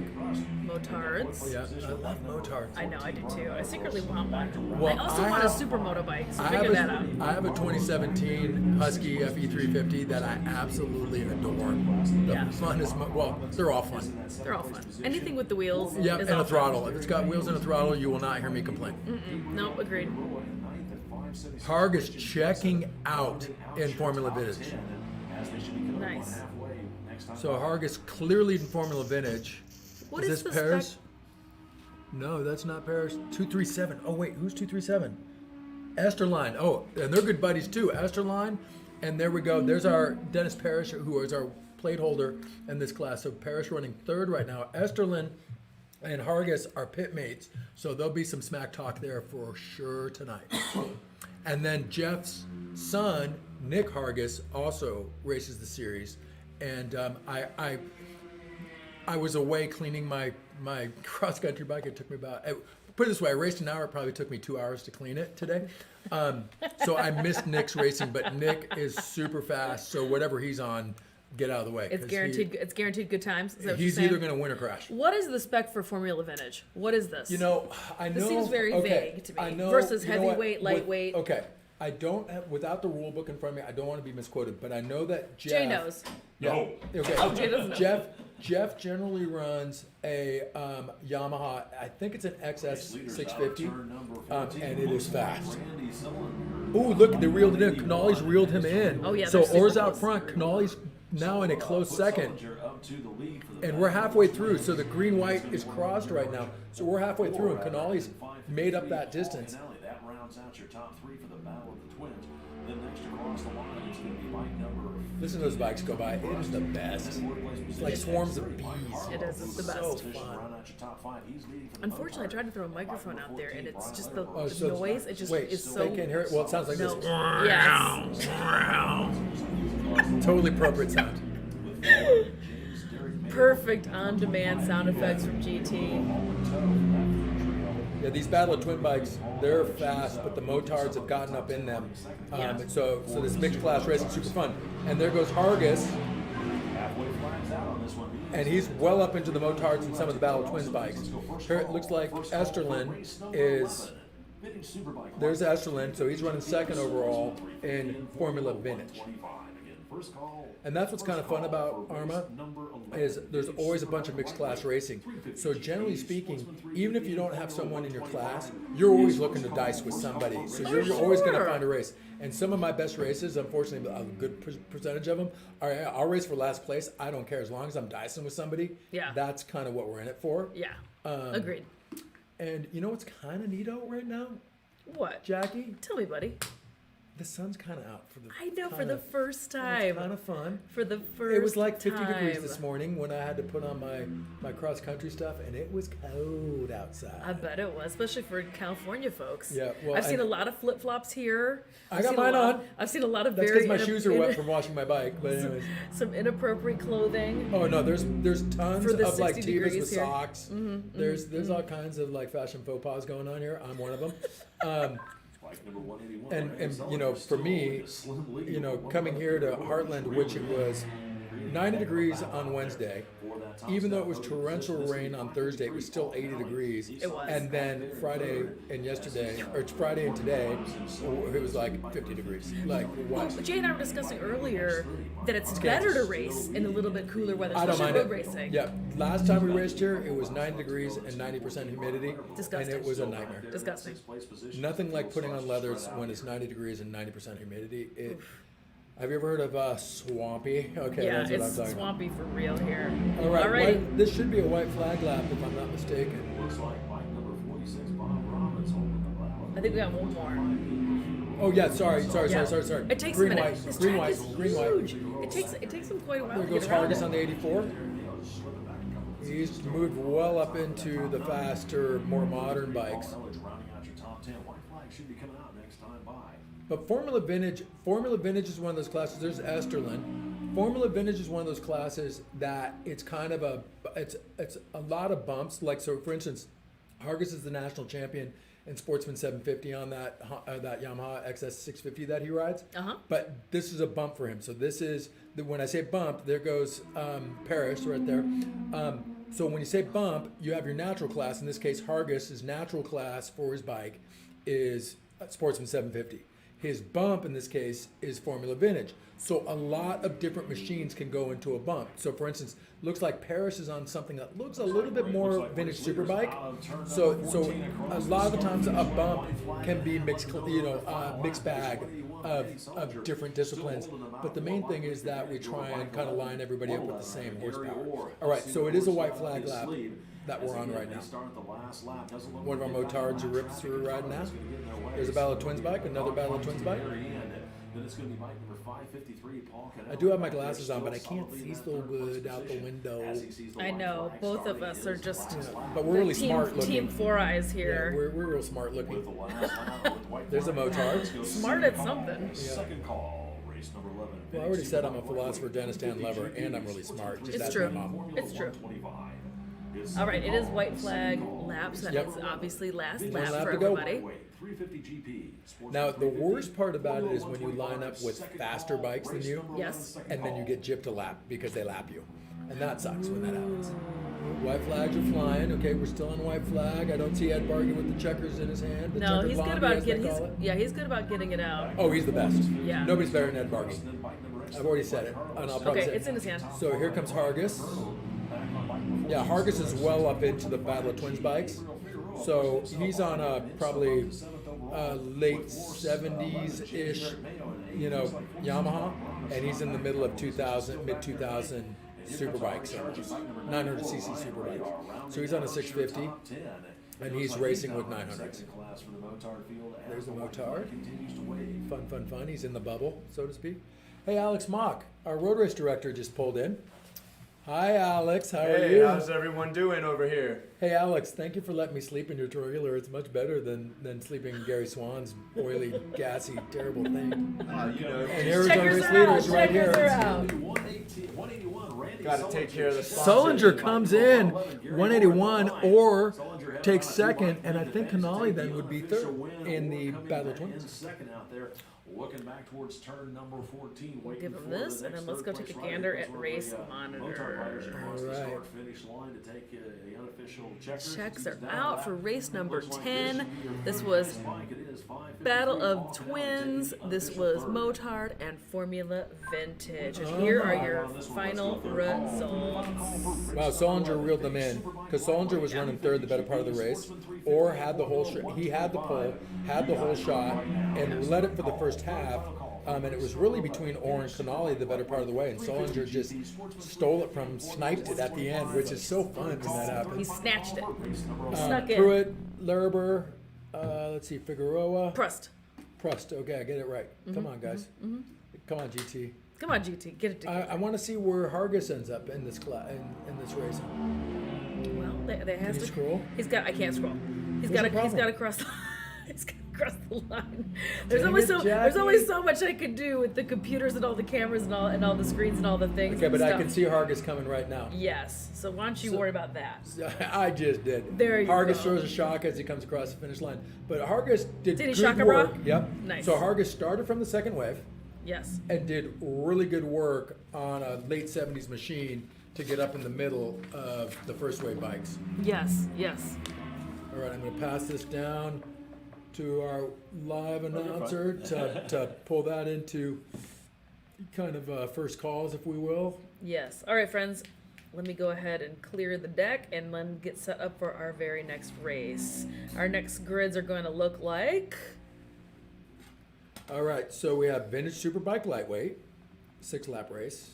Ooh, 350 GP, one of the premier classes in AHRMA. 350 GP, and then Sportsman 350, which again is a really competitive, fun class. A lot of Honda like CB 350s in that class, and then Formula 125, which again is talk about like 20 horsepower bikes that they keep the throttle wide open the whole way. They never let off.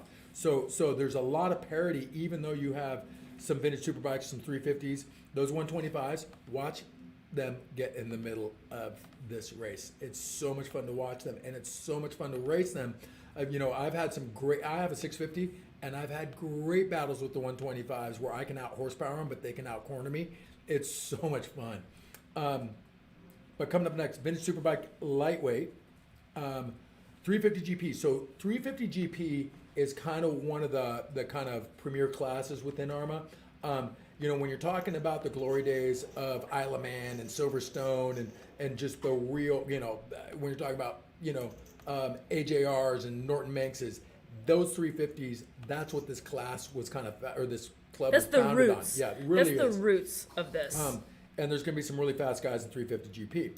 The Sportsman 350 guys, they're running kind of mid-70s. So Sportsman delineates mid-70s bikes. So you'll see what's that? Good to know. Most most people in Sportsman 350 and the bump class is Sportsman 500, most people in that class will be on Hondas, 350 Hondas, and I'm telling you, no problem. Ring them to 12,000 RPM and let it rip.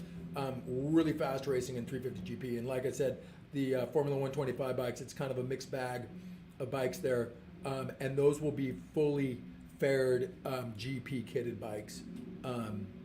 And more modern 125s. So you could see like a, maybe like a, I think, God, everybody on the internet, don't get me wrong, I don't got the rule book in front of me, so I can't call out all the bikes.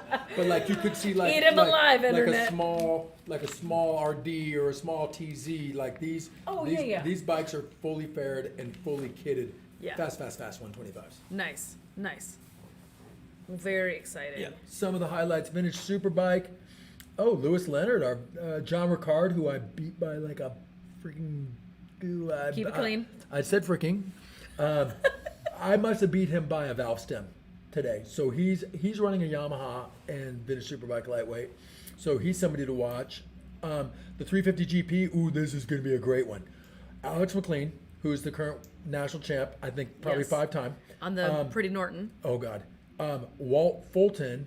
You know what? And Alex, he may be running an Aermaki or Ducati in 350. We'll see what he's I running. bet you he's on an Aermaki, right? Yep. Walt Fulton is definitely running an Aermaki.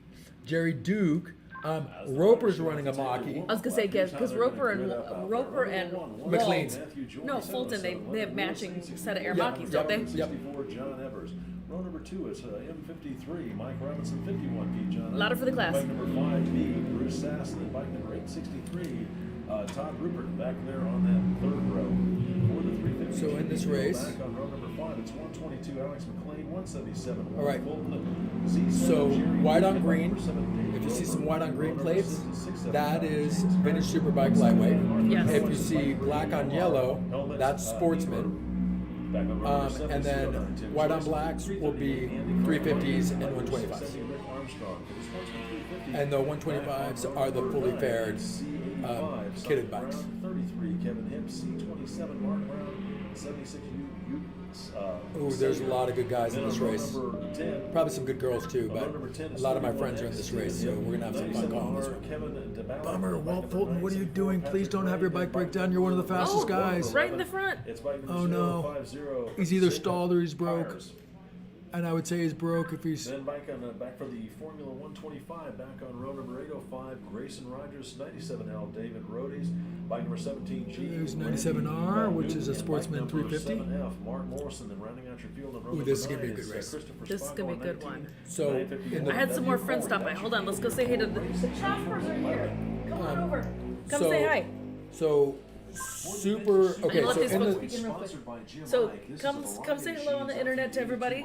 So these are the Trospers, the Oh, I accept back rubs. husband and wife sidecar race team out here. They texted me and said, hey, they let me know. Good to see you, love. And Jacob, their son, was racing sidecars. And won today. Congratulations. Won today. So it's a whole family affair here. So I wanted you guys to come jump in and come say hey to the internets and everybody back home in Wisconsin. Just shove GT out. He doesn't need to But- be here. Yeah, you have so much good stuff to offer. Why- We're just here to listen to you. Well, God love you. We had a lot of fun at the awards ceremony Great. because on Thursday night we had our national awards banquet here, Yes. and so that was a lot of fun. And congratulations, you guys. Yeah, well, you gotta say. You know what? Second's better than third, Oh, you got that right. It's true. We worked really hard for this.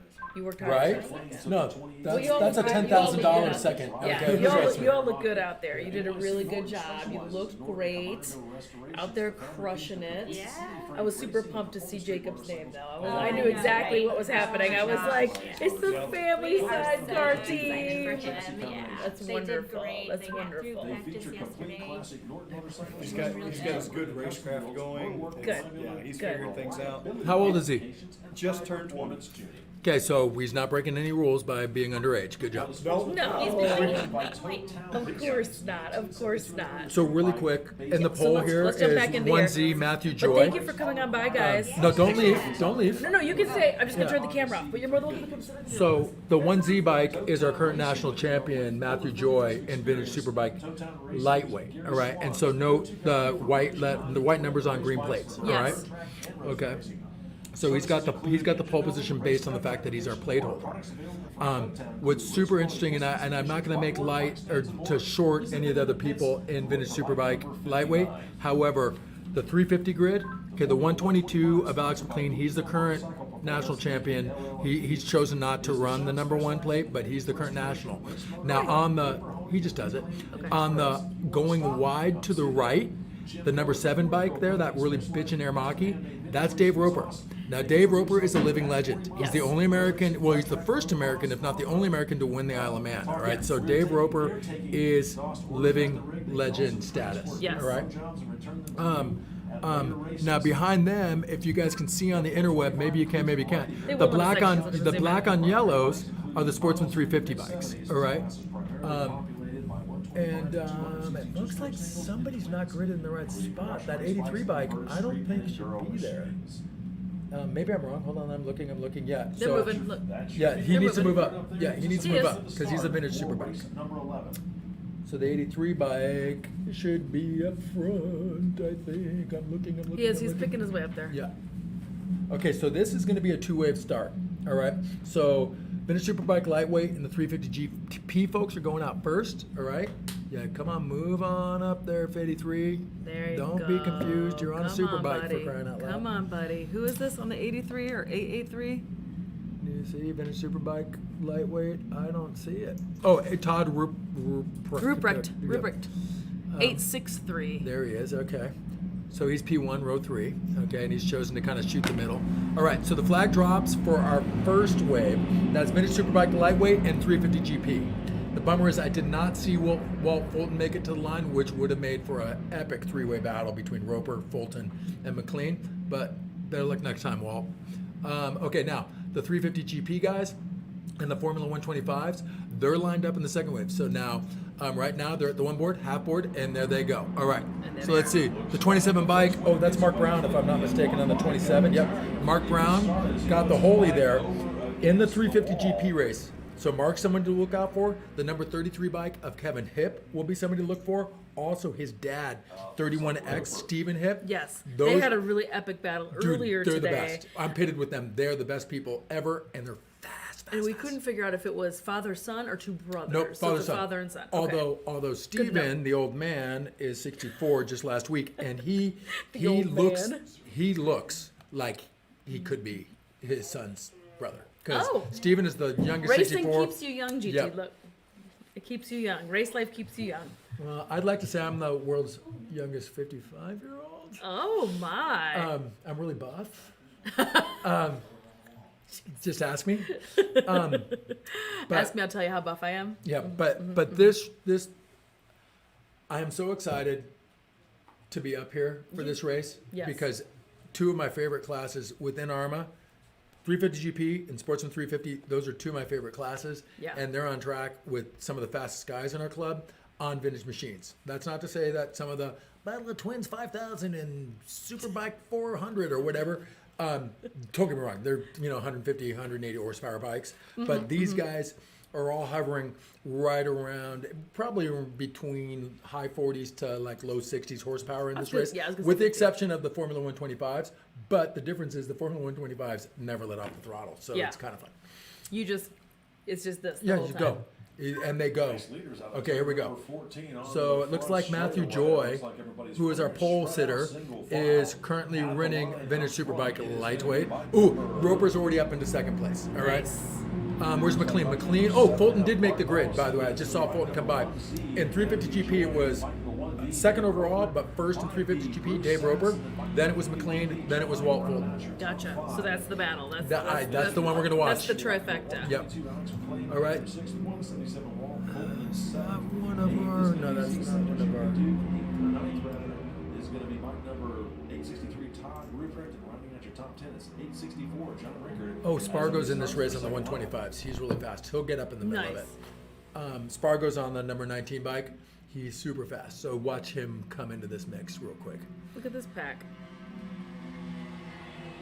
So those are your 125s. That 97 bike's a 350. Who's riding 97? Is that my pit mate? No, that's Ken Debliak. That sounded like a bunch of two-stroke 125s. Yep, and those 125s, that's what they do. It sounded like buzzing bees. It Yep. sounded like a hive. Number 50 is Zaca Pires. I hope I said that right. Could be Portuguese. Nobody knows. And then rounding out the field on the 647. Was that what I saw? Maybe, maybe not. Not sure. But that was your back marker. Yes. We're all racing though, man. Trust me. Even the slowest person. That back marker's had to having nut more up. fun. Yeah. They had to nut up, take the school, and get out and race. And that is half the battle. All right. Racing's only part of it. To make sure your bike's not blowing up or it's mechanically safe. All right. Should we talk about that really quick while we have a little break? Okay. So here's the deal. Okay. Yes. You want to come racing with AHRMA? So the first thing you got to do is get a bike. Well, you got to get the rule book. All right. Because there's a lot of rules. There's a lot. And this is just part of it. Right, or For Jackie has the like weekend. an encyclopedia of stuff to Yes, her left. Okay, yes. but the point being is, first thing you gotta abide by the rules. All right, and you gotta make your bike safe. All right, here we go. Roper is out in front. So Roper is the overall race leader on the number 7 350 GP bike. He's even passed the vintage superbike lightweight bike. McLean is, I think, running 4th overall, and Fulton is reeling in McLean for that 350 GP battle. Matt Joy was 2nd overall behind Roper, but 1st overall in vintage superbike lightweight. All right, the C27 bike, that's Mark Brown out in front in the 350 class. Ooh, Stephen Hipp's beating his son Kevin Hipp, but they're real close. There's about 10 bikes separating Not each for other. long. So Not for long. Stephen Hipp is the 31X and Kevin Hipp is the 33. All right, here we go. Who's this other? The 85, I believe that is Simon. Mother Jones, or Simon? Yeah, Simon Brown is the C85 bike. Mark Brown is the C27 bike, currently leading the 350 Sportsman race. The number 79 bike just rolled by on a Formula. That's a Formula 250 bike, or Formula 125. I'll get it straight. So, anyways, if you want to come racing, first thing you got to do is get a rule book to figure out exactly what you have to do to make your bike legal. All right? And so then secondarily, you spend a fair amount of time making sure your bike is safe. All right? So you got a safety wire, anything with fluids. You got to make a belly pan and do any possible modification that's within the limits of the rules. All right? Because we're racing for we're racing for wooden plaques for the most part. So the bottom line is nobody likes a cheater when you're racing for wooden plaques. It's fun when everybody's kind of specced out, right? Then number 3 is you have to do the AHRMA Road Race School. All right? And one of our fellow racers, Mark Morrow, teaches a class. He is amazing. And as somebody who's been doing this for a better part of maybe 12 years now, I'm probably going to retake Mark's class this year because he's For fun. And because I know I'll learn something from Mark Morrow. He is the man. He is our Formula 750 champion, and he is fast and he is awesome. Anyways, blue shirt coming across the line. That meant that he took one of Mark Morrow. So the blue shirts. He's a new racer. Roper's about to lap him, but he was a new racer. So that's how you can tell somebody who passed the class and is now on the track. Is in a blue shirt this weekend. Yep, blue A lot of shirt. times there's orange shirts. Well, no, it used to be orange crossing vests. When I took the class, you had to look like a crossing guard the whole weekend. So the blue shirts are way cool. Yes. All right, that's the C27 in the 350 class. That was Mark Brown. I think he's our race leader in 350 GP or 350 or Sportsman 350. That was Stephen Hipp, Kevin Hipp, 1, 2, 3. So Brown out front. Hipp Stephen is in second. Hipp Kevin, son, is in third, and I'm pitting with them. Let's go and race trust me, longer. Stephen does not want to lose to his son, or he's gonna have to hitchhike him. Oh Lord. All right, so Roper's out in front as our race leader, but also as our 350 GP leader. Joy is in second place, and he is on that vintage superbike lightweight. All right. Bruce Sass, I believe, is also on a vintage superbike lightweight. is. Okay. Then McLean is 4th overall, but second in 350 GP. Yes. Walt Fulton is 5th overall, third overall in 350 GP. So it's mixed class. Yeah. My good buddy John Ricard is currently running 7th on that 864 bike, and he's the dude that I had one heck of a battle in Classic 6650 earlier today. And he's been racing for the better part of 20 years. Awesome guy, lovely wife Pat, just such good people, Nice. and I was really happy to meet him. They're such lovely people, and I couldn't wait to spank him. I didn't spank him. Oh, did you arm wrestle him? Was it a Oh battle? my God, it grudge came down to a match? pinky nail. No, he had engine on me, but I just got a little bit. I Did got you a just little lean out quicker. over the bars like? I literally put my head over the bars. But what we do is we race with transponders, and every racer is required to have a transponder on their front fork leg, right? Yeah. So it really boils down to whoever's axle nut kind of goes across the line So first. did you snatch it and just hold it out in front of the bike? If I could have, I would have. Okay, here comes Roper. Okay, let's get back down to the camera. Okay, Look at so these guys. Roper's just making his way through this field. Joy's currently running 2nd overall. David Roper picking his way through some of the back. Here comes McLean and Fulton. Fulton's still within striking distance of McLean. And that was my good buddy Pat Riley, who's also pitting with us this weekend. Pat's like 75 years old and he still comes out and races. He's such a rad guy. I know. I And love has the a lot of old courage. timers that still race out here, and there's a lot of them. It's so gnarly. I hope I can do that when I'm 75. If the arthritis doesn't kick in any worse than it already is. Well, All right, Stephen Hipp has about 5 bikes on his son Kevin. It's going to come down to the wire. Mark my words. Yeah. Kevin is just pacing him right now. no. It's some cat and mouse God, shenanigans out it's there gnarly. because they did it earlier in the racing Yep. today. No, Stephen It was a told nail me, biter. I missed it, but Stephen told me he led 7 of the 8 laps, and Kevin beat him at the last 100 feet. Yeah, that And is that's true. what Kevin does. And it's funny because, half the fun of racing in any form, but even, you know what, every form, it's the same. Your racecraft and strategy, it's so fun. Sometimes, hey, listen, some people will say it's easier to win the race from the front, and yeah, if you're Dave Roper, that might be the case, all right? Right. But sometimes, and for instance, like I said, John Ricard has a little bit more engine than I do, so I just kind of saw what he had. I took his wheel a couple times, he got it back, and then I settled in, and I literally waited to the second to last turn to get him. Yeah. And so sometimes you can outfox people that way, and where I sometimes don't have as much engine as some of the other competitors in my class, sometimes I can be a little trickier, and it's fun because, and by the way, I've had it done to me 100 times as well. So that's the thing. I'm not necessarily the guy who likes to lead the whole way. I kind of like to see what everybody has. I want and to then see what's snatch going 'em. on. Yeah, I'd like to spy on them. Yeah. I'd like to So sit here back comes there. Roper. Yep. So Roper's, the bummer is every other person in this race, or let's just say some of the back markers are bummed because they're going to get short of the lap because Roper's well into almost lapping. He's lapped half the field at this point. Ooh,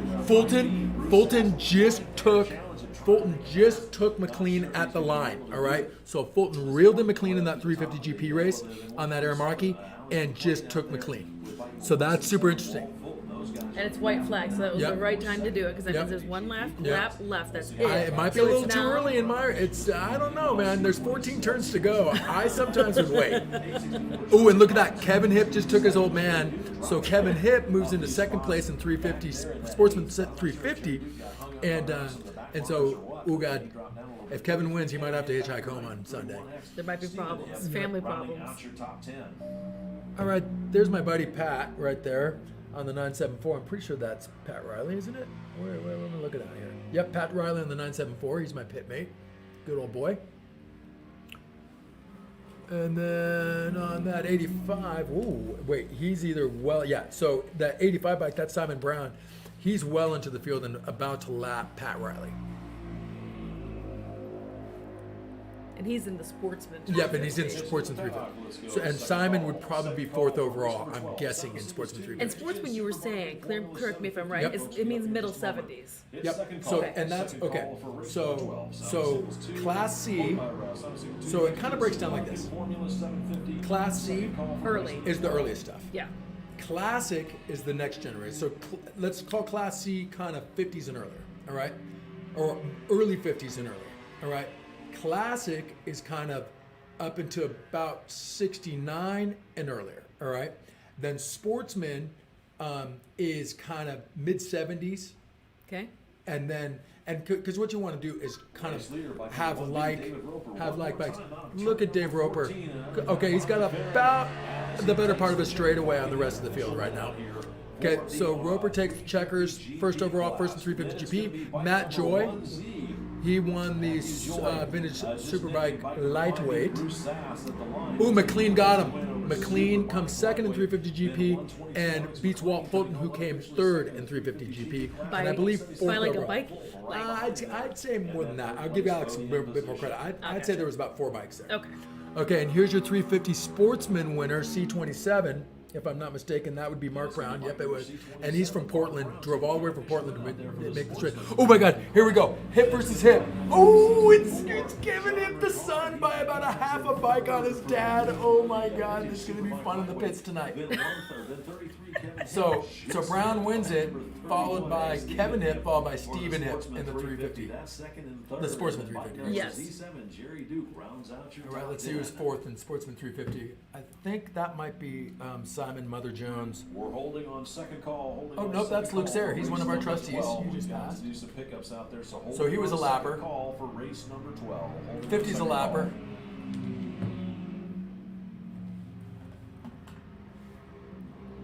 Yeah, C85. That's Simon Brown, Mother Jones from Portland as well. I think he came fourth overall in Sportsman Nice. 350. I have to admit, once they start getting into lap traffic, when it's 350 classes on top of 350 Oh classes, no, it gets gnarly. it gets a little kerfuffly. But Yeah. I like the fact that the number plates are different color. Well, I'll tell you what.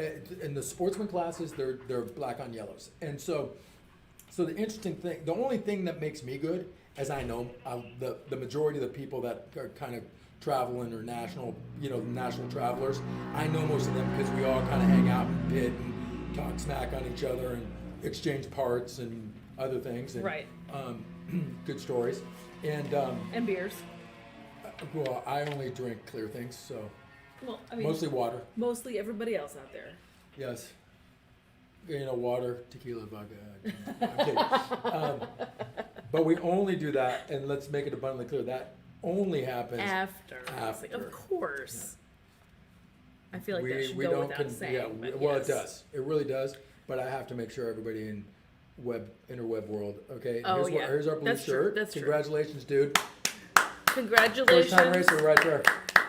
Newer racer, congratulations. Welcome to the family. Welcome to the AHRMA family out here. Yeah, I think we had also, I 8 didn't notice till just now because I was busy listening to you and talking with Sorry. you. No worries. The 350 GP was presented by NYC Norton, Mr. Yep. Kenny Cummings, who He's was such up a here good guy. earlier. The Sportsman 350 is Toetown Racing, Yep, that's my buddy Gary Swan. which are your buddies. And then Formula 125, Louisville Motorcycle Performance. Bless their hearts. Bless them. All Yeah. right. I'm pretty happy that Von Zipper sponsors my club. Anyway. Oh, look at you. I sponsored though. It's John and Candy Sneed and Von Zipper sponsor Classic 6650. So I'm very proud of that. I'm gonna grab a little snack. I don't know whose snacks these are, Jackie, but I'm eating them. Those are Jay's snacks, and you're Oh, more than God, did I welcome just to. rip Yeah, right into his stuff? the family that races and broadcasts together, we snack together. It's okay. I haven't eaten all day. All right. So I think we're gonna have a little bit of a break in the action. I'm Why? assuming so because Mr. J just got up. I think it's because we have some double headers. When there's two Oh, racers racing yep, back to back, back to back. we like to give them a little Who's up next? a little timeout for 2 seconds. Next race is going to be race 12. This is the Sound of Singles 2, presented by Moto Caddy.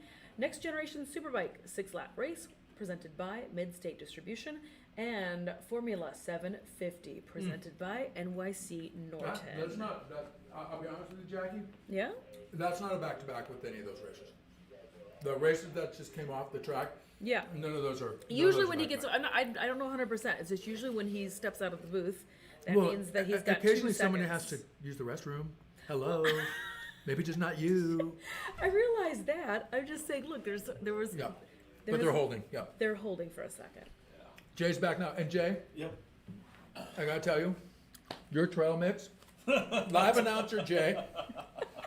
I just walked right in here and ripped right into his trail mix bag. All right, man. And I apologize for being No, so don't so worry forward. I have not eaten all day. I know. I've raced twice, and I just saw trail mix, and I'm sorry, brother. I Go went for it, right man. to it. Go I for personally it. thought it was hilarious that you came in here and just completely helped yourself to Oh, someone no, I'm who an you don't idiot. even know. Yeah, I I'm so love sorry. It. I love Don't worry about it. Okay, but thank you, Jay. And you know what? If I get a chance to come to town tonight or go into town tonight, I promise I'll get you. It's not a problem, man. So Jay, so I'm just having a little banner, side banner as Jackie is fixing up the titles for the next race. Yeah.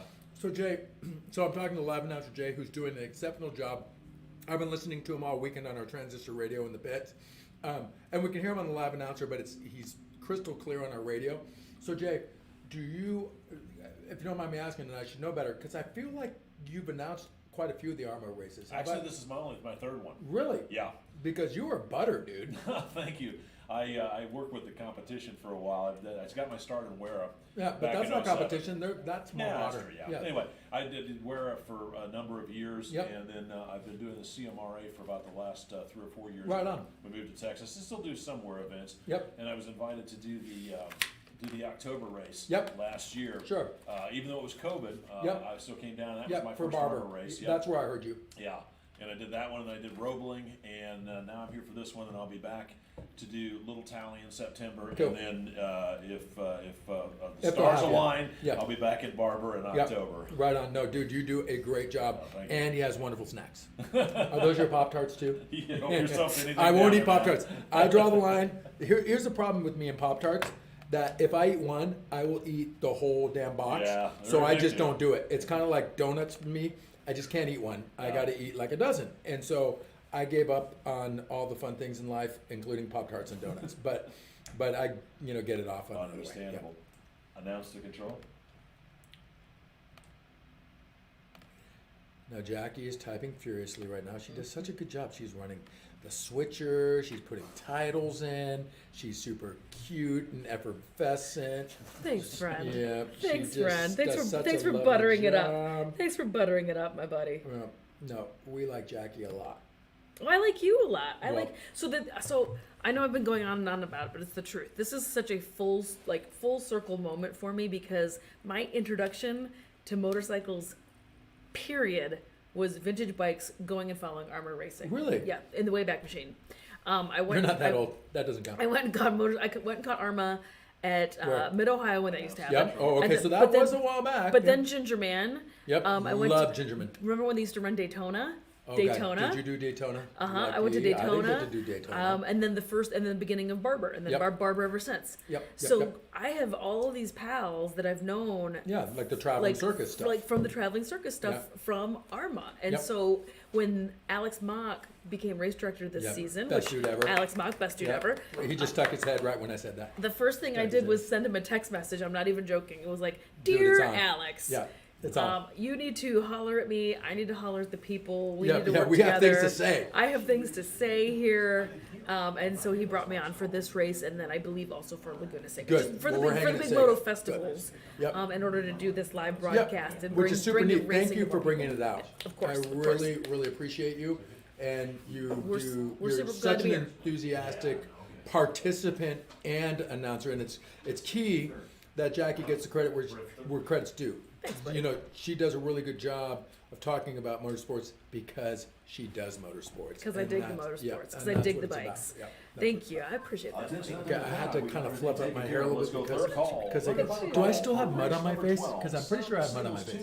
Next gen Superbike in Formula I think you're okay. 750. You folks are I got mud on my teeth. Bring Just them kidding. on up. It's third Just call. bugs. Yeah. Just bugs, Call buddy. for You're all race right. number 12. Those are snacks. Those are Set protein. the You're all Yeah, right. exactly. Next gen Superbike Okay. in Formula 750. All right. Alrighty, Third so and next final call up. for race number 12. Bring them on up. The All track right. is now yours. Okay, so race numero 12. Let's look at it. Okay, Sound of Singles 2, Fast Humans, presented by Moto Caddy. Okay, next gen Superbike. Again, Fast Humans. These will be some of the fastest laps of the day. And Formula 750, which is probably, if not the fastest vintage class, one of the faster vintage classes.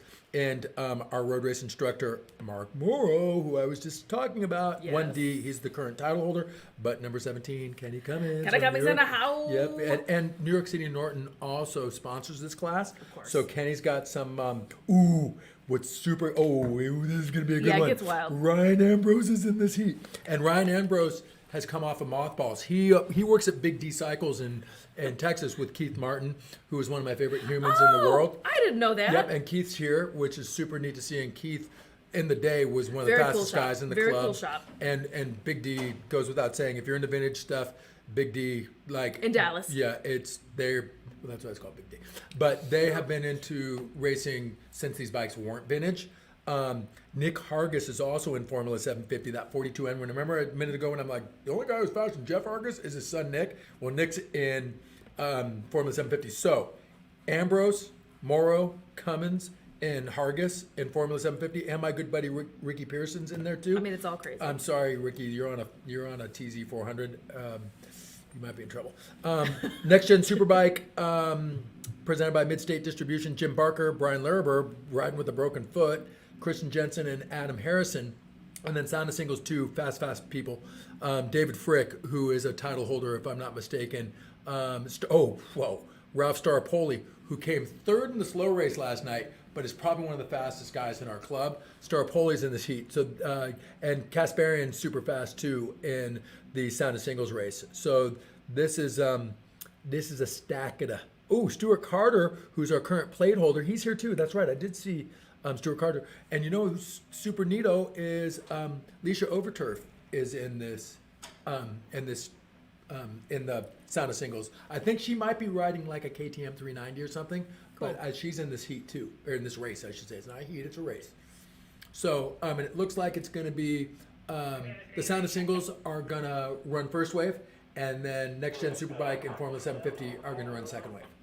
And remember, and they will quickly pass them you know, within a lap.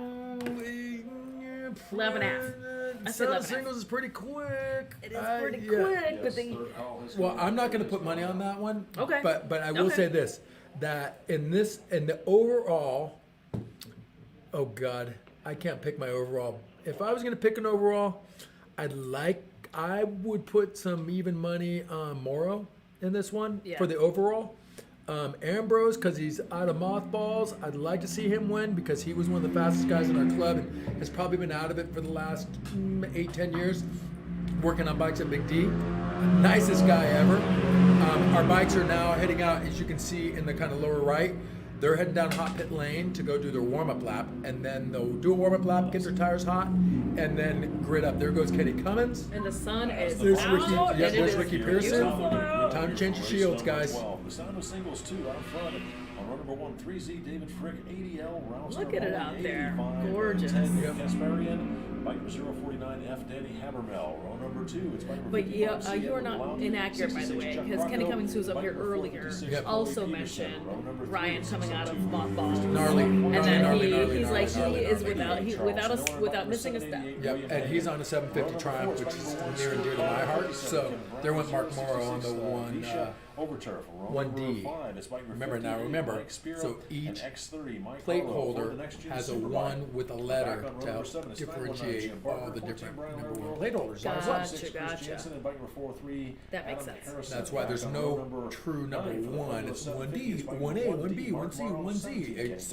So each letter delineates the class. Bike number 5S, Martin Morrison, That makes on number sense. 9, and then bike back on Like in the number Wayback 10, Machine, bike number like you had to 77Z, become the champion Dan of all the Sokolich, different bike number disciplines in 277, order to Ryan get that Ambrose, number 1 plate. 636, The Grand Richard National Pearson, champion. Ryan Correct. Hatchfield on number Now, 11, spike number 42 that in. is why Nick Hardis, that I is started your field racing. here for race Yes. number Because 12. like my race heroes, Or the Sound of and Singles, you know, again, sponsored I by apologize Frick for and this being Starpoli, so late and aka coming out. Moto But one of Caddy, my race Ralph heroes Starpoli and in the Dave Frick. These are liquid growing cooled up four-stroke was engines Dick up to Mann, 450 and cc, Dick Mann was the air-cooled one of the four-strokes founders of our up to club, 610 and he cc's. passed away about a month ago 450s now. typically So have we all state-of-the-art miss Dick, and we road wish his Very wife recently. Kay Yeah. all the best in his family. But Dick was one of those dudes that raced flat track, raced road race, would do TTs. Like in the day, in order to become a Grand National, you had to win short track, miles, TT, road race, and maybe I'm missing something, a half mile, I suppose. But like folks like Gene Within Romero, a set of Yes. rules that kept the machine these were the looking guys relatively that I stock, looked but up to. allowed a And dramatic increase in the Dick performance. rode BSAs. Mid-80s to early 90s production machines. But my taken boy, from showroom floor and Romero modified into tried. race bikes. Yeah. What He was my comprises guy. this class? Yeah. And he passed away about 2 years ago, and we I really missed know. Gene as well. Such a rad guy. You know who? But in that being said and done, one of my other race heroes, who is I think he's the former national flat track director for AHRMA, is Dave Aldana is here, and he's our grand marshal for the Motofest. He is. But stop Dave by was one of and- my guys. Yeah. And he was from Santa Ana. I'm from Dana Point, so he was one of my dudes. Yes. California, that is, Southern California. Of course.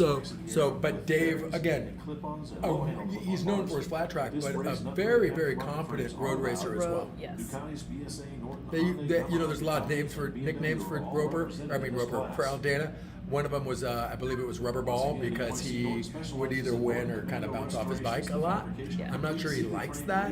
I feel like the answer to that is no. Yeah, but he was the dude that won the fun Skeletor Correct. skeleton. Correct. He did have the iconic Yeah. skeleton leathers. Yep. Actually, Rolling Sands Design is going to re-release Yep. a version of that. I hope because that Dave's getting a taste. It also is the 50-year anniversary of On Any Sunday this summer, and they're going to re-release that movie. Oh, wait, you're talking about my buddy Bruce Brown, who lived in Dana Point, who's Wade Brown, and I used to surf a ton together. Yeah, I'm kind of into On Any Sunday I know, and right? Endless Summer Yes. and the things that they stand for How and can you pave not the be? way for. How can you not be? Which is super neato. And again, Bruce passed away a few years back, and we miss him too. But man, what a torch he lit for all of us. Definitely. I mean, On Any Sunday was my guiding light. I mean, talk about Dick Man cutting a cast off to race the mile, try and win the title. Okay, here we go. We're going to get a flag drop here in a second. Fast bikes in front. This is the Sound of Singles guys out front. David Frick would probably be the 3Z, would probably be the bike to look for there. Star Poli as the other guy, ADL. Okay, second wave will be Next Gen Superbike and Formula 750. Ooh, and so the red leather's there in that number one bike, the Yamaha.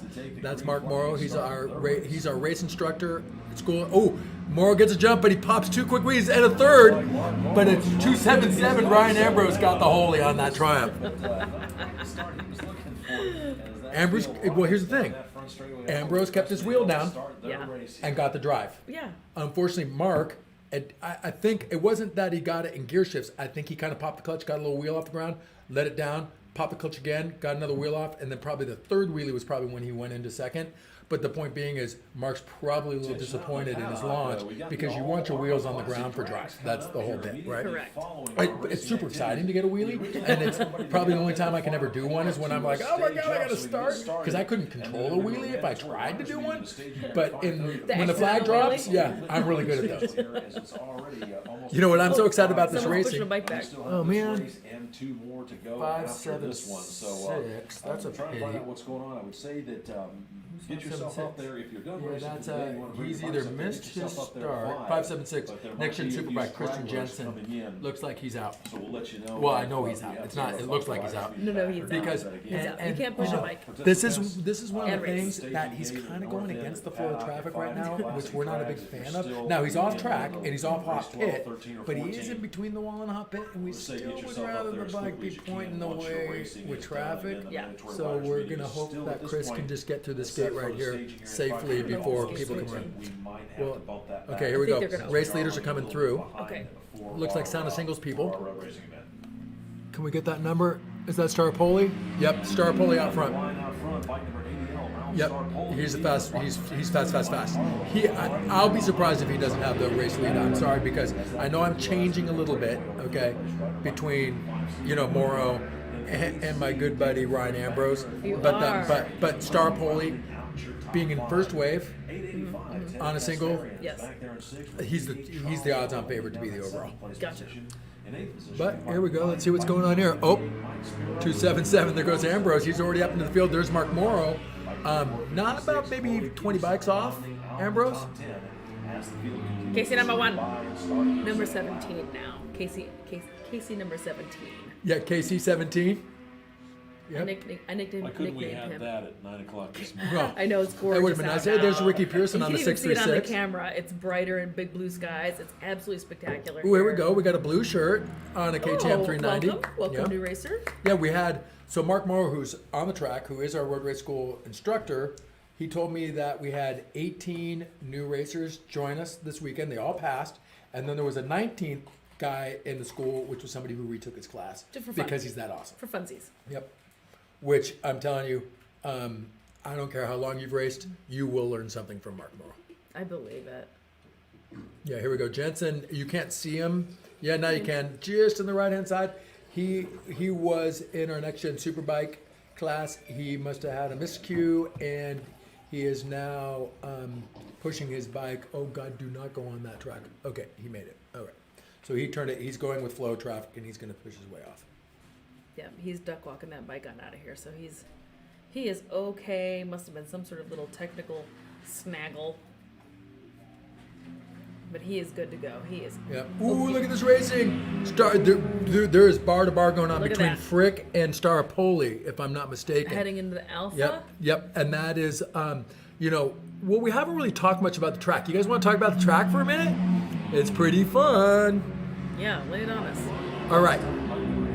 So this, okay, I'm only going without, I do not have a race map in front of me. Okay, so I'm only going on kind of just being out there kind Yes. of stuff. Okay, but hold on, we got some more people coming across the line. There's the 277 bike. Ambrose is making his way well up into the Sound of Singles guys. And there's Morrow, maybe about 30 bikes off Ambrose. Okay, so this track's about 2.5 miles in length, 14 turns. Yes. It rides a lot longer than 2.5 miles. Like there's tracks that are 2.5, and you're like, it's over before Bam. you know it. Yeah. This is a track takes that a while, runs. right? It runs really long, and it's an interesting mix. It's just really technical. I wouldn't call this a real technical track. However, it's an interesting mix of speed with braking. So as you come down this front straight, as Ricky Pearson is doing right now, Ricky's from Texas, he's awesome. As you come down, you're gonna, right as you come out of the front straight, there's a slight dog leg left, and then it kind of, you go up and over into a right-hander that's kind of blind, and that's the first kind of pucker up moment on this course, because it's blind. Every time I go into that turn, I'm like, stay on. I can't stay on. Survival instincts kick in. So you try and stay on up over the right. There's a real short chute, and then there's a fairly quick left. That's a pretty smooth radius.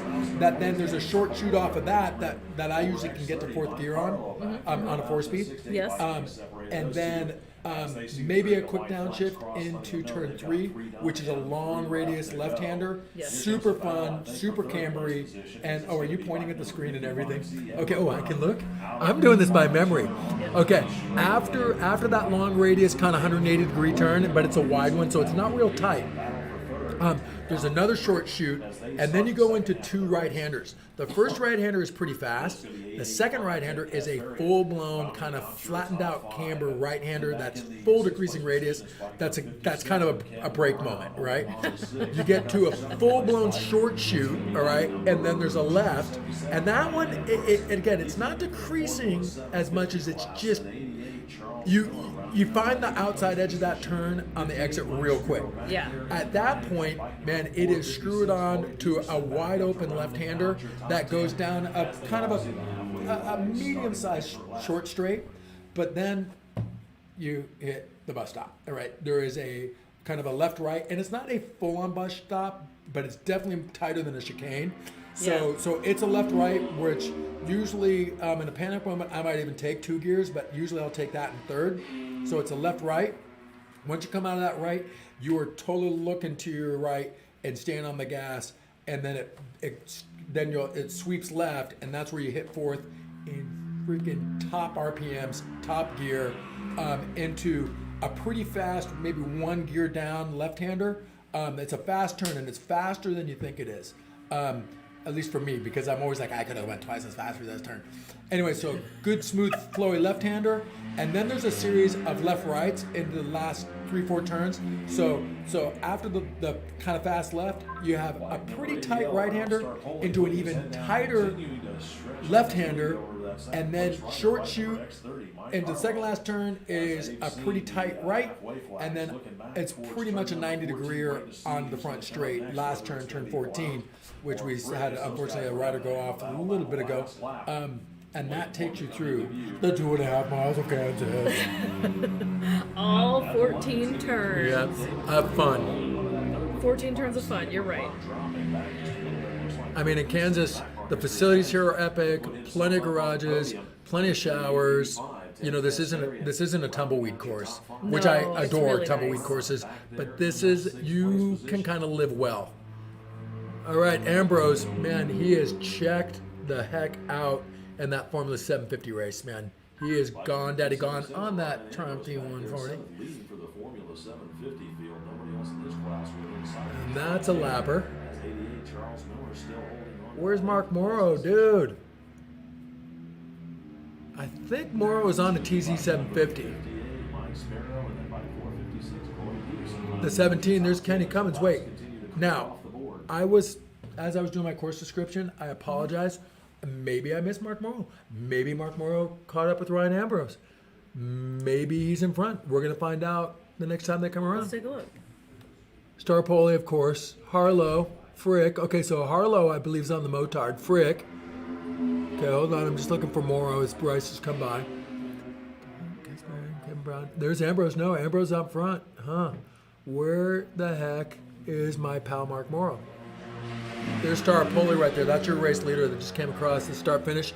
He's running Sound of Singles, and he is fast as all get up. And he came third in the slow race last night against a bunch of trials riders. He's kind of And did that. X30, Mike Harlow, as they start their final lap.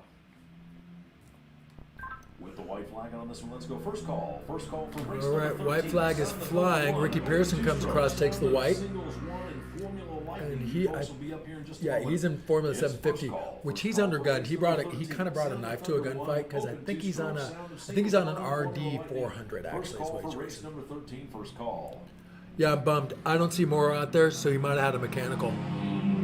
Oh. Yeah, I don't like that because Mark is awesome. I hope his bike and I hope he's okay. I mean, Jackie, couldn't you bring like 30 cameras so we could see all the turns? I mean, what's wrong with you? Thank you for doing this, Jackie. It's so much fun. I really appreciate you. And I know anybody who's watching this, aside, there went Ryan Ambrose taking the white flag. Huh. So last lap for these folks. Yep, so they're on the white flag, last lap thing. So you want to talk about flags real quick? We can talk flags. Yeah. All right, so flags. All right, green means go. Everybody knows. Green flag, race is on.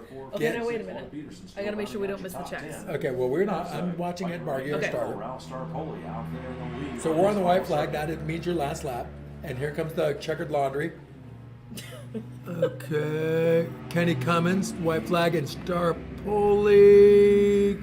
Not yet. Okay, hold on. What's that doing?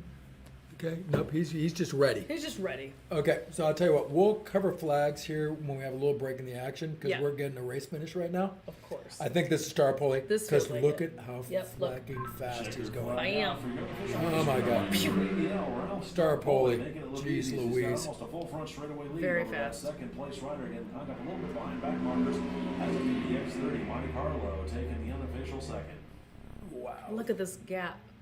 Yeah, going those on- guys going on right checked the heck out. Full front straight.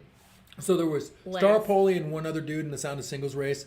The rest of those dudes you saw roll with them, they were lappers, just so we're on the same page. So that was not a four-way race for first. That was a two-way race for first. Starpoli handily had it. And then, Some 125 stuff? Or no. It was another Sound of Singles dude. I think it was Mike Sparrow. Or not 125, but you know what I'm talking about. Yeah, Sound of A Singles. different little. Yeah, Sound of Singles. Okay, so what's happening here? Here comes your third place rider across the start finish line. Looks like it's going to be like number 3Z, David Frick. Frick came third, and that was in Sound of Singles. 55C, Edward All right. Brown. That rounds out your top five. Okay, where's Ambrose? There's Ambrose. He's on the front straight, out of turn 14. Look at how fast this Triumph's going, guys. This is like probably mid-70s T140V, which is a 5-speed Triumph, and he just smashed everybody in Formula 750. Sorry, Kenny. Love you. Alex, man, you look good in those shades, son. Second call Been for race getting number comments 14. all day long. Every time Yeah. everyone I'm talking to. How many is kids just you like, got, Alex? I got 2. Okay, with those shades on, you're getting another one, all right? Don't worry about that. Those are Von Zipper, that's all I'm talking about right now. Okay. Lord. I know. I'm sorry. Gratuitous plugs.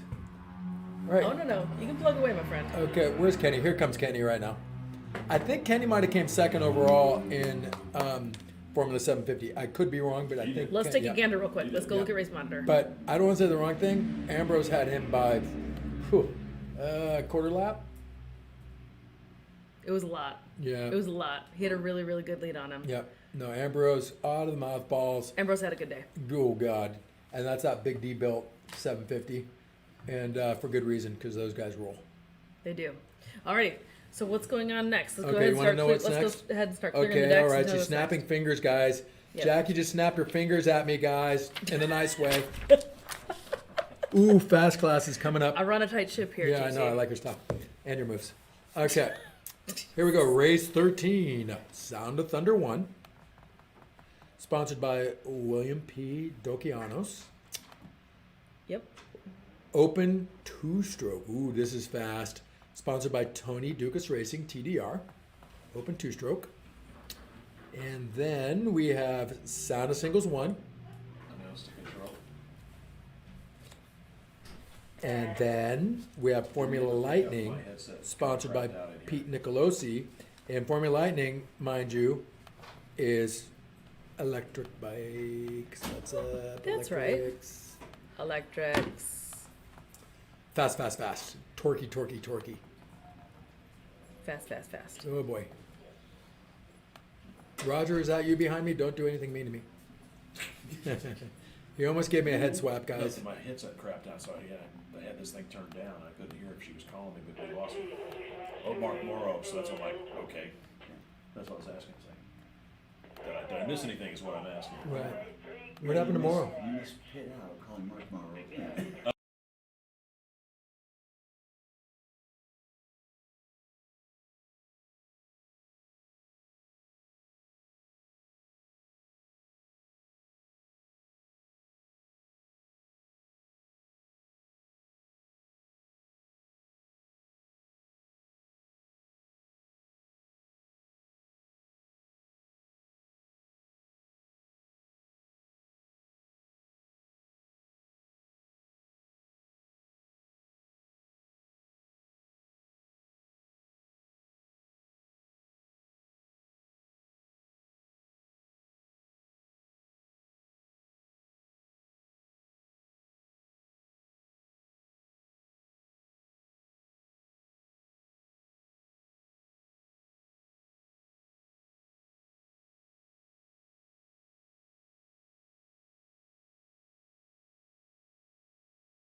Okay, gang. So I had to go ahead and mute the microphone for a second because we had a huge food Situation. buffet situation happening here.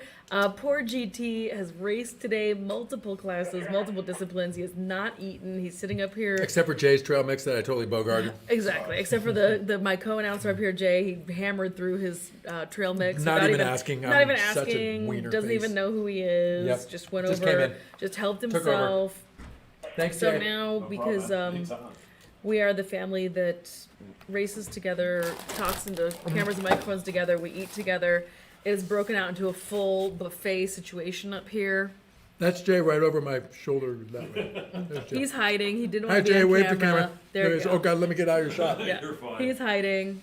No, Jay is doing an exceptional job. Okay. Jay is Now, doing an exceptional job. So what else do you want to talk about, JT? Okay, so up next, race 13, Yes. which is that our second to last race of the day? Yes, okay.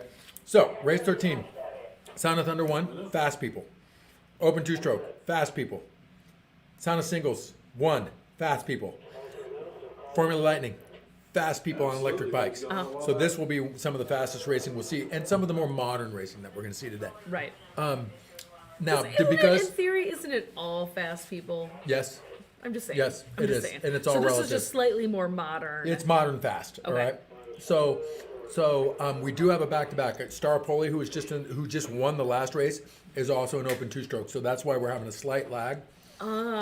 We do like to delay because this is a family affair. We eat together, we I know, race together, I'm we hang out trying not together. to eat on no, camera. you That's can't eat on super camera. No, what I was tacky. gonna say is, so we try to have manners and extend a little courtesy to our racers that are racing back to back. Like we It's try to heavy. drag it out, give it a little time. Yep. You know, we try to be cool. Well, because what's rad about, when we grid, I don't grid, but the administrators that grid, and they do such an awesome job.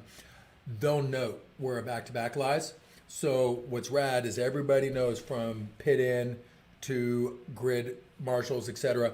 So everybody gets a little bit of time. What gets tricky is, in this case, I'm not sure if Ralph is running back-to-back races on the same bike, but you have to sometimes regas, which Yeah. requires at least two other people because the bike has to be off. Somebody has to hold the fire extinguisher while somebody else is pouring gas, and that's usually not the rider doing that. So it's complicated out of safety because it's all about safety. Right. But if it's also just changing machines, it just gives people enough time to get to the pit, swap bike, come down. Now, a lot of times, if there is a back-to-back, what you'll do is just have your second bike kind of on the wall waiting. We have roller starters at pit out, I guess. I should get that straight. So when you go onto the track, there's roller starters that you can bump your bike. Yes. That AHRMA provides from Clayland, by the way, who's an awesome guy. Clayland Engineering is the official roller starter sponsor of AHRMA, and their rollers are awesome. So if you need some, go see Clay. I heard it sold out of them this weekend. Yeah, pretty rad. And by the way, he has incredible Tennessee moonshine. Didn't drink any myself last night, maybe just a little bit. Anyways, so while we have a break, we were kind of at race end of race 12, we were talking flags. Yes. And we got people coming out on hot pit right now. Okay, ooh boy, these are fast bikes, going fast. Okay, so Going fast, very modern. Yep. What is the Modern. standard weapon Track here for this in class? race number For 13 this, years I have no idea. okay. Because you're I'm like, just it's being modern honest. stuff. I don't know. I'm a vintage guy, through and through. All right. Listen. Is this I like do- a Gixxer? Is this the situation? It might be, and I apologize because without the rule book, I wouldn't know better. Is that okay? the weapon? Yeah, but Number 3 is bike because number I'm 150, kind of Brian vintaged on purpose, 425G, Old stuff all the time. yeah, and here's the thing, number 032, Daniel I don't want to go that Number fast. 4 is 07, Andrew Johnston. And I'm a huge Two-stroke back on fan row number 6, of it's gonna be MotoGP. Ralph I'm a Stark. huge fan of Moto Greg America. Levicki, 25, Frank My Schumacher, man bike number is 146, currently Paul Stanford. leading the Row number 7 is Freezy, leading David Moto Frick, America at bike Superbikes. number 50, Richard Miller, and 112, but Adrian I'm a Yasso. fan of anything Row that goes number fast. 8 is Yes. 27, However, Steve sometimes I don't want to go that Novak, fast. and Right. 71, Paul And so that's Nelson. why I own older things, because I can still get my proverbial mind blown, but I don't have to go that fast to do it. And I did have a 70 horsepower Triumph a couple years back that I raced a bit. and Row number realized 11 is 225. not for me. You don't need that. So I don't want to go that fast. You don't Like, need that. and I couldn't keep up with Ron Ambrose because he's probably riding a 70, 75 horsepower Triumph. And there's no chance of me keeping up with him. And in order for me to do that, I would probably take more risks Yes. than I'd want to do. Yes. So, Don't do it. nah, don't just do boom, done. But I did sell the bike, and what's rad is that I sold the bike to One Bears last year as a national champion. So at least my old bike is a championship bike, one Just of not which with you I on would it. have never achieved. Just not with your butt on it. So these guys are gridden. Let me tell you about flags real quick, because this is how flagging is super important in the sense that that's how the officials communicate to the racers on track. And so at each turn on this track, there's a flagging station, which the flaggers are some of the most important people at any race. They're the ones that keep the racers and spectators, for the most part, safe. As we're gridding up here. So I'll tell you what, I'm going to tell you about flags, but let's just set the grid here really quick, and then we'll pick a couple favorites, and then I'm going to tell you about flags during the course of the race, because I think it's kind of interesting. I'm sure for I'm the ready for viewers it. at home, it might be like kind of paint dry to you guys, but if you ever come and race, this is super important that you know that, and you will learn that in road race school. That's true. Reeds. They provide the latest engine accessories and exhaust designs for Yamaha RZ350 stroker engines. Dedicated R&D combined with dyno and race testings results in the best overall performance and reliability. TDR can provide RZ-based twin engines up to 1,200 cc's and even 3 and 4 cylinder versions for racing or recreation. They also build two-stroke street bikes using current 600cc sport bikes, chassis fitted with RZ-style engines. Visit TDRRZ.com to learn more. For the sound of Singles 1, unlimited displacement single-cylinder 4-strokes, modern singles with an anything-goes attitude, this platform is where ingenuity and engineering shine. And finally, the Formula Lightning, sponsored by Peter Nicolosi. These are all-electric motorcycles featuring the latest technology with powertrains similar to the Nissan Leaf, the Tesla Model S, and the electric portion of the Chevy Bolt. Speed similar to race-prepped 600cc gasoline-powered bikes, open to production-based bikes up to 125 volts. Race bikes are available from Zero and Toronto. Arthur Kowitz was the 2020 national champion as the green flag waves on the opening field as they rocket down the front straightaway. I really hope everybody listening in Webland could have just heard Jay's very thorough description of each one of those classes. That was a masterpiece. So on the track right now we have Sound of Thunder 1, which is one of the fastest classes in our club. There's modern stuff and it's pretty much anything goes. Open two-stroke, again, real fast bikes. Open to any two-stroke that you got, all right? The guy to watch in that class, our previous race winner and national champion Ralph Staropoli's in this class, and Greg Levicki's in that class. Sound of Singles 1, again, another real fast class, kind of anything goes in a singles world. And in this one, Sparrow would be somebody to look out for, perhaps Kevin Brown too. And then Formula Lightning, Art Kowitz, our chairman of our trustees, he is he's the current national champion. Our executive director, Kurt Comer, is on the track with him. And then our referee, Bill Duran, is on the track. So this is full AHRMA official grudge match kind All of stuff. AHRMA all the time Yeah. is what's happening this during is this a heavy race. one. So, okay, now that they're off, and really quick, Sound of Thunder 1, Clint Austin would be your guy to look out for. He's number 1A for a reason, because he's the current national champion in probably one of the fastest classes, if not the fastest class in AHRMA. All right, now flags. We're talking about flags. I keep on interrupting it myself. All right.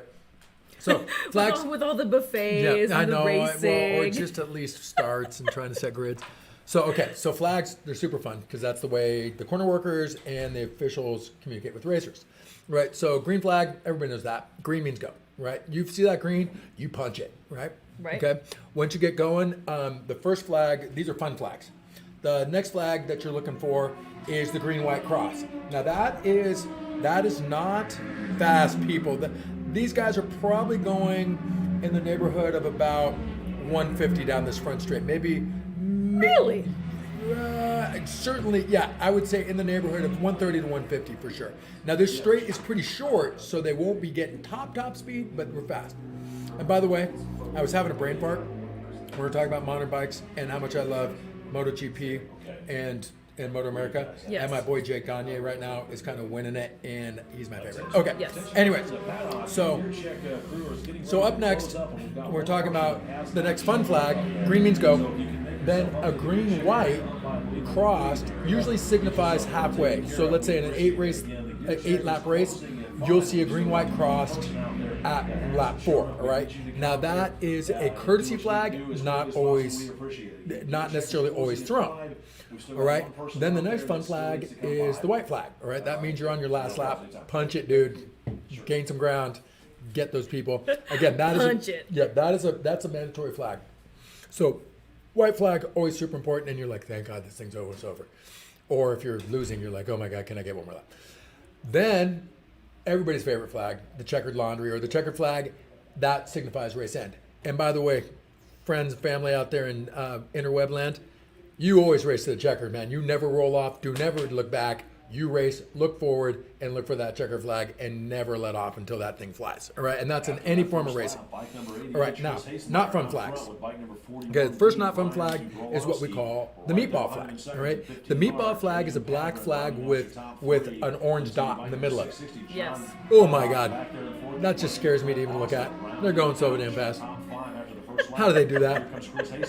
Modern bikes, that's how they do that. Oh, my Modern Lord. bikes, Yep. my friend. So this is Sound of Thunder 1, which is the fastest bikes in our club. Okay, so the meatball flag usually is either a grid infraction. It sometimes can also be you have a mechanical of some sort, and so they're calling you out. But usually if you see the meatball, a lot of times there'll be a number assigned to you. That usually means you got to come in, do a stop and go, or something like that. They need to come talk to you or Yeah, look at your bike? you know, or so it depends. It can be the meatball flag. For us, is generally a grid infraction of some form or a racing infraction that you have to come in.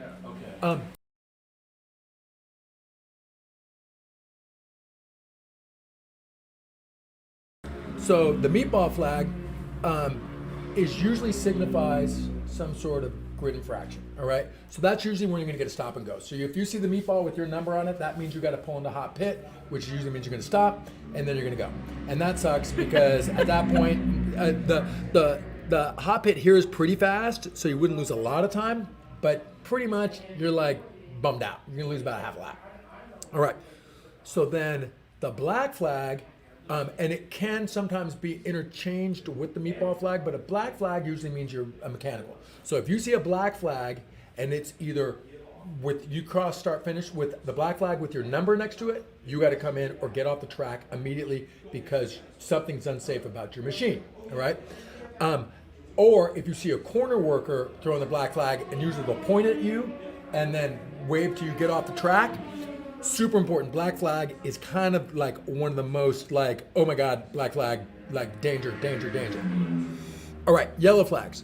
Okay, now when you see a waving yellow, okay, on track, you see a yellow, waving yellow, that means you're coming up on either a rider down or some sort of part on the track. Some form of danger is ahead of you. Okay, that's the waving yellow, all right? Now, you're still racing, all right? But just know something's coming, all right? So you're still racing under a waving yellow.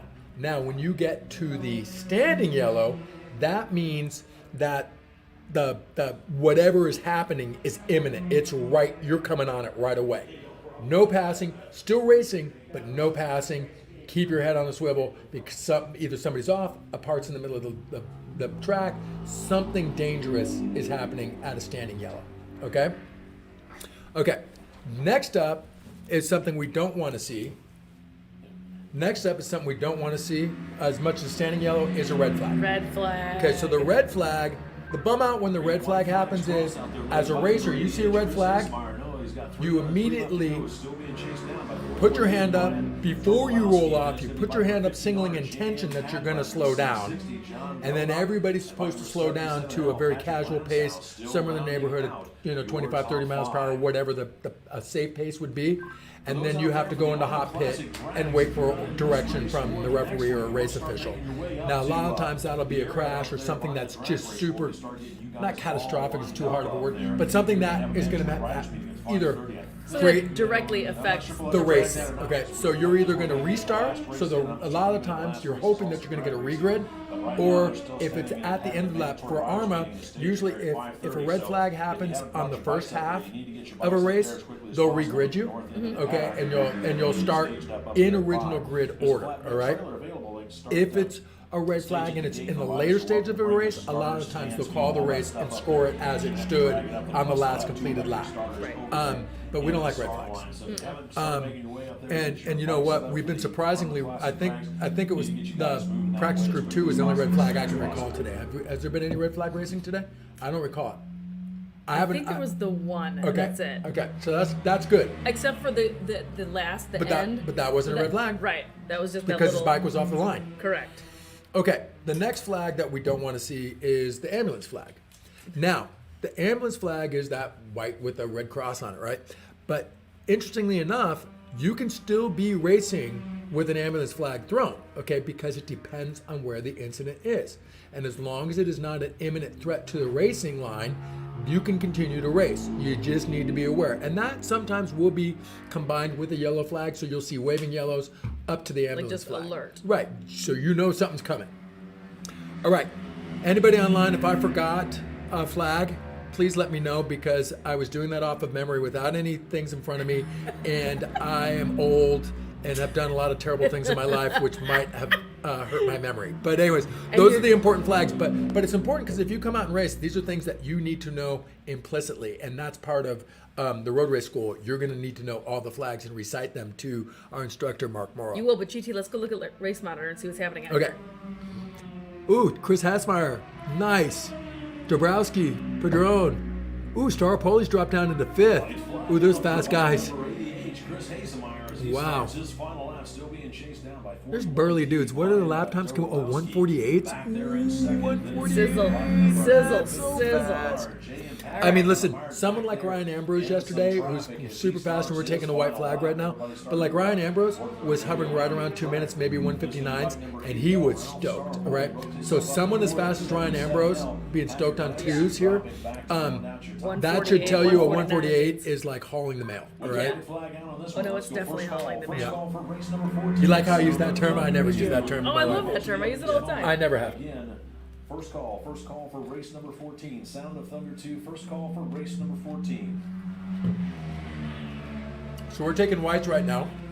And so I hope Ed Bargy would be really happy with me to be able to recite all the flags that he throws. In your knowledge of flagging And it's but and again, flaggery. I'm a full flagger. I probably should be a flagger. And again, thank you to anyone you who's would be. ever worked the corner, who's ever thrown the flags. It's such a hard job. Ed's been on the track since about 8 this morning. Never misses a lap. Is super attentive.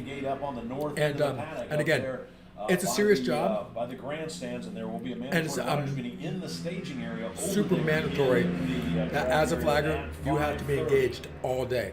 And I don't know, like I have ADD, so for me, Really? stay engaged with anything No. like other than chasing butterflies all day. I'm telling you, it's super tricky to be a good flagger. So anyways, I wish we had like we had Checkers go. Checker. Your unofficial race winner, bike number 80, Chris Hasemeyer, as he had about a half a front Chris straight. Hasemeyer, Second congratulations, place mate. rider, bike number 41D, Brian Dobrowski. And then it looks like our third place rider is going to be bike number 15R, J.M. Patron, as he takes the checkered flag himself. Got quite a few back-to-back riders. That was your phone. Drag that was just a my little phone. bit, holding on. I just Why are you can't throwing- put it- I know. Why are you throwing my phone, GT? I didn't mean to. That's not very nice, buddy. So, Jay, Yes, sir.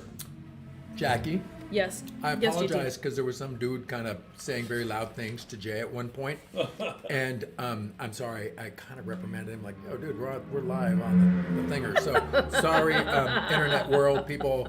because we're talking about way more important things than the loud guy telling Jay things that he probably already knew. But anyways, so anyways, No, I appreciate it. Somebody was I feel important. like the piles of cameras and microphones sitting around here should be a kind of a dead. And the fact that I literally tape signs I to saw every it. door saying "quiet" and "Do not enter." and that's the first thing I did. Entered and ate food. And I mean, yeah, but you're all right because you're GT, so I'll let you get away with it. Thank you, love. Because then you sat down and now you're talking to microphones and cameras with us, so that's totally cool. Because now you're just part of the show and it's a thing. But yeah, it just cracks up. I'm like, I feel like this should be like a dead giveaway that there's just microphones everywhere and we're like doing a thing here, but Yeah. clearly not. Well, I It's hope it was okay. super important. It's okay. It's all right. And if anybody yells at Jay, they're gonna have to yell at me too, because I will do a karate chop to someone if they pick on Jay. And it That's didn't look right. like he was being picked on, but he was just being somebody was loudly Talked saying down. things. Yes.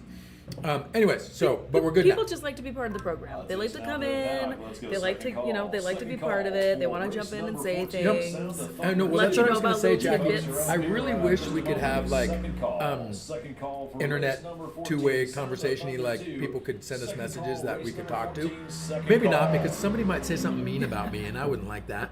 Nobody would ever say anything mean about you, but they would about me, and that's okay. I got fixed it because believe it or not, before I was a amateur tattoo artist, philosopher, dentist, and lover, I did host a lot of events on the World Championship Surfing Tour for about 12 years.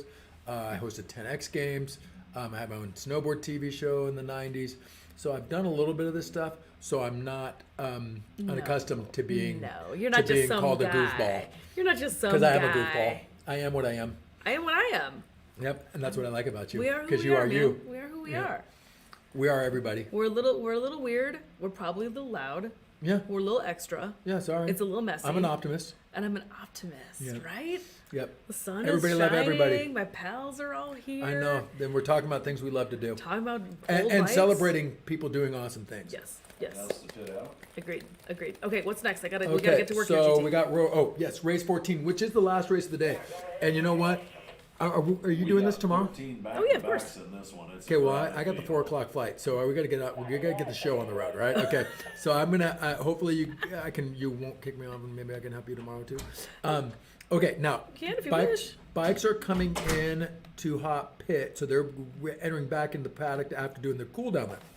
Oh, and that's the thing. At the end, so we talked about the beginning of the race. You go on the track, you do a warm up lap, and you go to grid. What's my class? At the end of the race, Sound of Thunder. everybody gets kind of 3/4 of a lap to cool their bike down, and then they pull off, unpit out, and head back into their paddock and talk to their friends about how awesome they are and how rad of a job they did. All right. So race 14, which is the last race of the day, Sound of Thunder 2, presented by Boulder Motorsports. So you know it's a fast one. Oh my God, it's one bit. All these people All these people. All are these in this. people. Okay, so hold on. Here, internets. I'm gonna show Yeah, it to yeah. you. We're gonna do. Look at this. Can you all, see oh, that? yeah, there you go. All these people are on this grid. It's just This is the one biggest grid of the race. day. This is always the big bad Voodoo Daddy. big bad voodoo daddy of every AHRMA race weekend because this is the more modern bikes. Oh my God, yeah, This is so very, very 4, fast. 7. I'm not good at It's like math. what, 8 grids? 1, 2, 3. Oh, it's at the bottom. Row 11. There's 11 rows full of bikes Yeah, here. so that's 4, 7.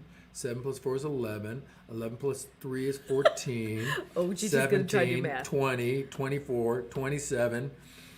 Ooh, 31, 34, 35 humans in this race. 35 humans are out here racing these very, very fast machines. All right, Clint Austin, Gary Orr, Shane Quigg. And a third of them just raced that last Yeah, no, they're back race. to back. James Derek Mayo, Paul yeah, Canale, Canale's Gabriel fast. Figueroa, Thomas Klavicki's Ryan, in this one. Arch York, Greg Glavicki, Frank Schoenbeck, Sean Weiss, Christian Jensen, Chris Hassenmeyer, Ray Kuhl, Jacob Carter, Brian Laraber. Oh, Jake Carter's racing? That's rad. Jake Carter, He's super fast. Brian Laraber, Yep. Trusty. John Turner, Randall Wade, Andy Macias, John Deucer, Aaron McConaughey, Ryan Rader, John Belduck, Yeah, Belduck. Yep. Belduck, Attention out there in the paddock. Brett Let's go Folkerts, third call. William Third final Kazar, call for race number Teddy 14, Honan, Sound of Zach Thunder 2. Thomas, You folks are up right now. Brad It's third call. Rixmeyer, Third and final call David for race Campbell, number 14, Andrew Crowder, Sound of Patrick Thunder Lansue, 2. Brian You guys wanna bring them up? Dabrowski, We'll send you out for your Rob race. Again, Wines, it's third Jim call call. Third final Rosensky, call, race number Paul 14, Nelson, Sound of and Thunder 2, Joe third call for race Adams. number Sheesh. 14. Okay, now Look at that. what's That was- important about this is, yeah, look at that grid. So usually what happens is, especially in a grid this big, so there's probably a lot of fairly consistent people that are racing AHRMA in this grid, right? Yeah. So usually those first couple rows, how they set the grid usually is, number one, whoever the current or previous champion of a class, they'll usually get the pole, all right? From there, it's either current year standings will get front row or early row position. And then once we get through the kind of regulars, if you will, then it boils down to entry time. So if you entered 4 months ago for this race, there's a chance you're going to get early grid. All right. So as a racer, if you're not fortunate enough to be like a national champ or someone that's accumulated some points, what you want to do is get your entry fee in early, so you can get a Send money early grid. sooner. Yeah. Buy that spot. Because it's not Buy that MotoGP, it's not Moto America, we're not qualifying, all right? So it's all based on either current standings or entry order. Check Gotcha, out the gotcha. warm-up lap. Here's how they're going to grid up. Row number So that's one. fun. I'm just dropping on knowledge left and right I all love day. it. This is what I do. Drop the knowledge. Yep, I most of love it's to bad, hear it. but I hope you like it. No. It's all good knowledge. It's all good stuff out here. And 811, Thomas Ryan. Row number Yes. 3 What is is- bike what number was the final 090, count we decided? Arch 35? 35? Yeah, it's a big one. Vicky 25, Frank The only, Schwarbeck, usually you'll get 901, 35 Sean people Beast. at like a barber grid, you know, like, Well, at Barber, every grid is 35. Like, it's so packed, Yeah, it's so minimum. crazy. The Yeah. CB160s one year had like 50 Yeah. entries or 60 entries, something just super crazy. because it's the neatest thing ever. Because it's the neatest thing ever. It is a really good one. Barber, to me, is one of my favorite events of the year. Easily. I'm really looking forward to Laguna Seca. Yep. Because it's Laguna Seca. It's legendary. It's legendary. Top 10 track It's in the United iconic. States, yep. You know, it is what it is. Yep. So we'll see what happens at both those tracks. But Barber is always 601, just a complete blowout. It's great super time. fun because Swap meet it's is killer. best swap meet in the United States. The dirt racing is amazing. The road Incredible. racing is incredible. The grounds are amazing. The Oh my God. amenities, the museum. It's just it's The over facilities top. are It's incredible, over the top. and I'll tell you, the track itself as a racer, the track, for those of you who get the reference, it's an absolute skate park. It's a bunch of elevation changes, a bunch of blind turns, really bowly, nothing super fast, nothing super technical, but technical enough and But fast flowy. enough. It's a skate park. And as someone who's done a lot of that in their previous lives, it's kind of what one of the things that I really look forward to is any chance I can go race a new track. It's like going to skate a new skate park or surf a new spot or snowboard or ski a new hill. It's just about exploring and trying to find the lines and kind of figure out, you know, how you can go as fast as you possibly can while being safe. And Barber's one of them. Now, that being said and done, Kansas is one of them too. Heartland Park is such a fun track. Like, as soon as this came back on the schedule this year, I didn't get my entries in super quick, but I was in. You're ready. And when it became multidiscipline, I'm like, not only am I gonna bring my road race bike, but I'm also gonna bring my cross country You're bike gonna too. come play in the dirt. Yeah, I'm doing it. You're gonna come play in the dirt. With Okay, us. so fast bikes on the track. Boulder Motorsports is one of the largest. Boulder Motorsports is a sponsor of, what is it, Sound, did we say it was Sound of Thunder 2? Sound of Thunder 2. Yeah, so this is pretty much big bikes, fast people. Big bikes, big bikes. This is big bikes. This is modern bikes. So it'll be over before you know it. Modern-ish bikes. Let's see, if any of you at home can hold your breath through the whole race, Jackie will send you a prize. I cannot condone such a Okay, don't do such it. a contest. I just saw a guy do a wheelie down the front, the hot pit lane. That was Heck rough. yeah. I wish I knew how to do wheelies. At least Intentional planned, wheelies. yeah. Intentional wheelies. Yep. Okay, so Jay, do you have the class description for Sound of Thunder 2? Oh yeah, can I see it if you do? Yeah, right there. Lay it on. Jackie, please All right, read so that. Sound of Thunder 2, sponsored by Boulder Motorsports and Brian Sharp. Sound of Thunder 2 is open to any of AHRMA's Sound of Singles or Motard motorcycles. Okay, fast. Liquid-cooled twins to 850 cc's, Okay. unlimited air-cooled twins. 3-cylinder machines to 675, like the Triumph Speed Triple. I was gonna say, Rob Two North triples. strokes are up to 250cc. Oh, two strokes only to 250, huh? Yep. So that's like a 500 It's interesting four out there in stroke. the paddock. If Interesting. you're wanting to get in on the drag racing, they're supposed to be having the riders meeting up here in just a couple of moments in the staging area. So I'm not sure if anybody that just came off the track or might be in this race, but if you're wanting to get in with the drag racing, the riders meeting is going to be happening. Same difference. In the staging area up there in the drag race area. So if you're not up there, we need to get you up there ASAP. Again, the drag racing riders meeting is starting here in just a little 5:30? bit Yep. in the staging Like area now. up there in the Right drag about racing meow. area. Meow. Now, in case you guys didn't hear our live announcer Jay here, who's our public address announcer to the whole of Heartland Park, we're having a drag race on site tonight, which is AHRMA's first ever drag race, and it's I'm going to say borderline run when you're brung, in that any bike can be raced in drag race, provided it has a belly pan. You can't go drag racing without a belly pan. So But to road race, you have you to have to have it a anyways. belly- You have to have a belly pan. So let's say one of our motocrossers wanted to come over and or drag race, Oh. they'd have to put like a turkey pan or something on the bottom of their bike, because you got to contain the oil. That's Well- really the most important thing when you're talking about road race, is protecting the track from oil. And we've seen it, unfortunately, where someone lost some oil, and I mean It'll ruin. Oh my God, it's like ball bearings Yeah. on ice. It takes a very long time with to jello correct that. and no bubble wrap. It's But the not good. CB160 has, because it is, for some people, a bit of an entry level class as Yep, far as it is. financially. I've definitely seen more than one brownie pan floating around on the bottom Absolutely. side of a 160. And it totally works as long as it can contain whatever your sump can hold. It's legal. All right, Jackie, is this your camera lens? Which excites cap? me. Yes, that's mine. Okay, don't lose that ever. Thanks. It was underneath my lunch tray. Thank you very much. Lunch at 5:30, killing you. it. Thank you for holding that down. Okay, now 35 people in this grid. You guys cannot tell how massive this grid is. What did we say it was? 25 rows or something? It's crazy how many humans are in this race. And this is a fast class with a bunch of mixed bag racers, or bikes, I should say. All right, and mixed bag racers too. So let's see. But look for the front grid guys are the guys to go. As the green flag 111 got off to a good start. Pretty much cleanly away.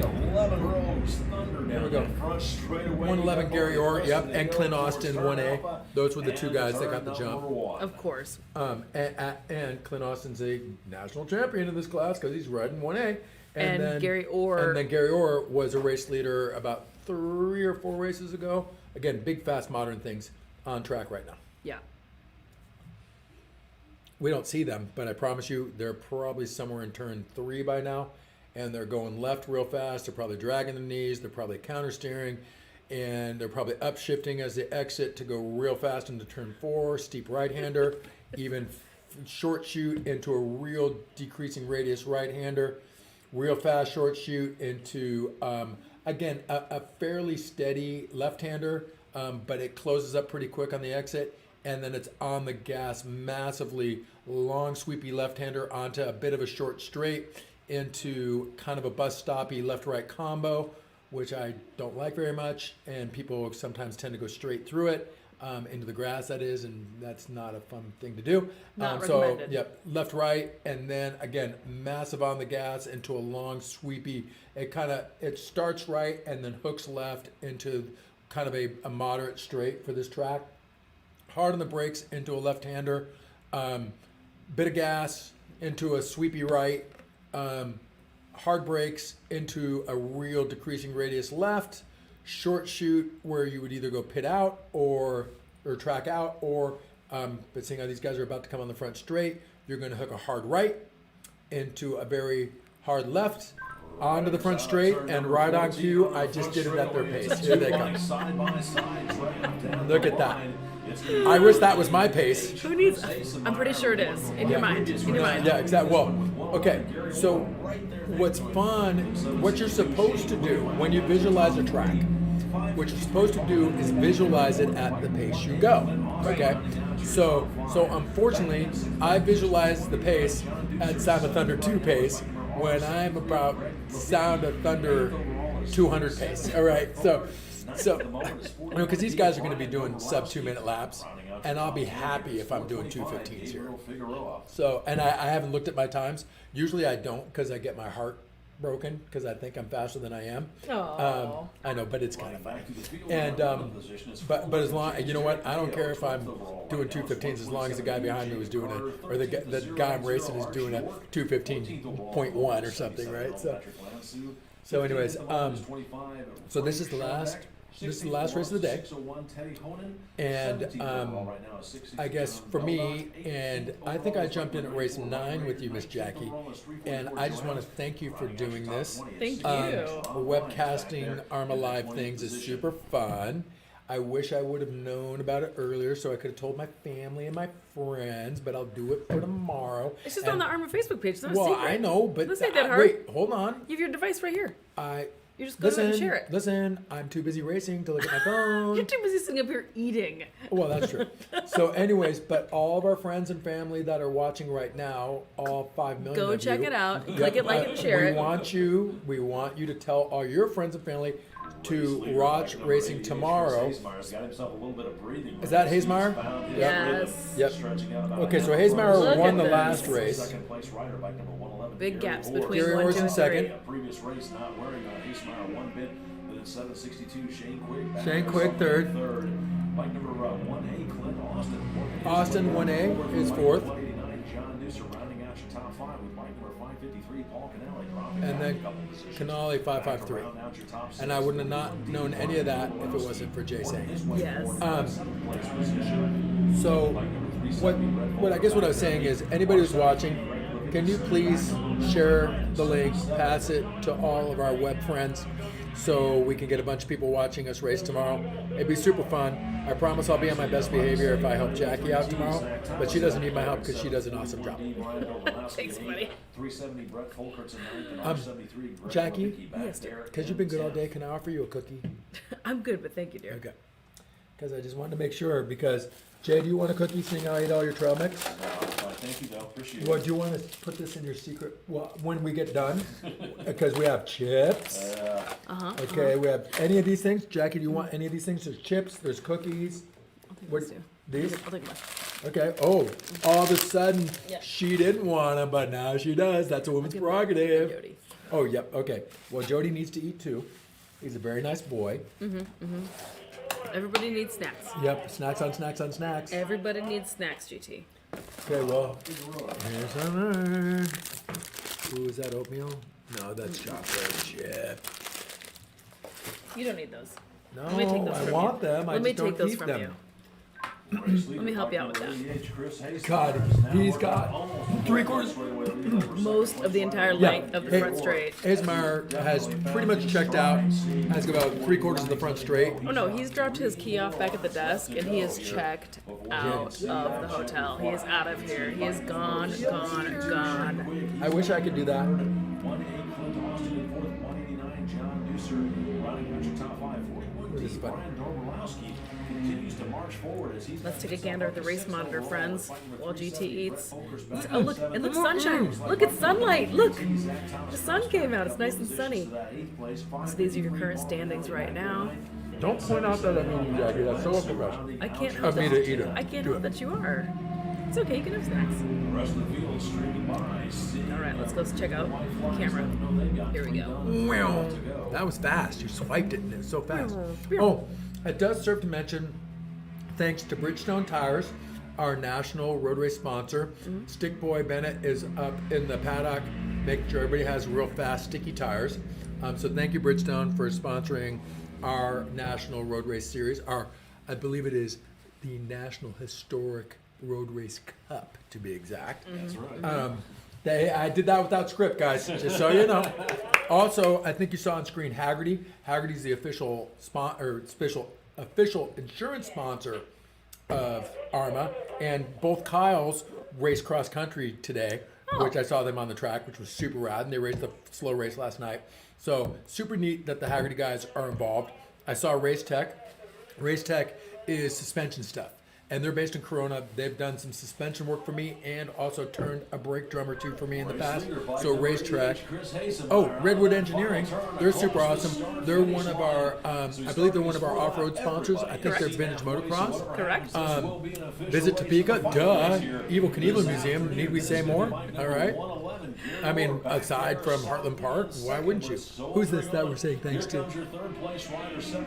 Our safety partner, Underground Thank Race God. Team. We need that. Underground Team Racing, that 811 organization.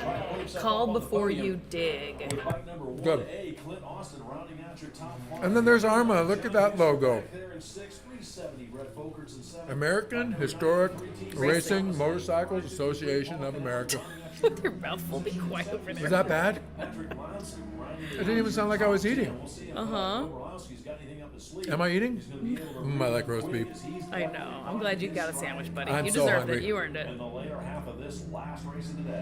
I wonder if I can find a beer in the pit when we get done, or actually some clear liquid, Some clear liquid. adult beveragey things, Jackie.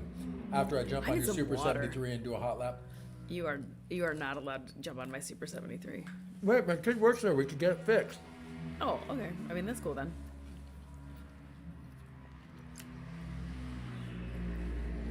Motofest.